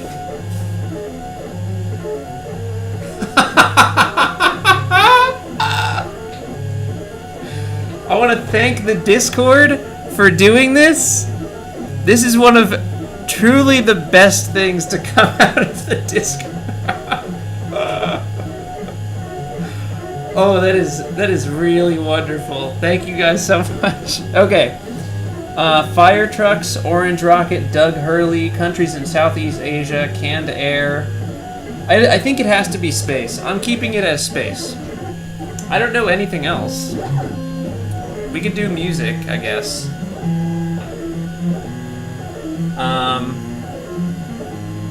Let's do space, though. Everyone here knows space. Joe, no looking? Wait, why?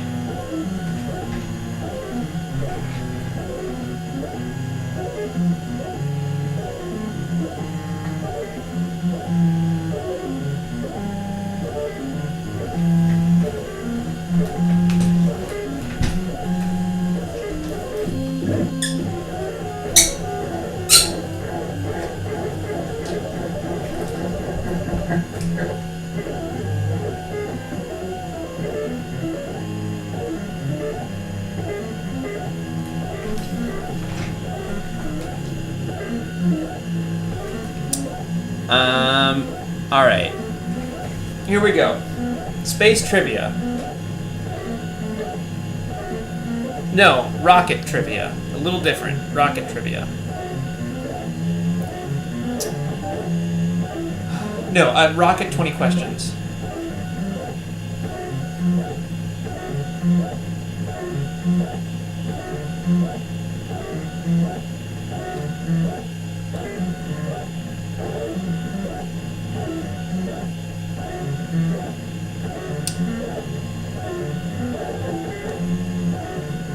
Okay, I got it. I've got it.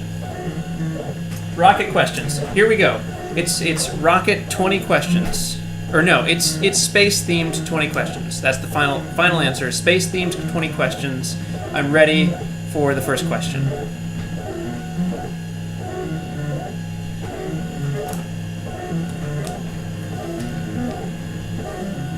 And they have to be yes or no. Is it a rocket? No. Is it in space? Yes. Is it a physical object? Yes.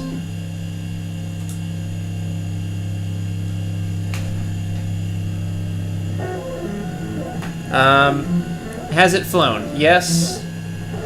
Is it an electronic? Yes. Is it natural? No.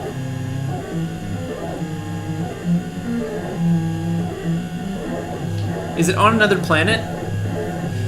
Yeah, okay, yeah. It is on another planet. Maybe not necessarily intentionally. Is it a satellite? No. Is it a computer? No. Can it look for things? No, it cannot look for things. It's not a CubeSat. It's not the MPU 6050.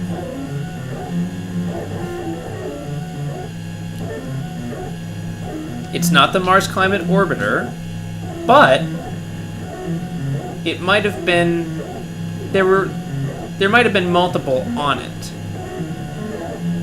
Did it accidentally deorbit? Yes and no.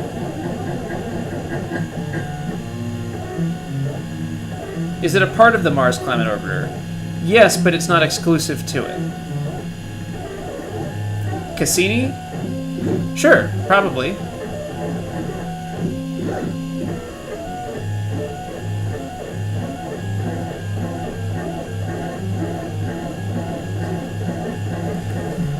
Thank you for the air reminder.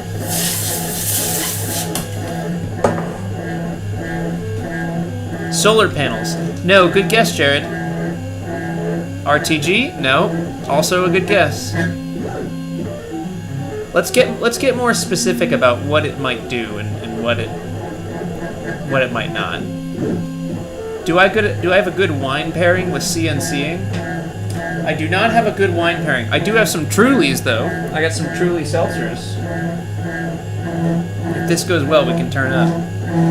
Kick stage of some kind. No. Ryan is very close. Ryan is almost on it, but it's not technically that. If you're going to be technical. Does it produce electrical power? No. It's not a Mars drill. Is its purpose to record data? No. Does it involve propulsion? No, it doesn't. It's not a gyroscope. It's not RCS. Michael Ding! Oh my gosh!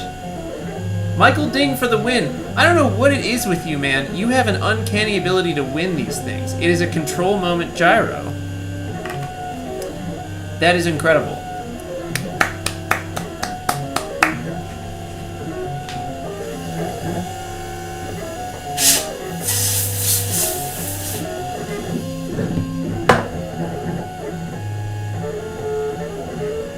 Alright, well this is going well.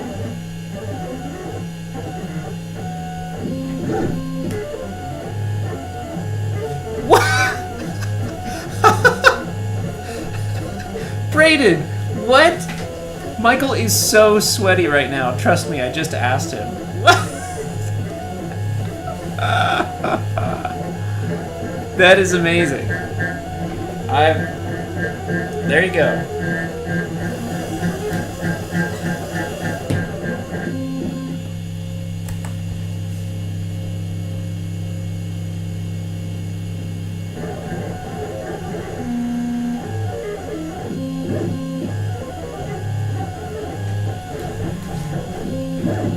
Drenched.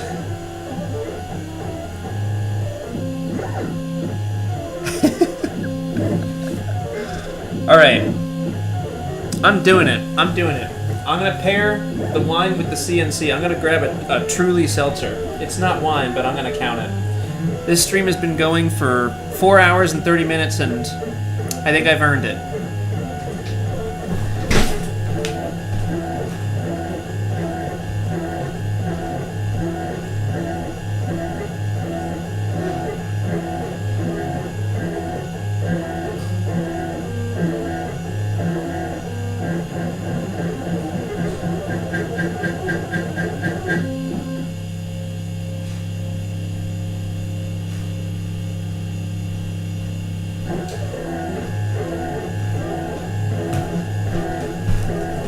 Alright, well I didn't break the bit yet, right? Cheers everyone.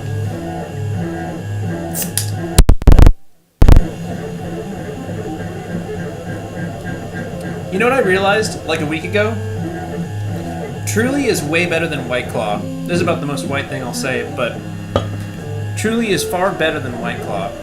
It just has much more flavor.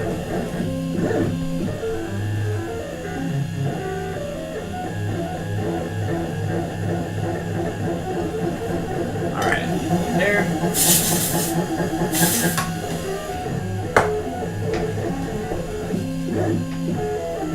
White Claw is overrated. Machining and drinking is not the way to do it. I think machining and drinking is safer than like machining and power tools though. There's little to no risk of me getting hurt. There's just a higher risk that I'll break one of my tools.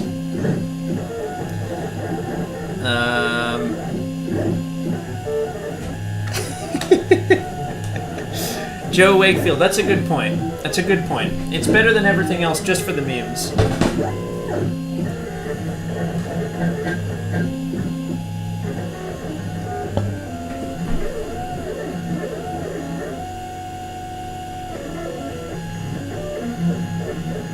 Alright, so the good news is after this, it's pretty much smooth sailing. We don't have a whole lot of other things to machine after this. We have a couple more operations to do, but they're all pretty easy.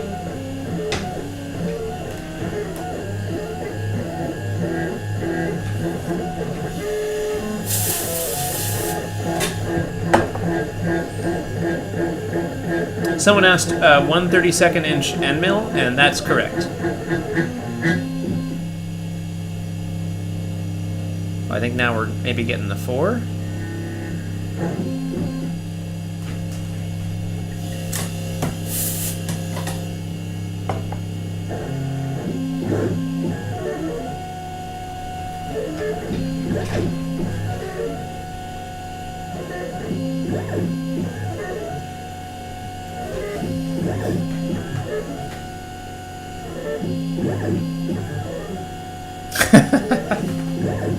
It's pretty smooth sailing versus cutout operation 2020. Brandon.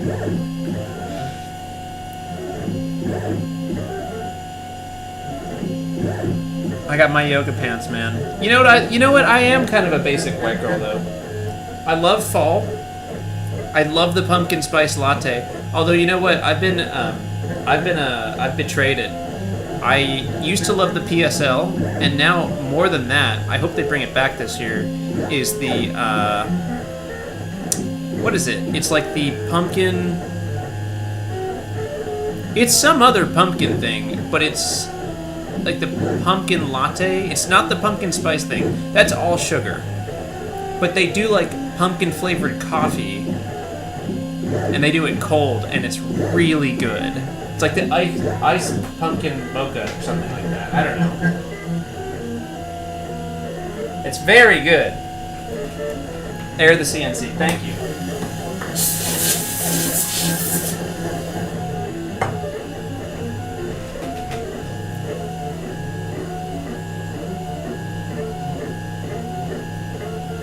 As a barista at Starbucks, I can confirm the PSL is our least favorite drink to make. Peregrine, what am I thinking of? It's like the pumpkin latte. I'm gonna look it up. Well, if you're a barista, you know it. They differentiate it pretty well from the PSL, but it's leagues better than it. It's like a coffee with a pumpkin flavoring thing.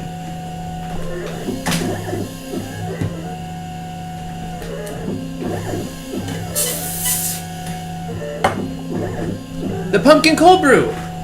Yes, that's it. Thank you.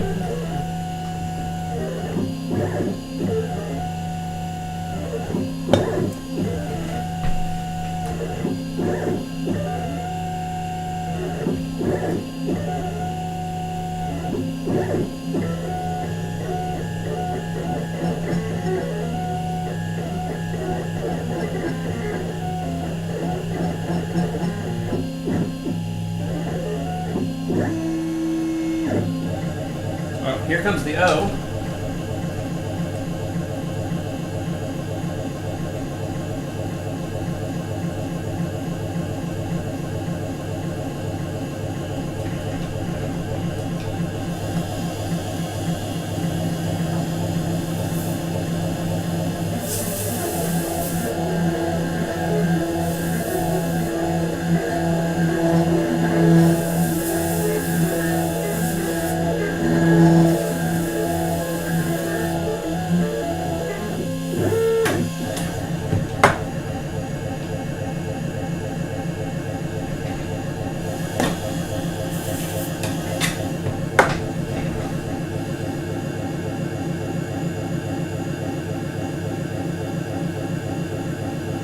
Ryan's probably about right. 20 minutes for boring, another 40 to 60 for cutout. Yeah.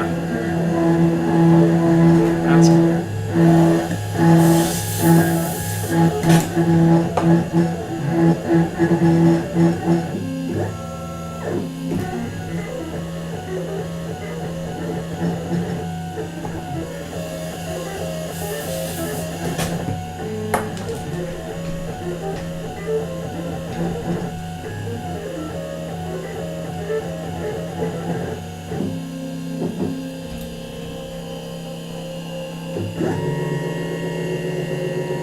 okay, it's looking pretty good. There's a lot of lube on there. It is tremendously slippery as a part, and there's a lot of crap on it. Thank you to everyone who consistently requested that I lube up the part. Feel like I'm just never going to pass that up when someone says it with 2 O's. Joey, do you have a wire brush to remove sharp edges after the CNC is done? Braden, I don't have a wire brush. I do have a belt sander, and that doesn't really help for all of the sharp edges. We could do a finishing pass on it. I kind of don't want to. I don't know. I could run a big old parallel like finishing pass over the whole thing. It would add about an hour, but it would make it look nice. Because right now it looks ridiculous. Like it all of the shine on it looks kind of crazy. Well, I can't take this off, but I don't know. We'll see.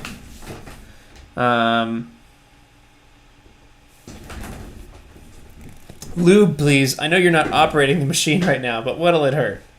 All right, well, tell you what, pals. Let's do some boring. Everyone loves boring, right? We're going to bore out all these holes next. These are the holes. This is really the best part about this whole thing. This whole stupid stream is that the only thing I really needed out of all of this is these holes. Every other part of this piece is superfluous and whatever. So thanks for watching for a total of 4 hours and 42 minutes, because now it's time to make the useful part of the piece. I'm keeping it real conservative on all of this. We're going to bore through each hole nice and easy, and I think we're doing it with an 1/8 inch end mill, so I'm going to have to swap that. Let me post-process. 301, 313. I'm going to load the new file, 313. Open. There's a lot of chips in there. Okay, let's jog the machine.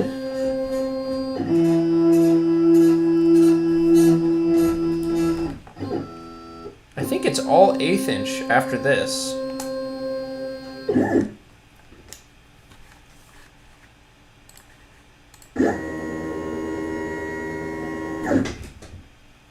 Okay. All right, so let's replace this tool.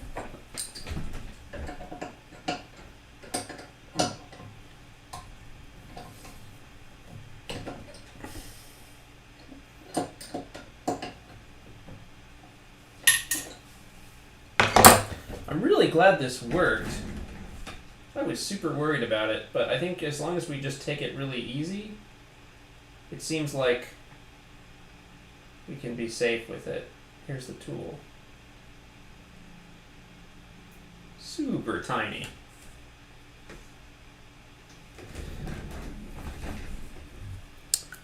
Okay, that's 1/4 inch. And here is 32nd inch.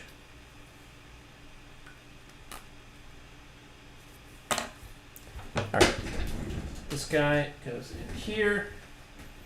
We're gonna let it hang out just a little bit because we have to cut it out and it goes pretty low when we do that.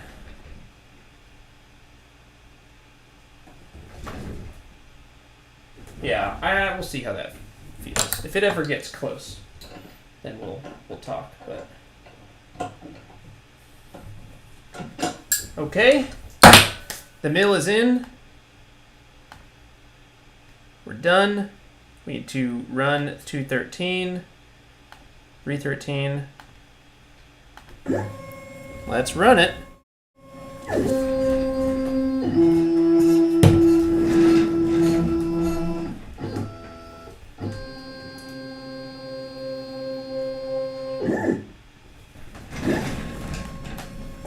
Have a sip of Truly.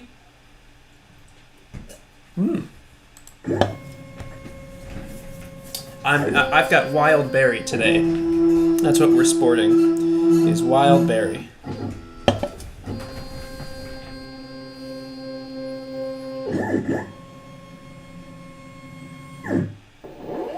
All right, finger on the pause button. Go slow, go slow. Okay, we're good.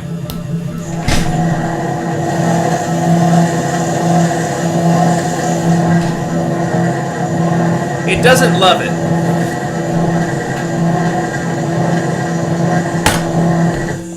All right, that's too much. I can't go that fast. That's too much. We're gonna go down to like 30, and the pitch is gonna be 0.1, and that's gonna be real smooth, way more than it needs to be. Post-process, 314, stop, load new file, 314, and run.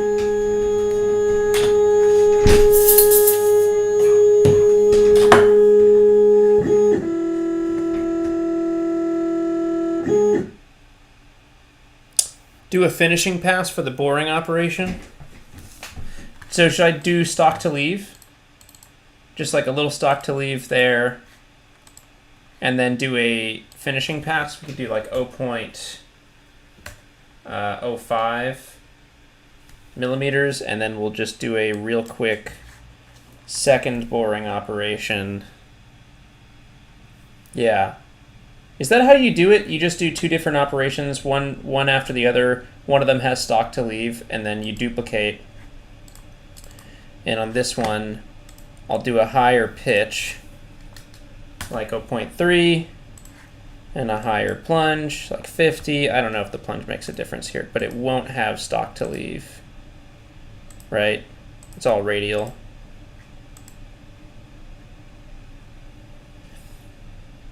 Yeah, so okay, yeah, it seems like some of them have finishing in it, and some of them do not. So what I will do is, can I post-process both of these?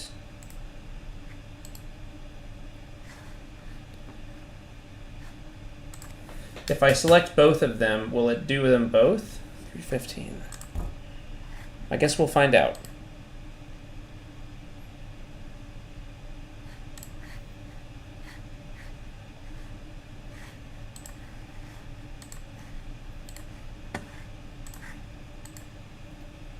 Yeah, okay. Let's do it. I'm gonna lube it up, boys. We're lubed.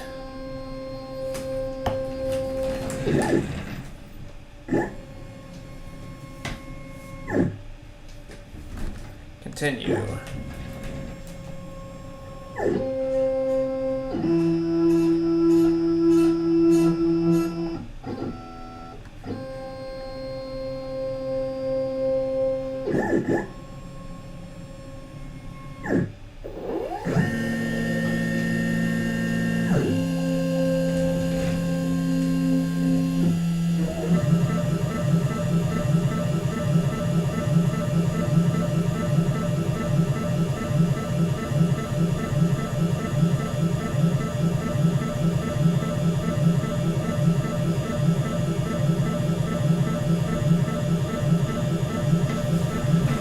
Someone had a question, how does 3D printing compare to CNC?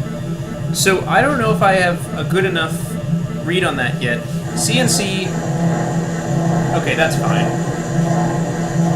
CNC seems a lot harder to me to start with. 3D printing, they both have a lot of resources that you can get to. Did I get through? Okay, stop. All right. This is an excellent example, as I just messed this up already. So on both boring operations, I need to take the whole bottom down a solid like millimeter below the part, because it looks like something has shifted enough that our tolerances are just out. So we didn't really cut all the way through. So let's try that again. Post-process to 316. Man, this is the day of like, this is a day of reckoning for me, or it's a day of humility. This is boring. Get it? I agree.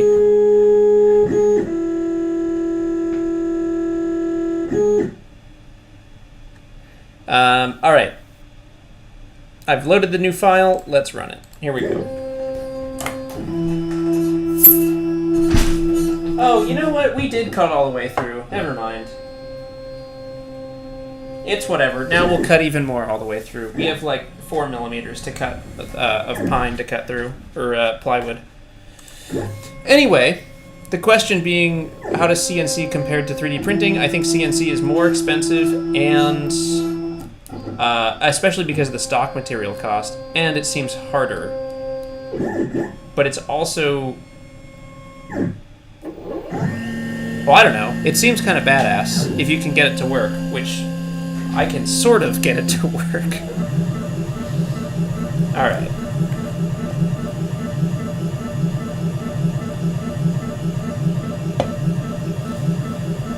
And if you're building, like, high-powered stuff, high-powered rockets, if you're doing a lot of... If your G-loads are pretty high... if your G-loads are pretty high, like... I just think of all the times that Charlie has told me they've machined things for MIT Rocket Team, and all their stuff. I mean, some of it's CNC, but most of it is just manual machining on a lathe or a manual mill.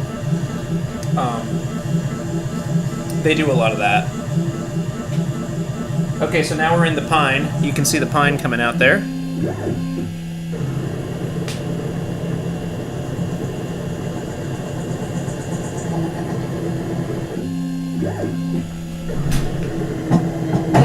Oh! Man, I cannot... Ah, jeez. Alright, let's reconnect. Man, alright. I'm gonna change the pitch again. That's crazy. We're gonna go really, really, really low with it. Yeah. Crazy low. Just need to remove the material. A lot of this stuff is guessing. 317. Here we go.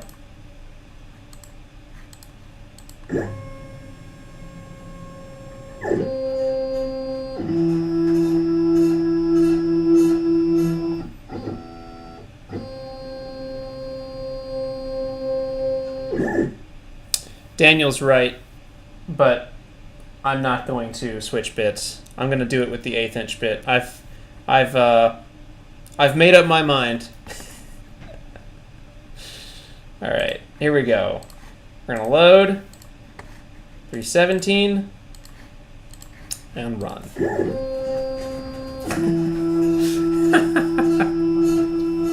Air for good luck. Good call. We're definitely cutting through the holes.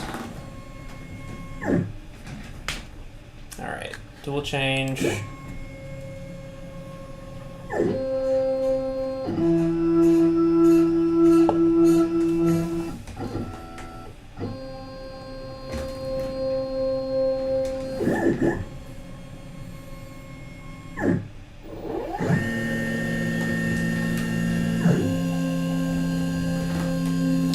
All right, it's gonna run the whole thing again. And yes, let's do tons of lube now. Tremendous quantity of lube.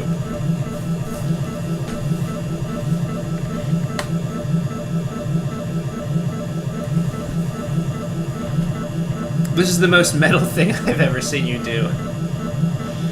Also, I saw this earlier. Thank you, Malice Knight. Joe, I just want to say I appreciate the CNC manufacturing streams. I like learning about new things and watching you troubleshoot the model and the likes. Well, thanks so much. I'm glad you enjoy it. Most of the time, things work pretty well, but quite a few times today, things have not worked very well. So I'm glad you like it. Why does this take so long? It takes so long because I'm a beginner at it, and also because I don't have a very powerful machine. It's a pretty accurate machine, but it's not very powerful, so I have to do really slow and tame cuts. Alright, you want to make some more 20 questions? Does it still have to be space? I think it should still be space. I like space trivia better than 20 questions, though. Maybe we'll do space trivia. Would people like to ask me space trivia, or should I ask the chat space trivia? What is this part even for? It's just a practice piece. It's just another way for me to get more experience machining this stuff. A good standard for boring is to use a bit that is at least 66% of the hole. In other words, 1.5 times bigger than the end mill. Right. So for this, it might qualify. For this hole, it might qualify, but for any of the 3.5 millimeter holes, it's probably not going to qualify. Like, it'll work, but it won't be good. Okay, you ask, chat ask you, we ask you. Alright, I'll start. I'll ask the chat a question. How about that?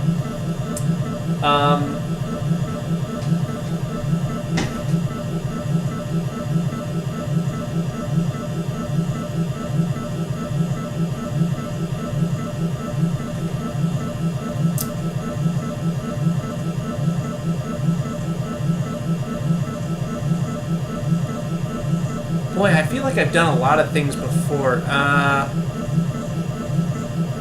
Okay, this one's probably going to be pretty easy based on other YouTube channels, which are, I can't say too much.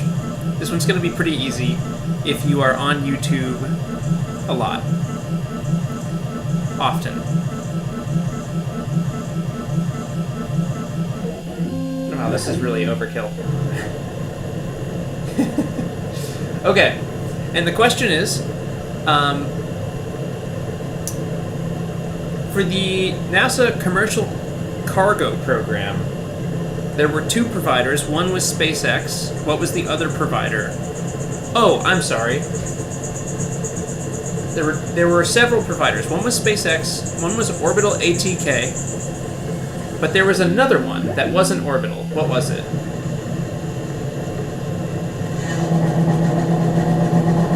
Okay, there we go.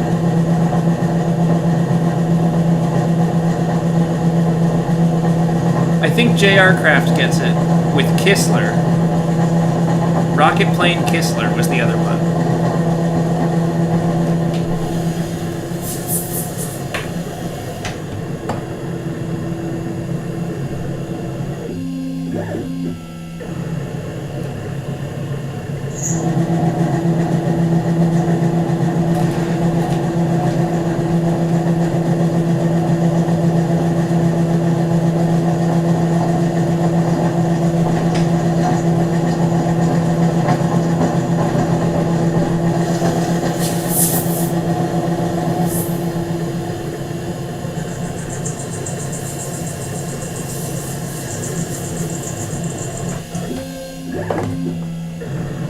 Okay, here's a good one. What was the name of the first thing that Blue Origin flew? The first thing that Blue Origin flew.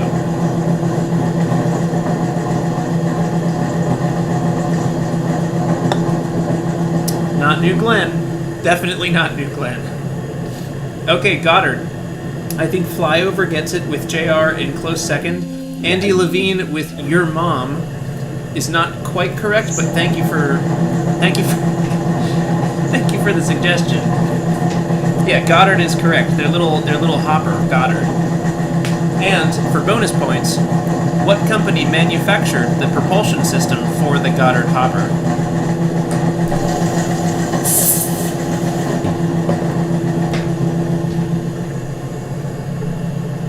Your dad. No, it wasn't my dad. And I don't think he ever worked for them. Not SpaceX. Not BPS. Not ULA. Not Boeing. Someone's gonna get it. Not Roscosmos. Not ATK. Not Grumman. You gotta think of,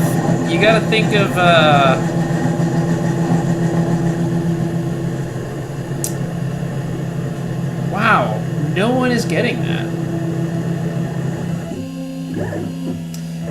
Would it help you if I told you they were air-breathing engines?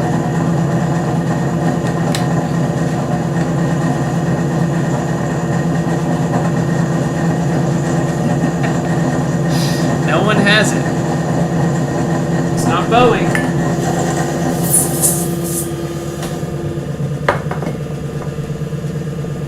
It's not Rocketdyne, not Lockheed. Oh, Liam. Liam with the win, with the dunk. Rolls Royce. Liam Pearson, Rolls Royce. Yep.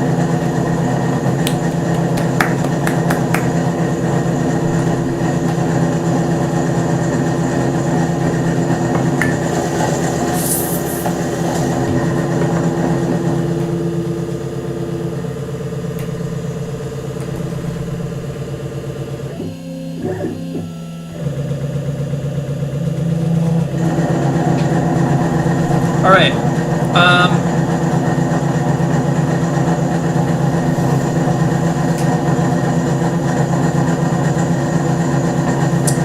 Internally.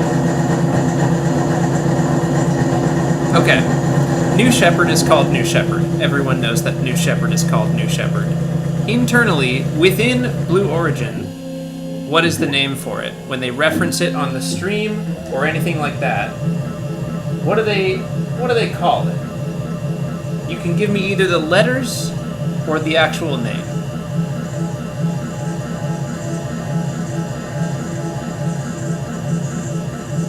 This is the finishing pass, by the way. Small boy is not correct. Your dad is also not correct. Jeff Bezos' most prized possession is also not correct.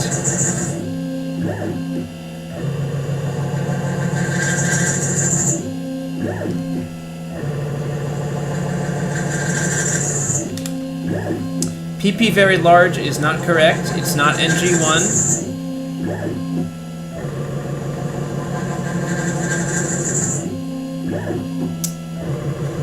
No. Wow. Ooh.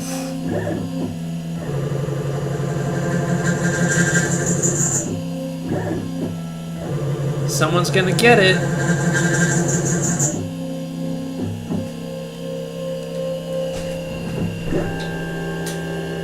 All right. Let me try to make it more clear.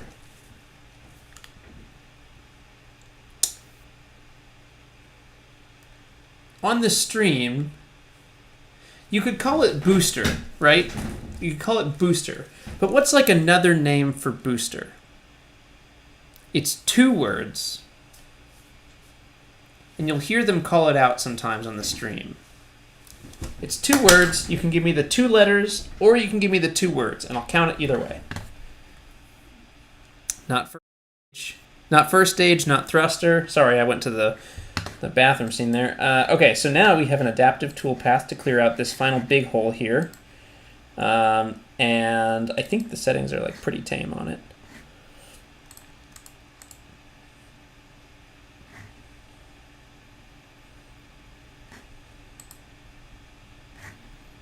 Let's go with like 20.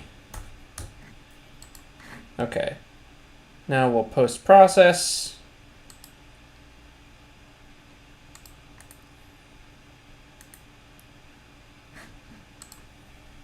Oh, all right. Someone definitely got it. Hold on. Let me see who's first. Oh, no. No one has it. Ah. Oh, JR Craft. JR Craft gets it. Propulsion module.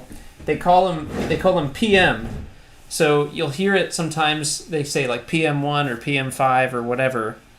And they say, I think they say that on the stream on like the nets, not on the primary loop, but on like the countdown nets and like the controller nets, stuff like that.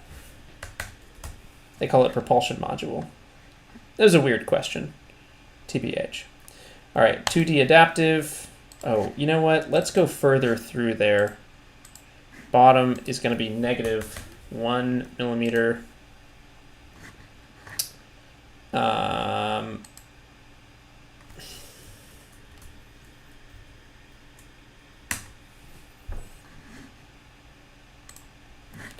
Okay, why is flux disabled for an hour? There we go. I don't know what happened there.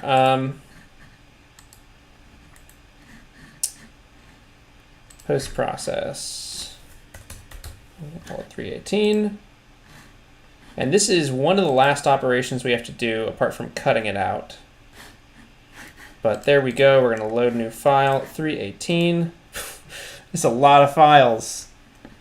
You don't have to do these all as separate files too. I just don't have the faith in my abilities to trust what I'm doing here. All right. Should we do more trivia? We should probably do more trivia.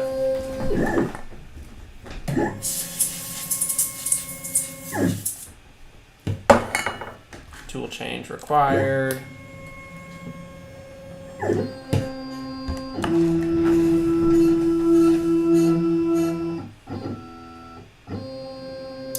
How is the Mr. Fund going? I think we're probably at like $10.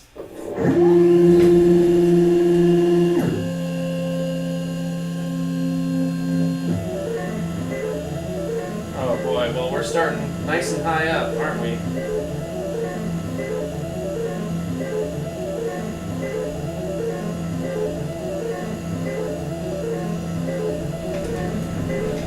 That's fine. I don't really mind. This one does not have stock to leave too. This is just a adaptive, no stock to leave.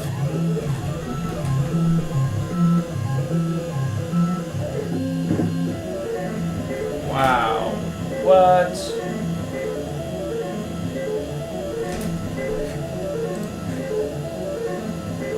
Oh, did we go from stock top?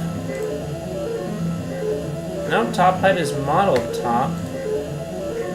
We measured the tool length.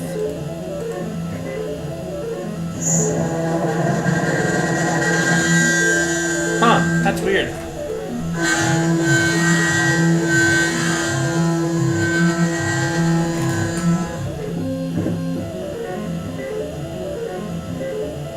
Wow, I'm not sure why it does that. It's, I think it is...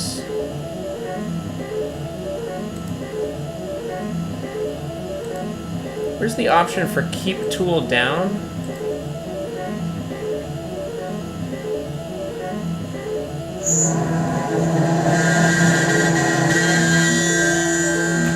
Yikes.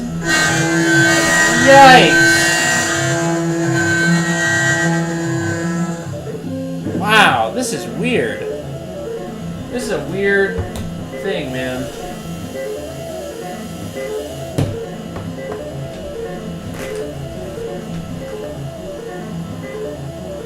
How's the dog doing? Is he eating enough? The dog, as a digital image, requires no food and is eating none. So, yes, he's eating enough.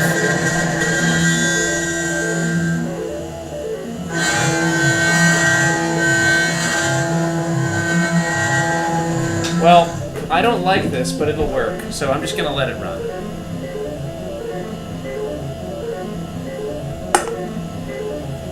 And we killed the Trilly.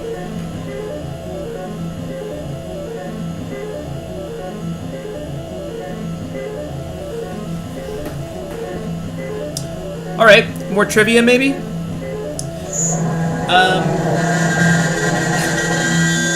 What a sound.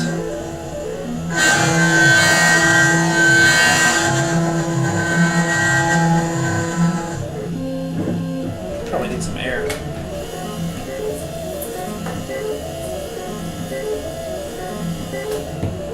This air is almost done. It pretty much is. Let me find another one.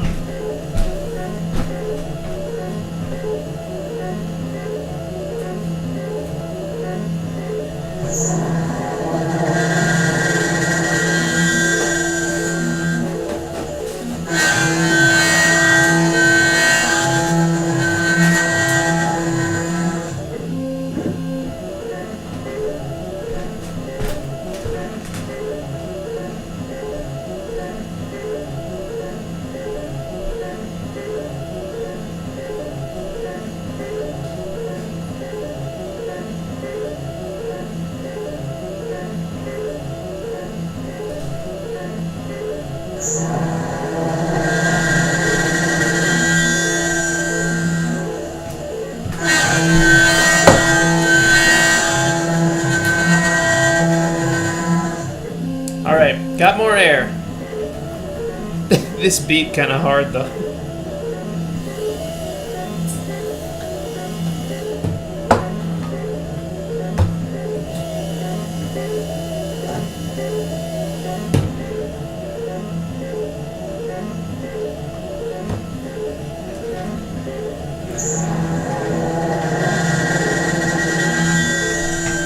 All right.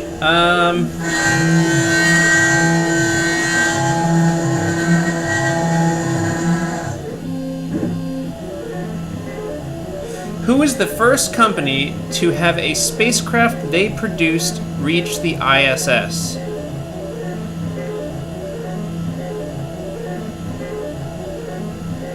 It's not SpaceX. It depends what you qualify as the ISS. Do you qualify the ISS as when it's complete?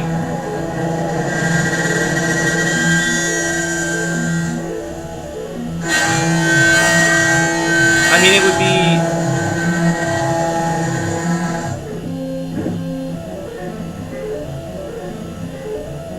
would be Roscosmos, right? I mean, what was the first thing to get to the ISS? Probably, it would be either a shuttle or a Soyuz.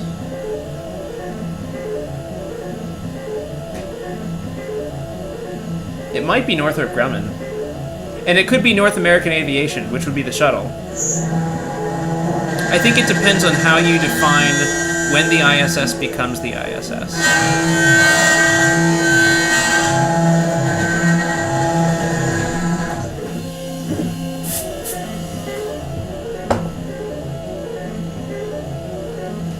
It's weird that it's starting so high. It feels like it's trying to start from the stock top or like lead in quite a bit. I'm not sure why it's doing that.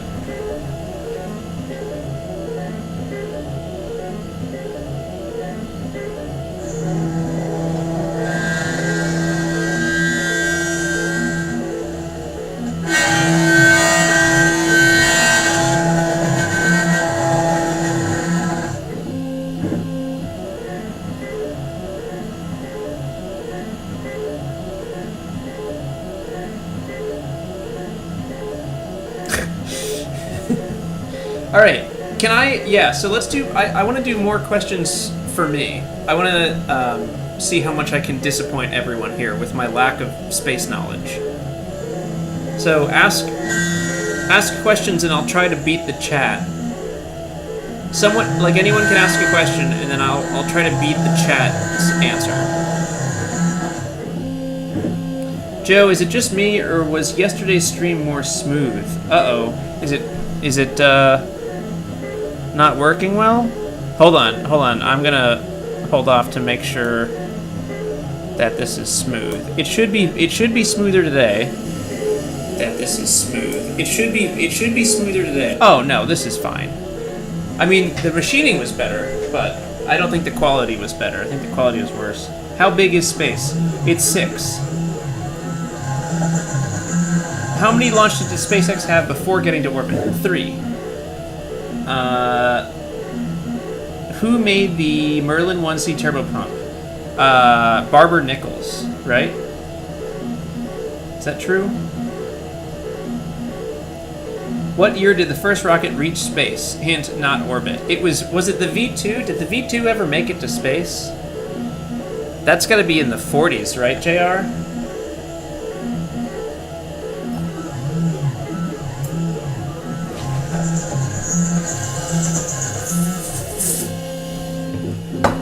Alright, we did it.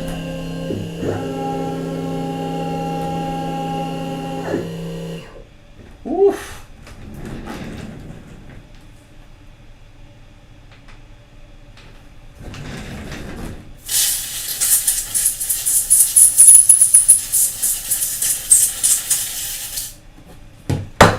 Okay, it's going pretty well.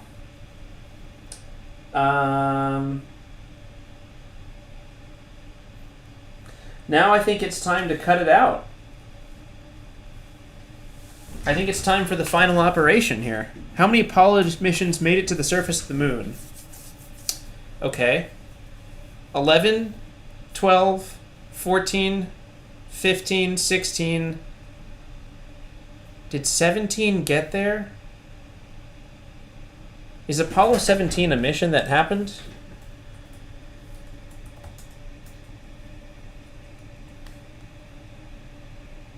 The final moon landing. 11, 12, 14, 15, 16, 17. 6. To solve airburst problems, they did a series of vertical test flights.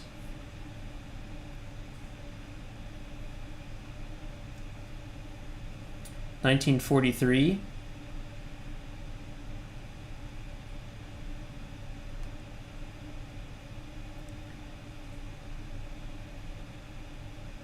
Huh, that's interesting. Distance from the Earth to the Moon. Oh. 300,000 miles? 600,000 kilometers? Uh-oh, I should know that.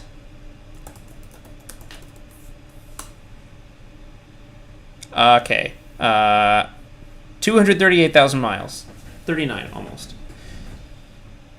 Okay, well, I'll tell you what. We have to finish this stream soon because my laptop battery is starting to give out.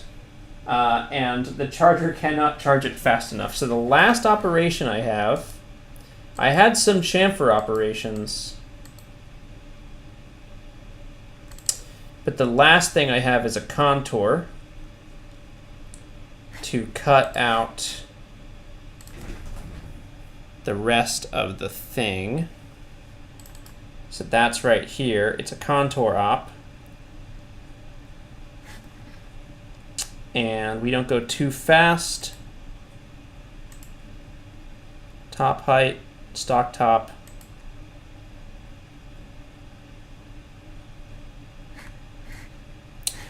And the bottom is going to be 1. And then we have tabs.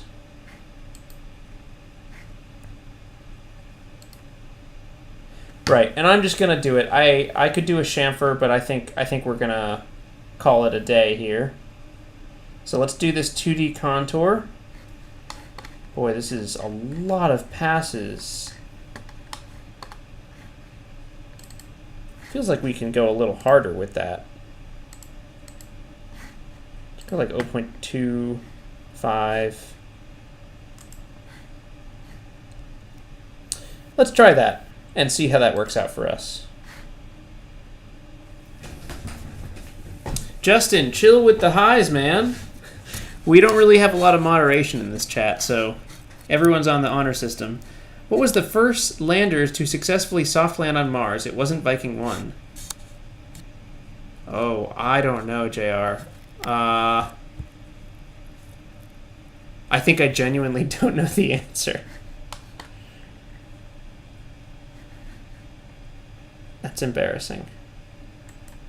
Okay. Post-process. We're going to call this 320. Skipping 19. And then we're going to load new file, 320.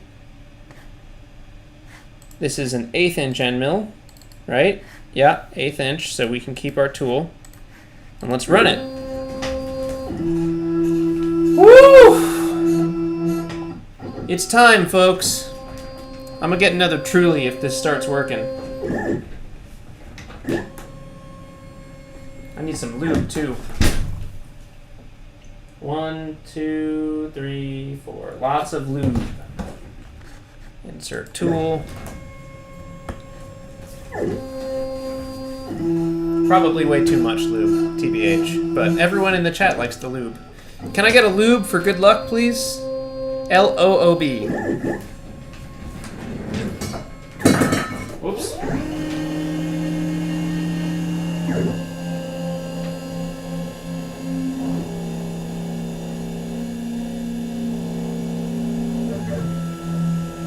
Oh, and we're starting at the stock top, which is why it's not touching anything for a little while. Thank you, Eric. Yes, I didn't miss too much while I was gone. Yeah, Eric, it's still pretty tame here. We're still just kind of hanging out. And hopefully, at some point soon, we're going to have a part. I'm gonna speed this up.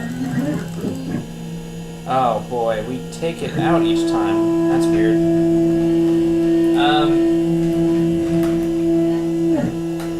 Right, so we're starting at the stock top because I was unsure if we were gonna clear enough when I set up the toolpath. Justin, my dude, if you keep saying hi, I'm gonna put you in a timeout.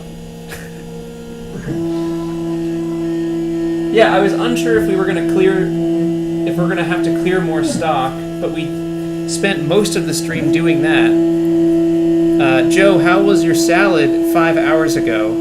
It was all right. It was less of a salad, but more of like a bunch of lettuce with some Caesar salad dressing.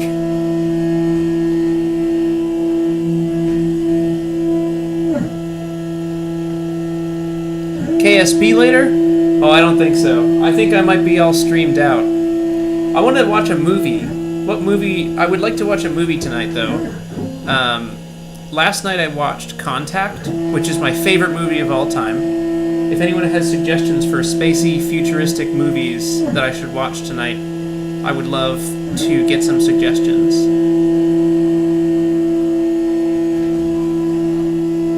Alright, maybe one or two more passes before we start to plunge into the material here. No, not this one. Interstellar would be a good one. 2001. Spaceballs. The Martian. Oh, I would watch The Martian. Interstellar's great too. Hidden Figures. Moon is an awesome movie, man. Moon is a great movie. Alright, we must be close now. Oh, I guess, well, not really.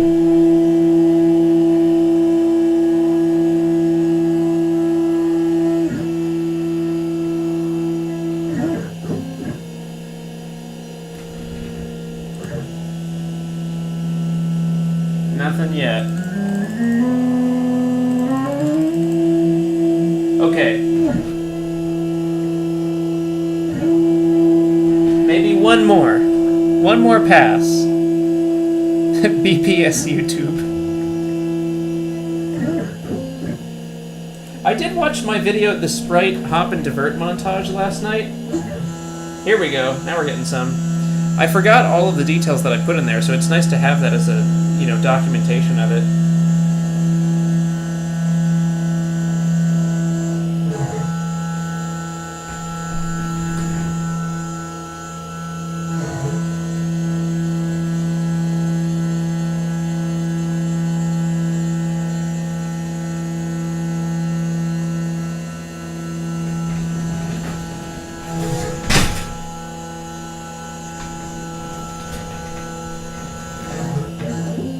Alright, this is it.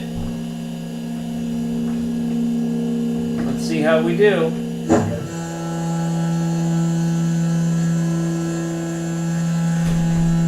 Okay, we're not fully plunged into the material.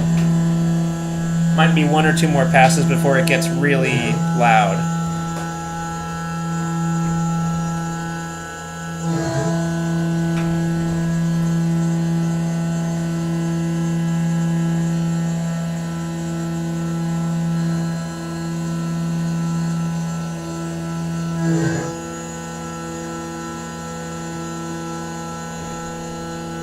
Alright, this is it. I can feel it.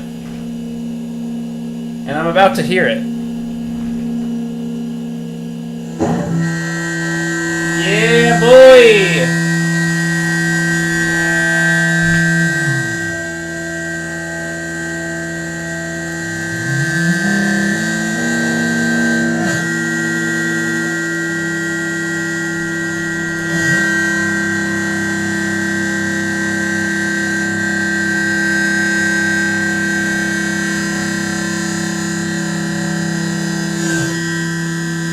I think chatter is like genuinely unavoidable on this machine.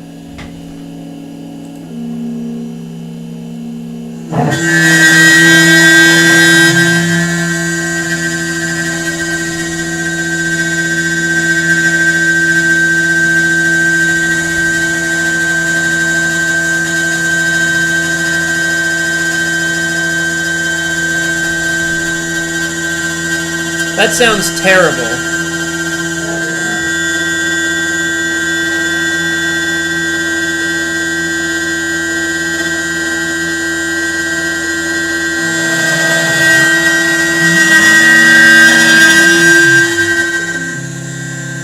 If I go really slow, it's pretty quiet, but...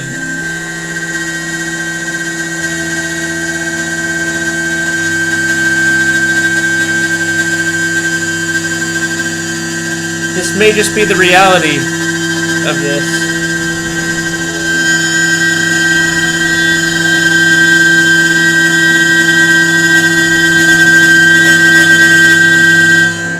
So a shorter tool would absolutely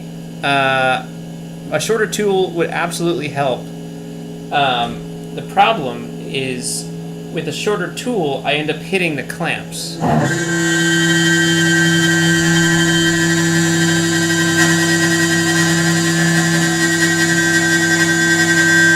Alright, I'm gonna go to the bathroom. Please enjoy this lovely noise.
Are we enjoying the noise? I got another Truly. This one's black cherry.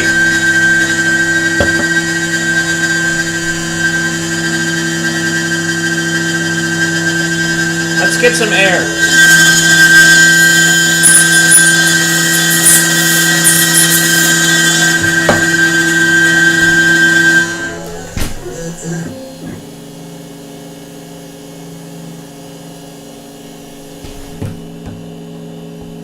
Man, this noise is just terrible.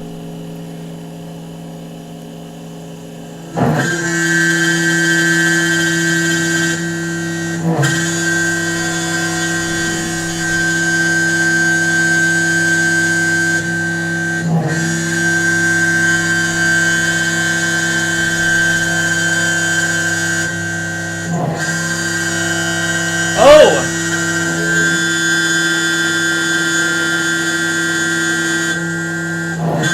See how we hear like a weird noise every few seconds?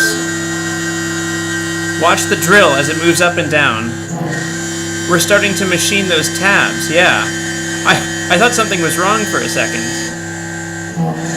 So we're machining tabs so that the part, even when we cut it all the way out, still has to be slightly cut out of the stock material when we're done.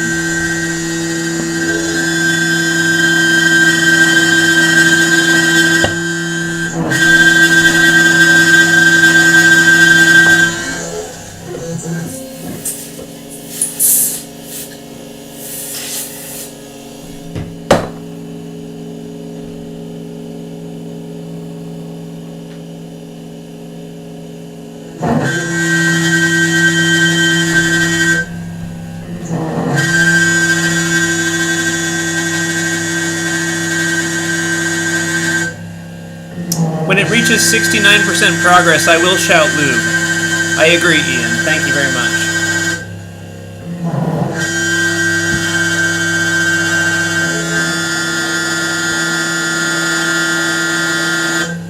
Joe, if you could download one app on your Mac, what would it be?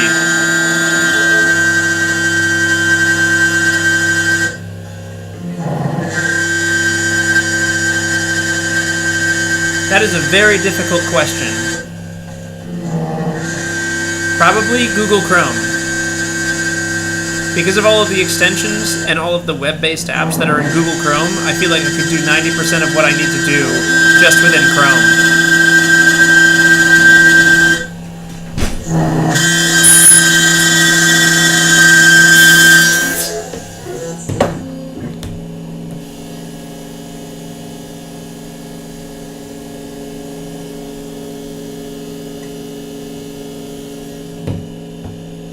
We really don't need this much lube. It just is kind of fun.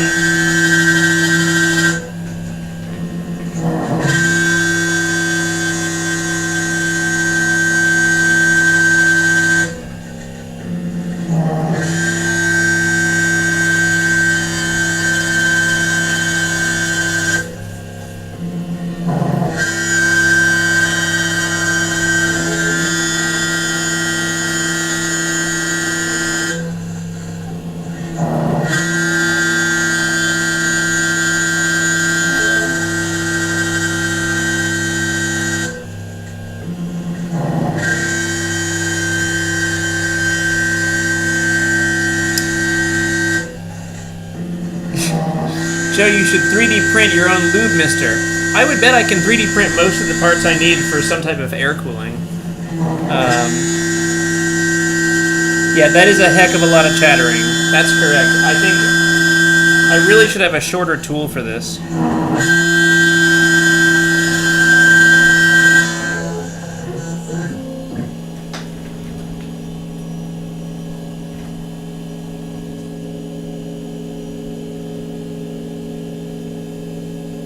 But we're getting through the material. I'm just gonna keep it up.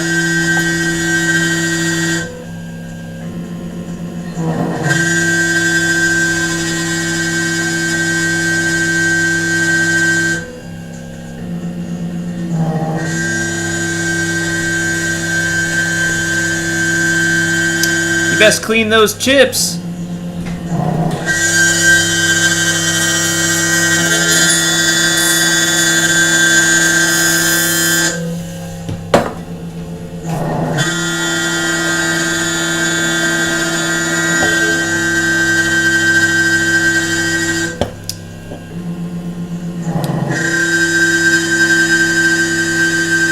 What kind of lube do I use? Well, for machining, that type of lube, I use Tap Magic. I'm sorry, that's probably one of the more risky things I've done. I like Tap Magic though.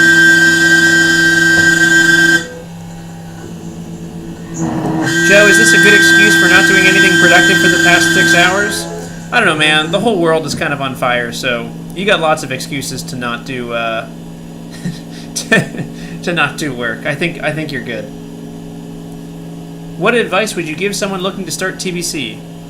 Start with an Estes kit that isn't TVC, so that you have a better sense of how to fly model rockets without thrust vector control. And then I would say start with a little bit of the CAD, but mostly the code. The code is the hardest part.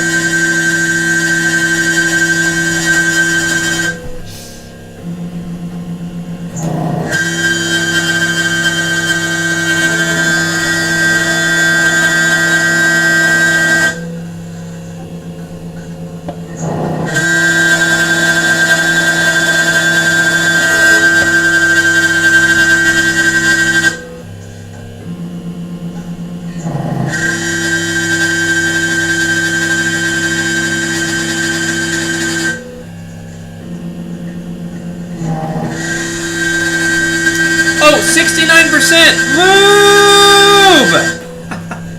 Sorry, everyone. My apologies for not yelling lube at an earlier percentage of the G-code execution. Sorry, everyone. Joey B ASMR.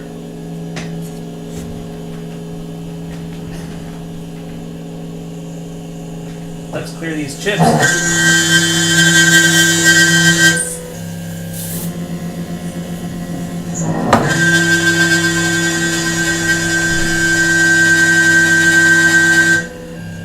Would a deeper depth of cut reduce the chatter? I don't think so. A deeper depth of cut is going to be more difficult too. Are you floor gang, Joe? What does floor gang mean?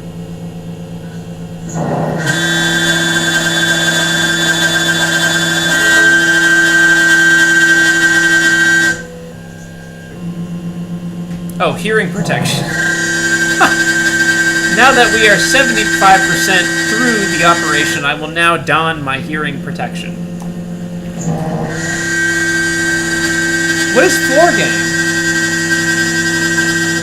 What is floor gang? I gotta look this up. Is this something bad?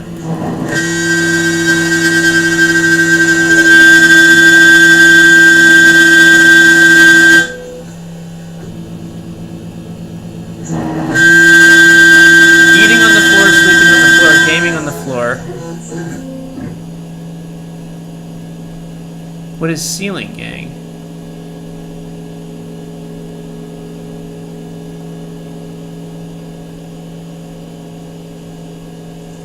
Okay, so everyone just loves the floor. I had no idea. I don't watch PewDiePie that much. I got nothing against him. He just doesn't show up on my sub feed. So floor gang is good. Like I want to be floor gang, right?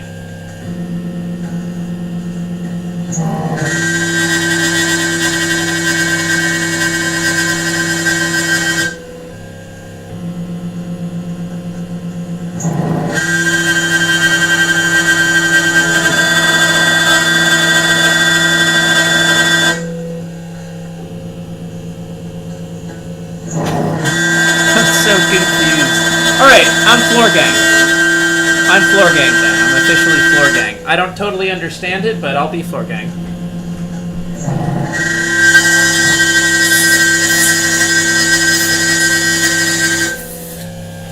Alright, let's get a better view.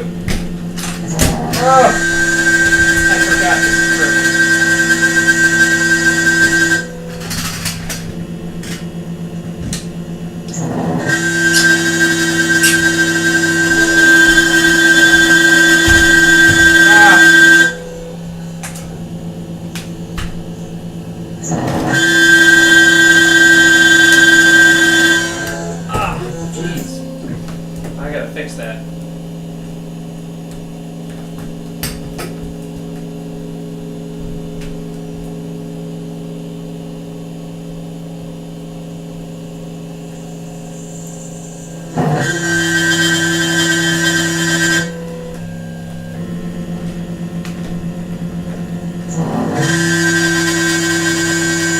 I'm not floor gang or ceiling gang. I am lube gang. That's true. That's what I am, man. I'm lube gang. Yeah, they are pretty big tabs. I probably didn't need to make them this large.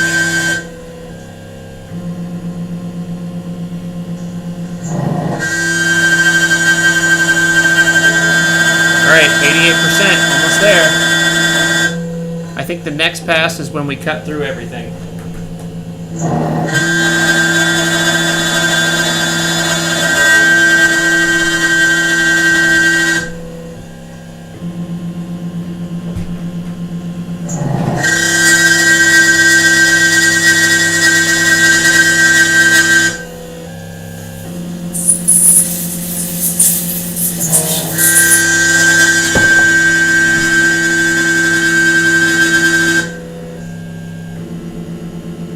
CNC machine go burr, but mostly CNC machine go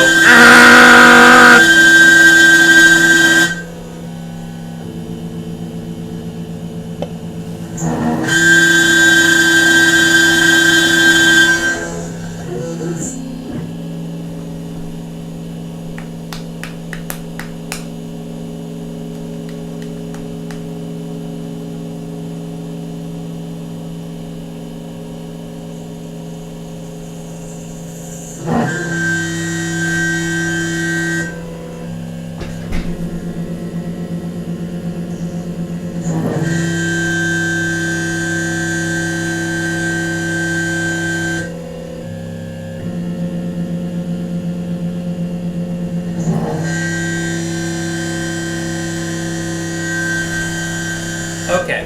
Maybe one more after this, then. Waterbed, but it's beans instead. That is terrifying. That is awful. Secondary process for removing tags?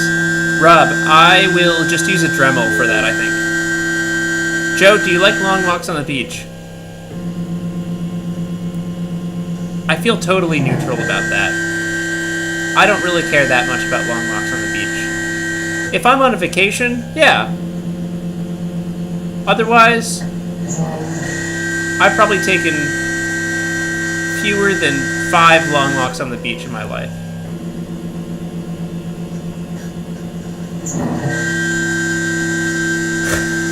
Me and the boys at 3 a.m. CNCing some beans. If you go fast enough, you can CNC beans.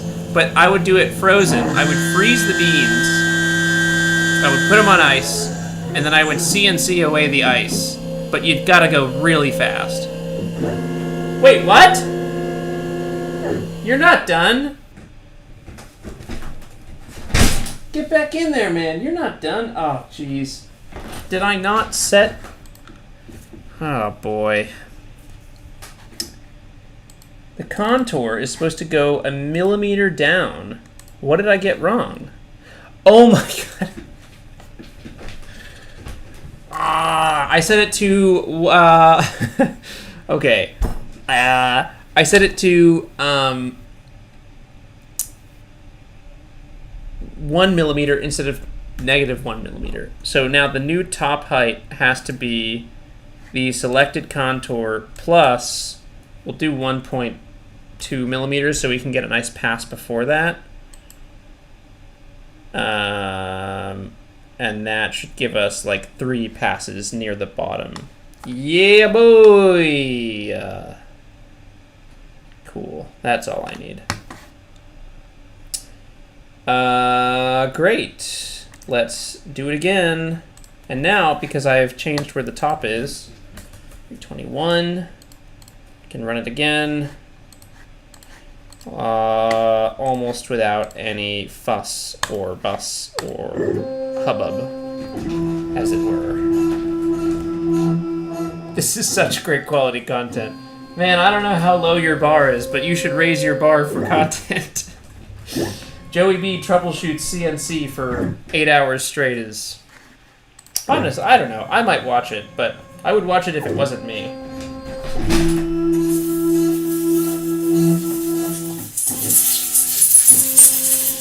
I gotta say, the part looks dope.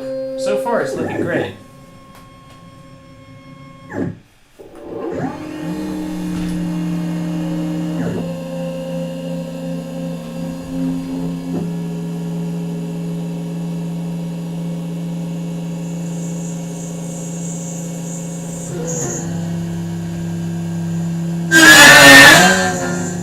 What?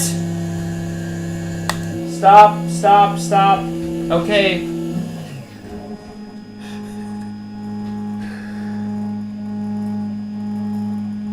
It's gonna remove the tabs, and this is something that I didn't figure out, even though the chat figured it out before it happened. So...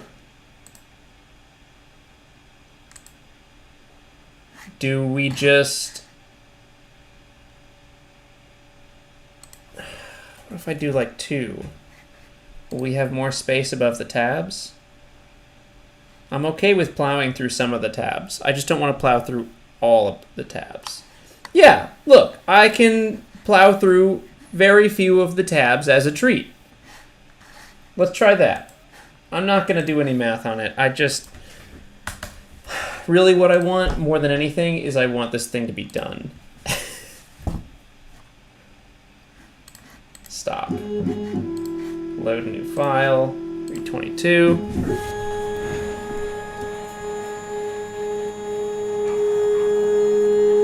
Joe, don't you want to do the logo first? Oh, the logo is done. It can't get any more fine than that. I don't have a bit that'll do it. All right.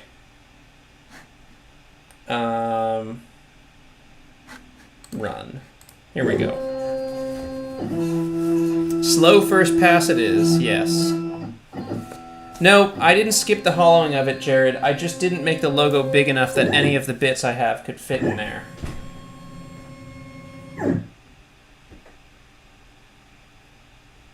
Although that seems strange. It seems like it should be able to, but I can't be bothered by it at this point.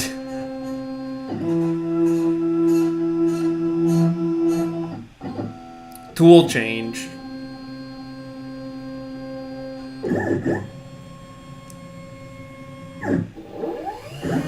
Alright, here we go. So these first few passes are probably going to be pretty slow.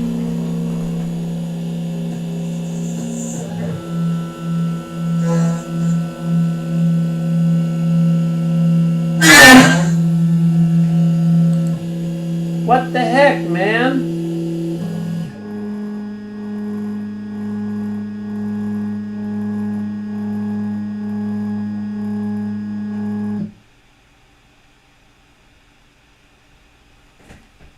Okay, the tabs go like halfway up. Screw it! Screw it! I'm doing it. I'm gonna plow through the tabs. I can't even be bothered. I'm gonna do it. I'm gonna plow through all of the tabs. We're gonna bring the feed rate way down. The feed weight way down.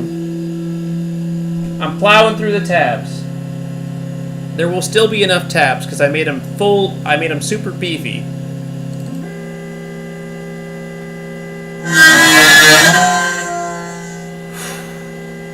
It's a rough day, man. It's a rough day. Am I hollowing the BPS logo? No, I don't have a bit that'll do it. And maybe it will do it, but at this point...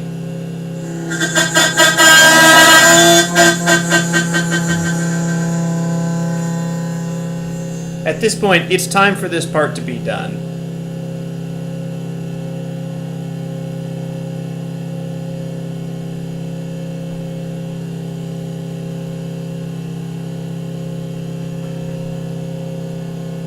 The bit that I have is pretty small, but it's not small enough. Woof!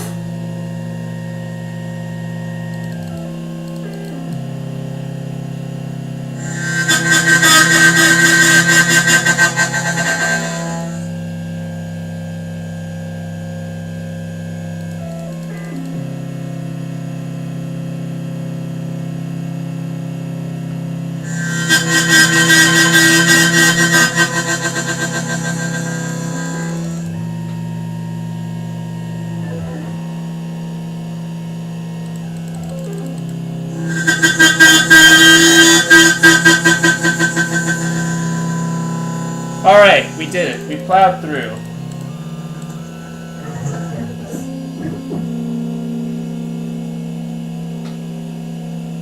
We're gonna still plow through it.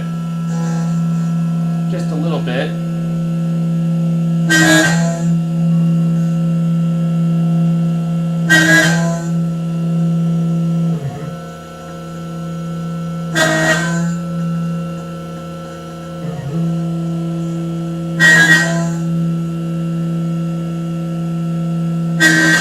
I think there are like 2 or 3 of these passes where we just plow through it, and then we'll start to make the tabs.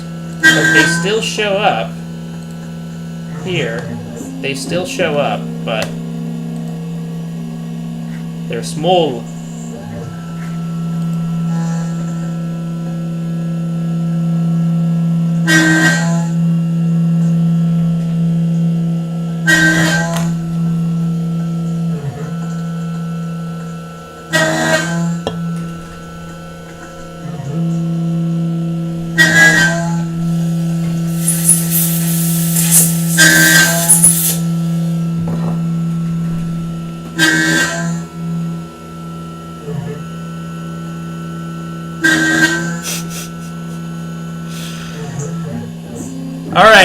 Maybe this time. Will it start to do the tabs?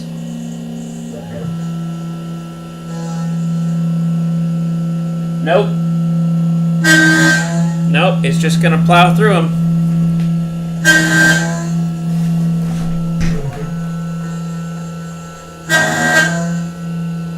Oh, I gotta replace my camera battery. Hold on.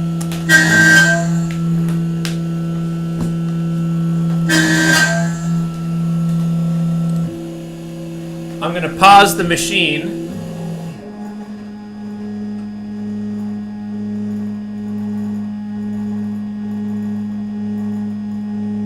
And now stand by. I'm gonna swap the battery.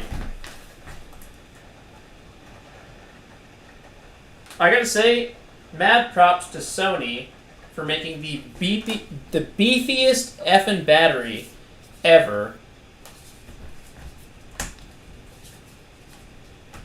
This camera has been on battery power the whole time. And it technically...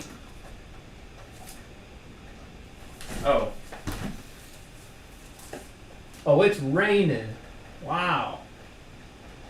That's a lot of rain. It technically has not... Here we go. Camera's turning back on. This camera has not died yet. It just now, like, is telling me you need to start thinking about changing the battery. Alright, here we go. And starting again. Start. Why is the screen black? I turned the camera off, sorry. It's back now.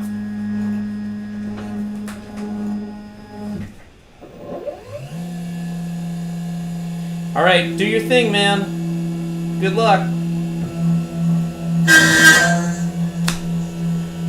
This is the round. This is the one where it's gonna work. It's gonna pull up just a little bit at the tab. It has to be, right? Yes! It's working!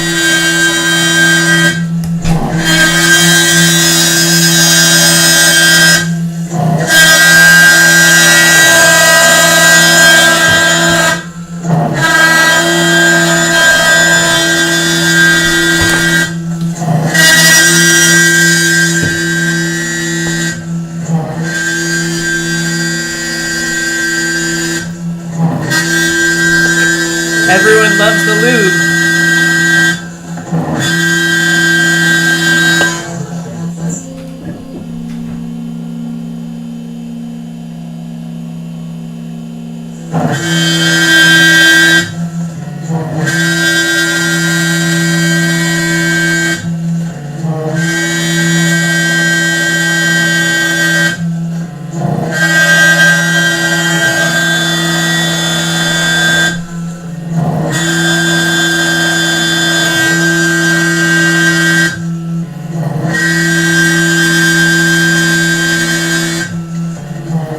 Don't drink the lube.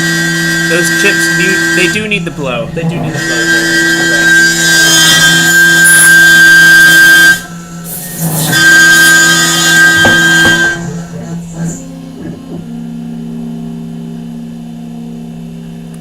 All right, 38%. I mean, we're almost there, folks. We're almost there. Home stretch.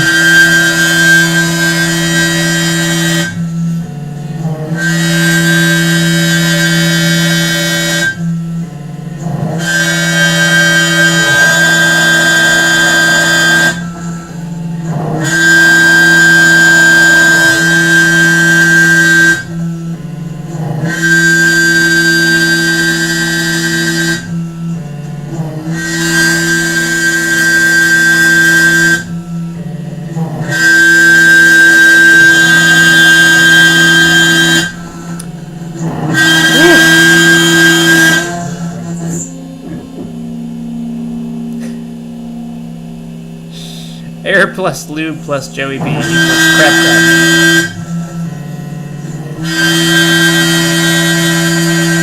Alright.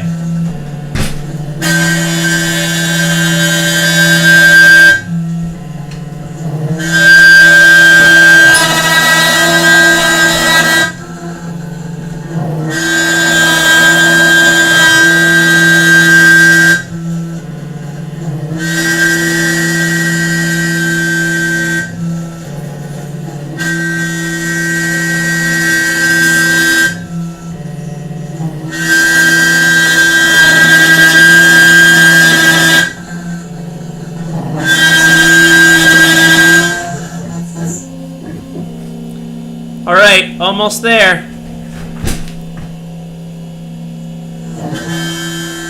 Oh, we're cutting through. Yes! We're cutting through.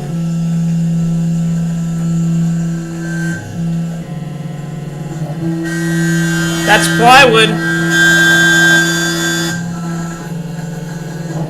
Yeah, can I get some S in the chat? The tabs do still exist. I'm pretty sure. I should check. Yeah, there are still tabs. You can see them there.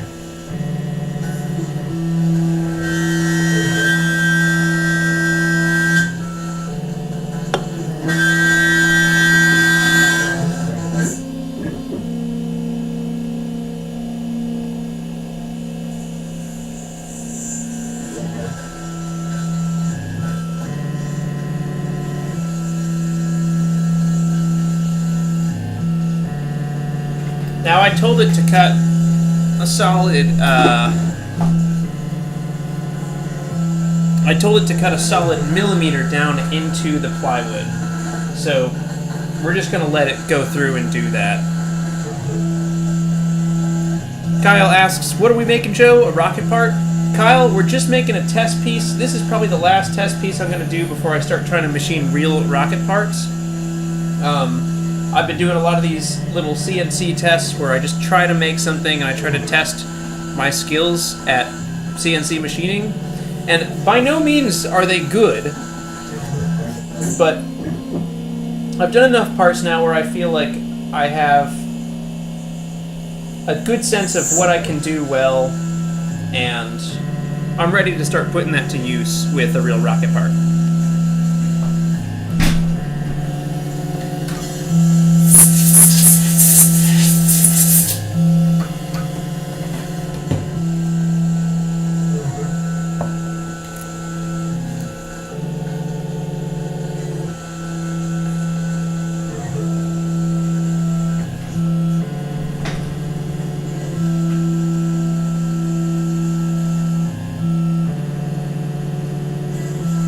Oh, speed the feed rate up. That makes sense.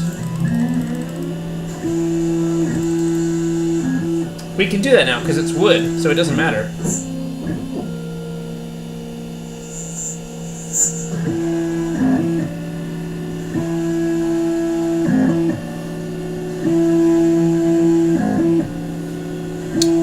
Didn't you make parts for Sprite using this, or was that the test stand? That was the test stand, Derek.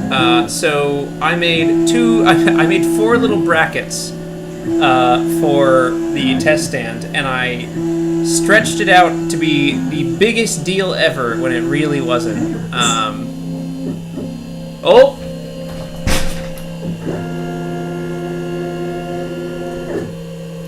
Okay, that is it, folks.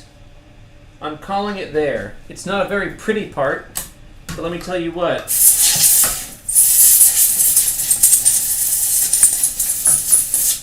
It is exactly what I wanted to make. Okay. So I could do chamfers. We could do a lot of really nice things to it. Let me ask you this.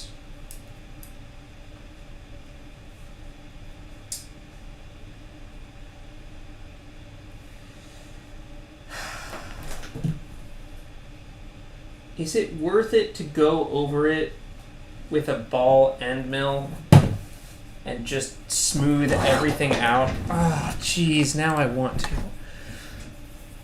I kind of want to do it. My laptop says 13% battery, though. What am I going to do about that? I'm going to quit Google Chrome, and I'm going to need my laptop to not say 13% battery.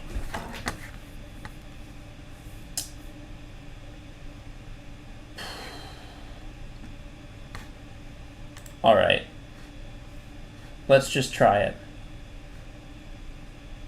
We're going to do a parallel operation over everything. Oh, but I don't have chamfers set.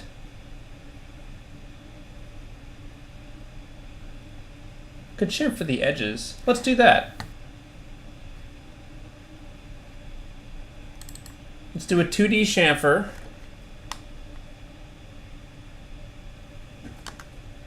Nope, screw it. No, I'm done. I'm done. I'm done. I'm gonna leave it. I love you all so much, but I'm gonna leave it. If I keep doing this, I am never gonna go to sleep. So here's what we're gonna do. Let me take this out. Let's Dremel it off. And then I'm gonna call it with sharp edges. But I think I've accomplished what I wanted to. I'm proud of the work I did. It's really surprising that it wouldn't go in there with the 32nd inch end mill. I kind of feel like it should have done that. But it's too late for that. I'm done. I'm leaving it. I have to call it, or I'll never ever go to sleep. So let me get my Dremel.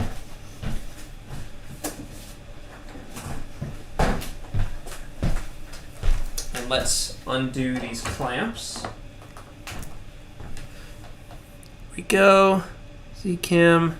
Yeah, I'll never go to sleep, and my laptop will probably die. So there are multiple downsides to the situation of me not well, you know what I mean.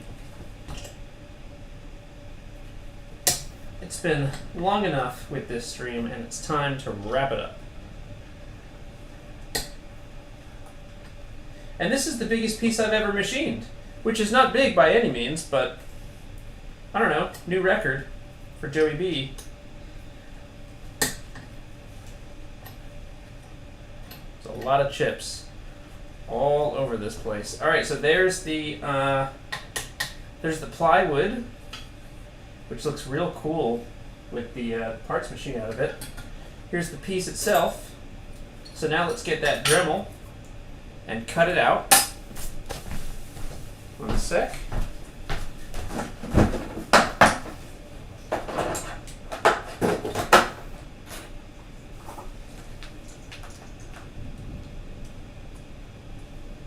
Man, it is really thunderstorming outside. All right, let's clean this bad boy up. Just so everyone is aware, I do have safety goggles on. You want them on for something like this, since there's no longer a protection there. Here we go. Let's Dremel the heck out of this.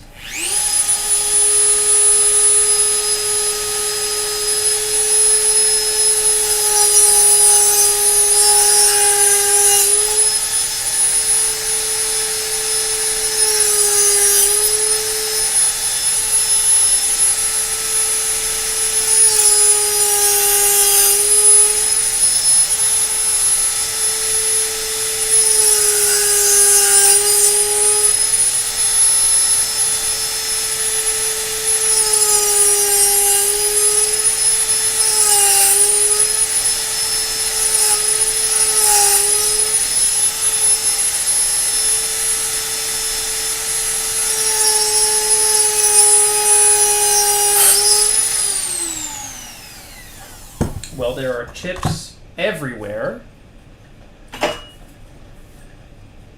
Gloves would have been a good idea. I won't deny that. Oh, jeez, there are chips just everywhere. But this is it. And now I can check tolerances. And I'll smooth up these on a belt sander later. But now I can take the calipers here and check the tolerances. I believe this is a 10 millimeter circle. 9.7. It's very possible that I just don't have a good grip on it. 9.9. 10.94. 5. This might be the result of not doing a finishing pass. But the other thing that I can do is I can test it with screws, which was really my goal. So these are M3.5 screws. And so it slides through this really easily. It doesn't through this. And so this is 3.45 millimeters. No. 3.46. No. 3.47. Almost. It does as a snug fit. 3.48 millimeters. It kind of slides through. 3.45. Or, sorry. 3.49? Is that true? Hold on. 4.5, 4.6, 4.7, 4.8, 4.9. It fits through pretty well, pretty smoothly. And then you can go all the way up to 3.55, which slides through with a little bit, just a little bit of slop there. So that's really what I wanted. Then you can test outer tolerances right here on this square. So this should be 10 millimeters. If I clamp down on it, 10.05, 10.04. This should be 5.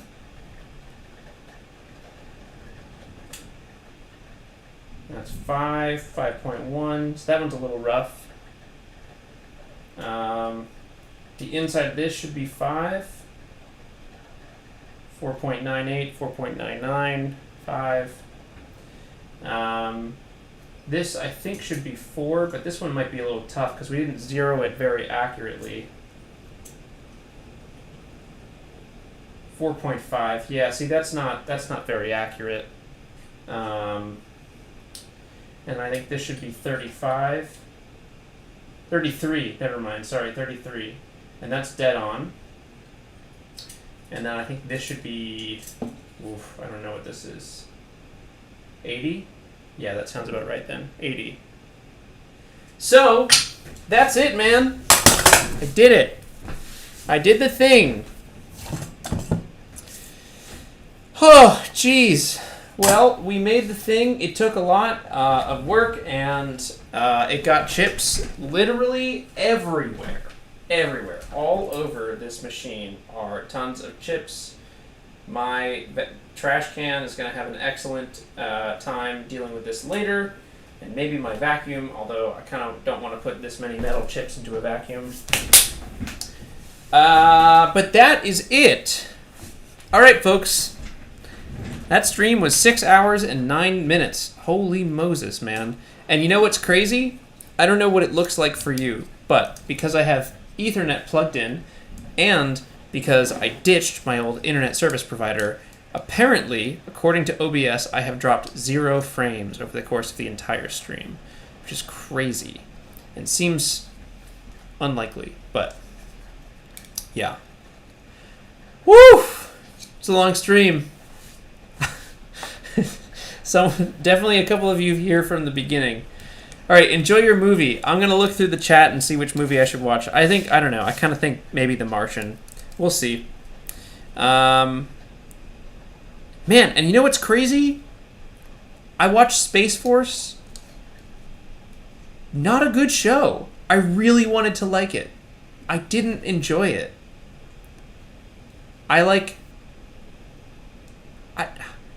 What a bummer. I love Steve Carell. I love Ben Schwartz. I love Michael Schur.